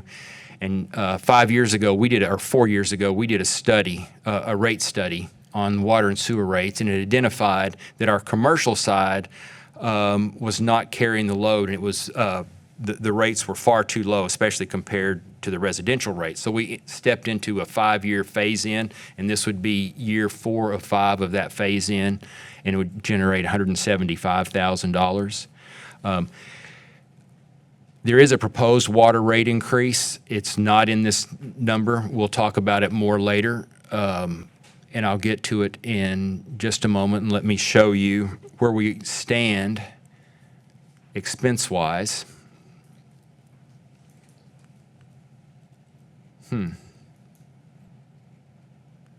There we go. So we're almost balanced right now in the utility fund, and if there is a rate increase on the residential side, it will eliminate this deficit plus send about that amount of money to CIP for water line replacement. Oops, went too fast. So these are the commercial rate increases. This is phase 4 of 5. You can see the meters on the larger end, on actually the 8-inch meters, we don't even have any of those. We have a few 6-inch meters. Most of them obviously are on the smaller 1-inch, 5/8 inch. When we look at residential, this is the number we talked about tonight. That will be, we'll discuss that number later, 83 cents on the sewer insurance plan. And that's all that would be recommended at this time if you do that. Otherwise, there would be no change recommended on the sewer side. Well, there's residential. That's what I skipped over. Okay, so the proposal to balance that budget would be 50 cents on the base rate, and then 11 cents on the first tier right here, from if you're using between 2,000 and 15,000, because your first 2,000 is included in the base. And then the next tier, 15,000 to 30,000, a 23-cent increase. And then over 30,000 gallons, a 28-cent increase. And just to let you know, the average use, residential use in the city is 5,600 gallons. And if you use that on this rate structure, it's about a 3.29% increase. And then we talked about the commercial and the sewer rates. There are expenses. So as you know, we have a revenue bond coming up. We'll hear the results of that fairly soon. That's estimated about a $1.9 million in debt service. Our WCID rate is up about $900,000. If we do the sewer line, that's the additional cost. If we don't do it, then that's not there, neither is the revenue. 4% cost of living. The employees in water and sewer, it's a small number compared to the huge costs we have on purchasing, treating water and wastewater, $294,000. Our water purchases, treated water from WCID, about $230,000 increase, and on the sewer side, about $114,000. And if you remember this one, we had the presentation some months ago, all the work that's going to be done on Central Plant. Just looking at the rates, the WCID rates don't actually go up much at all. On the water side, they don't go up any. And on the sewer side, only increase from $1.15 per thousand to $1.16. So the actual treatment cost increases are very minimal to zero from WCID. Our costs from them are dealing with the improvements on the debt side of the sewer plant and the water treatment plant at Belton. on unfunded decision packages, things that are not in the budget. It's nowhere near the scale of the general fund, but still about $371,000. Solid waste, this is a pretty good story. I'll go a little faster here. There's no revenue changes needed here.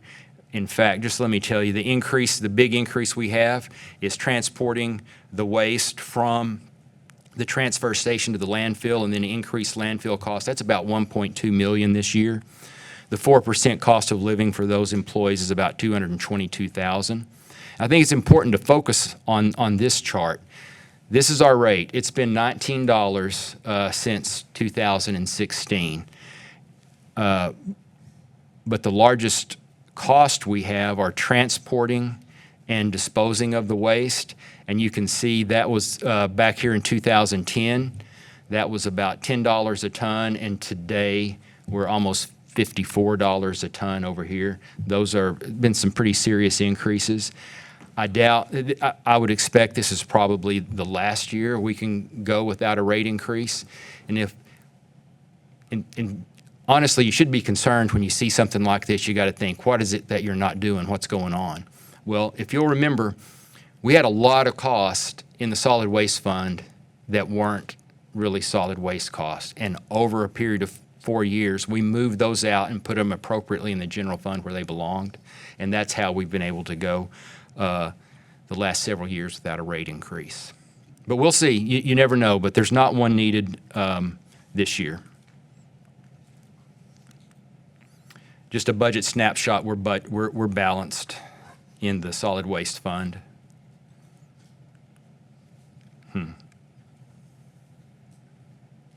But the base budget's balanced. We do have a number of requests, but I don't think at this point we're ready to do those and raise the rate for these packages. Drainage utility fund, it's balanced as well. And if I can get this to work, we'll go through it very quickly. There's a 4% cost of living for the employees. We're balanced.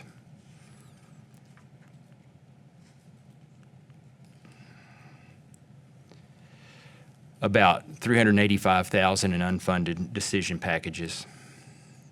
Aviation fund, once again, another very good story. This fund is balanced. Some significant revenues with the IGSA, Intergovernmental Service Agreement with Fort Cavazos, has brought in significant revenue. And the new office that we approved, this $90,000 is only a partial year. We will now have debt service, increased debt service in the aviation fund to pay for the bond that we'll be issuing to build that office. Now, this 363, that's a full year. There's a 4% cost of living. And we're being really conservative on our decrease in electricity. Two of our biggest accounts, it's the airport and the convention center. And we've already made improvements at the airport on changing out the lighting to LED. And very soon we'll be turning on the solar project out there. You can already park under the covered parking. We're just not generating electricity just yet from the solar panels. And I hope this $40,000 in savings is going to be very conservative. And so while we show a net positive here in the aviation fund, you got to remember we're saving money for a land swap to gain additional land from Fort Cavazos around the airport. You can't just go buy it and they can't just sell it, but we can do a swap, and there's areas where they want land and they don't need this land. So it still may be a few years away, but we're saving up money to purchase land where they want it purchased so they can give us the land next to the airport. Golf course fund, this is a little bit different. We've got, as you've seen, some pretty significant maintenance costs coming up. And so this is an enterprise fund and it pays its own way. And so there's about $200,000 increase in golf fees. And then there's also some decreases in revenue because of the two big projects that we've got coming up. We'll close half of the course. It'll be a 9-hole course for 3 or 4 months, and we'll do one side and then flip over to the other side to replace all the irrigation and renovate all the bunkers. So we've got some increased rates to pay for the debt that that we had, the borrowing we had to do to pay for these significant improvements. But we believe it's going to work out. So this just gives you a little history on the golf course. If you recall, we used to lose a lot of money. That's revenue, and that slide is expenses. And so that in that particular year in 2016, we lost about $300,000. Now, at the time, you can argue we didn't lose anything. It was just like a park. It wasn't standalone. But the golf course was not paying for itself. And then you can see in 2017, lost $500,000, and then the city contracted it out.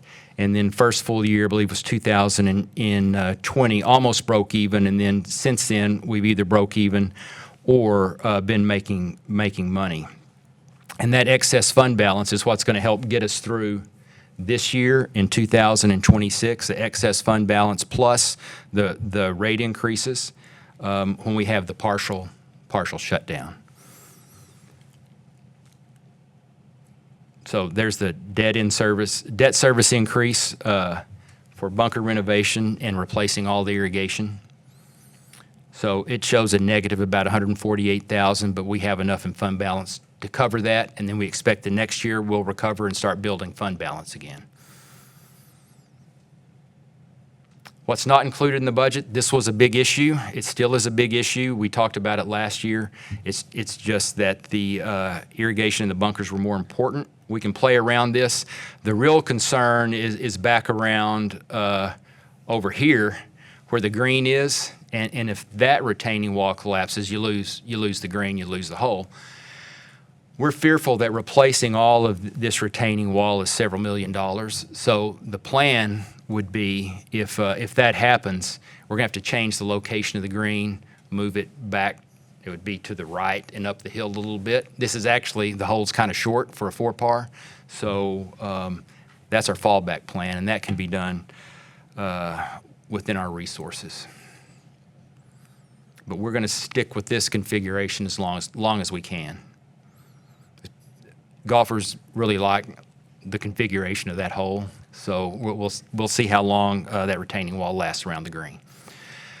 Hotel Motel Fund. This is another one that has some issues, and if you'll remember, we had a lot of excitement, expected we were going to bring in a lot of money on short-term rentals, and that's really not turning out to be the case. We believe we have a bit of a problem with our vendor, and we're going to be working on that, but we believe there's just not as much out there as originally anticipated. So while last year it looked like this fund was in pretty good shape, that wasn't the case. So we still have the 4% cost of living. We've been going through the budget and cutting wherever we can. But one thing you've got to remember, and this is about where we are now, about $350,000 in the negative. We're required by state law,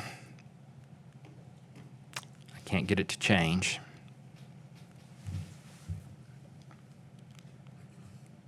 there we go. And there are also unfunded, obviously there's unfunded requests if we can't even meet the base budget. So one thing we had not been doing was spending the required amount on advertising. And we have, give me just 1 second and I'll give you the number that we have to spend. And so that is about 1%, it's equivalent to 1% of the hotel motel rate. And I don't have the number in front of me, but it's several $100,000. We made this change to comply with state law a couple of years ago. And so that's like debt service. It's the first thing you have to do according to the law. And this budget, right, that shows $352,000 negative, on the expense side, it's got our required advertising in there. So we're going to have to find a way to balance this budget. We'll do it partly with some of the rate increases that were talked about. Will get us a little over a quarter of the way there. And then we're going to have to talk about where else we're going to cut in here. And the thing to remember is the goose that laid the golden egg is the convention center. That generates, outside of hotel motel tax, that's where all the funding comes from, it generates. And we've done a fairly good job the past few years of doing some significant maintenance to that facility. It still has more, and I'll tell you that the majority of this 433,000 will be replacing all the chairs. Those are I believe, the original ones. When this facility was built, it was built with 30-year debt. That's the last time that the city issued 30-year debt. Since then, we've only issued 20. So we still have 5 or 6 years left on that debt. So when the facility's 30 years old and the debt service drops off, it's still probably going to need a lot of maintenance, even though I think we've done a fairly good job. And if you're out there sometime later this month or the next month, you'll be feeling the new air conditioning. That was a significant project that took us quite a while to get done, but we're about ready to turn it on. So we have some issues yet to deal with here in the Hotel Motel Fund. Street Maintenance Fund, depends on how you look at it. It's in solid shape. We talked about the last meeting, going out and get the engineering starting on Zephyr Road. That's going to be a very large, complex project. The engineering's about $3.5 million. And while it shows a net position, remember the expenditures will come out of this fund in big chunks as we replace, as we make the payments and as we do the large reconstruction projects. But if you also remember the presentation we had on the overall streets, while we've got a plan to take care of the thoroughfares and collectors, we're about $9 million under revenue what we need to take care of all the residential streets. So Street Maintenance Fund is in good shape in that we're spending the revenue wisely on the things it's supposed to be taking care of, but it's not enough to take care of everything. And with that, I'll end and be happy to answer any questions you might have. Ooh, That was thank a you, lot. Mr. Cagle. Yes, sir. You need some water? Yeah, I do. Any questions from the council? Councilmember Cigar? Thank See you. you also, Mayor Pro Tem. Let me just start off on the last one there. You talk about street maintenance fees. We're like $9 million under. And I know we originally passed that. It's been about 5-6 years or so. No, sir, I think about three or four. Really? Mm-hmm. I think it's longer than that. No, well, the I think I first was time, mayor when it was what was it originally, $1.76? Oh, yeah, $1.60. Yes, you're correct then. But then the increase from that to $10 was Yeah. about 3 years ago. So I think maybe that's something that we need to look at and increasing it a couple of dollars there. But then the other thing is, you talk about on some departments, and we hate to all increase fees, but when you have like departments asking for things that can't be funded, do you calculate, if we were to raise, if there was a way to raise revenue, raise fee in that department, what would that look like in order to get the things that they need in those departments? There's very little you can do in that area. It has to be directly related, like golf fees, that's pretty straightforward. Yeah. But on the Parks and Recreation side, you can't just have a general Parks and Recreation fee, because that's essentially a tax, and it's not allowed. We can do it on the streets because it is 100% specific, and there's a method for charging it. But say on the park side, it's just general. Is it the park maintenance? Is it replacing sidewalks? It's really something that's done with taxes, and you're limited in what you can do with fees. No, and I understand that. What I'm talking about is like just say the fire department, and then the fire department, they charge like when ambulance goes out and things like that. And I know there probably would not be enough there. Right. But areas like that where we can say, okay, because we need more person, we got to look at these areas that can be charged in order to do that. And we've about, that's where some of the serious revenue comes from in this budget. Yeah. We've about maxed that out. And I know you mentioned the convention center, and that's another good revenue source. Yes, it is. And, fees like that. And I know we're looking at all of that.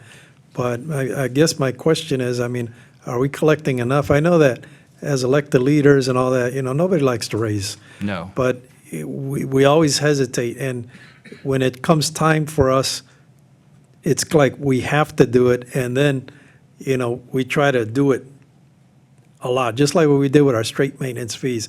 Had we done like $1 or $2 a year, we wouldn't have had to go from $1.60 to $10.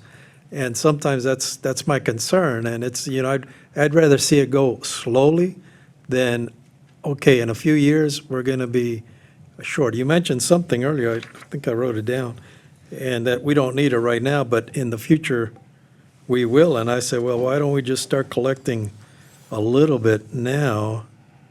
And that way it's there for the future. I can remember where it was. Was it the airport or was something? I can't remember. Water, maybe that was the water. Yeah, something. Yes, sir, and that's why we're talking about some level of rate increase Yeah, on the water yeah. side. So we can start planning so it doesn't, hit us. And then you started out with 100%, and I agree. I mean, I think that, I don't think most people take it wrong. I think they understand. I think that, the word it's used up there, it's unfunded mandates. Yes. And, when we use 100%, it's not targeting our veterans. It has nothing to do with them. It's just that we don't want to cut them short by cutting back on our services that we provide. We got to get that money from somewhere. So, but I think my time's up. I'll come back. You can come back to me. Somebody Mayor else. Pro Tem Adams?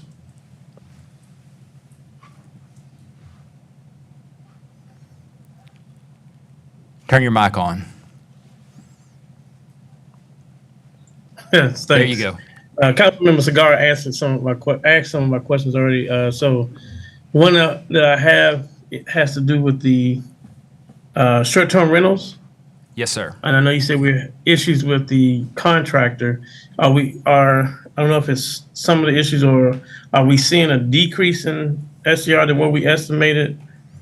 Is that the general issue, or is it registrations? I'd say it's all of the above. It's not to the level we were led to believe, and the vendor was very slow in rolling out, and it took longer to get started, and then there's not as much there. So there's a wide range of issues there that we're going to have to address. And then for the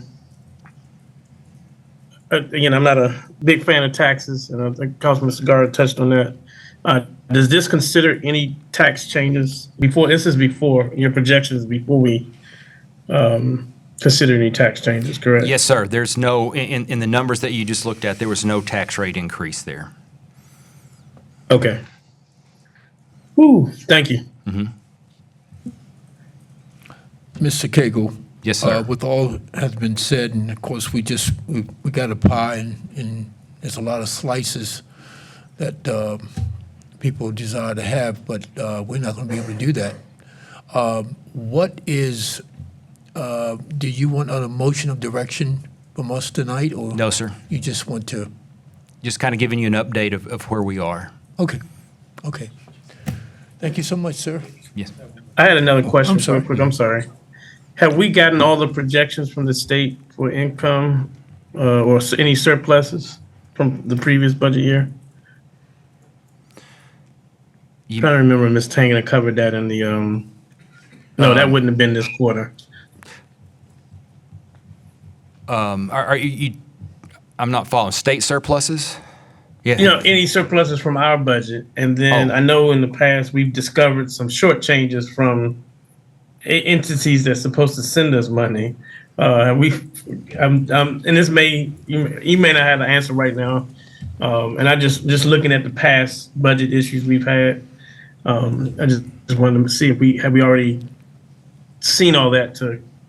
Yes, sir. I mean, that's a good question there. In all of the funds except hotel motel, I would say, we're in solid shape in the current fiscal year that we're in right now. And we're actually okay shape there as well on hotel motel.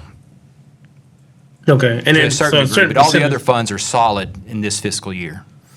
Okay. And I know we have a certain percentage goes to CIP. So I'm just looking at how we could cover some of the shortfalls so far from any surpluses we may have for the next fiscal year. Thanks. Councilmember Cigar? Yeah, I just have one more thing. If you can explain, I think when you were talking about the hotel motel tax, you Yes, sir. mentioned something about 1%. Was that where it was? 1% has to go on advertising. I really didn't understand that part. Yeah, that's state law. That's sort of the purpose.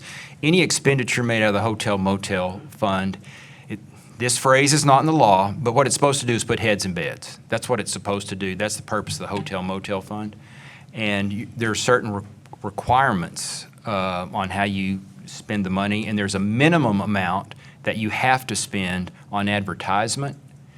But when you look at the arts, it was incorrectly stated earlier tonight. You're not required to spend anything on the arts. There's a maximum amount that you can spend on the arts, not a minimum requirement. The minimum requirement is zero. You don't have to spend anything. So just to clear, we as the city are the ones that are spending on the advertising. So what? Yes, sir. Does that mean like we got to spend on billboards and things like that, advertising the city? Yeah, in trade magazines, travel magazines, got it. things like So that. now that's where I was confused. I wasn't sure.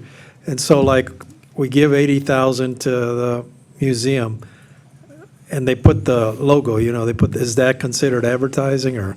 It is advertising the city, and that's, I'll tell you, there's two things that we absolutely know put heads in beds. You can argue about how many it does, but we know the Mounted Warrior Museum brings in people from out, and you can take a very low number if you want, but a certain percent of those are going to stay in Killeen. Maybe Yeah. a small number, but it's several people a night. On the other hand, the rodeo, while it's not here very long, it puts a lot of heads in beds for those probably 4 nights, 4 or 5 nights. Puts a lot of heads in beds. Those things are pretty easy to see where it directly does. Sometimes on some of our arts projects, it's harder to tell if they're really putting heads in beds. Yeah. All right. No, that's all I had. Thank you. Any more questions? Mr. Cagle, thank you for your hard work. Yes, sir. You and your departments. Thank you so much. All right. Can I get a motion to adjourn?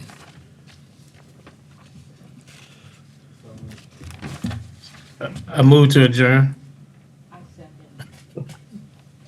Okay, we've got a motion from Councilmember Alvarez, and then we second from Councilwoman Cobbs. All in favor? Aye. We adjourn. But don't leave. We still have a special meeting. Oh, man. Well, that's adjournment. I started my car now. Yes, sir. We probably need Started to my car. take a 5-minute There you break. go. I forgot about that. Yes, sir.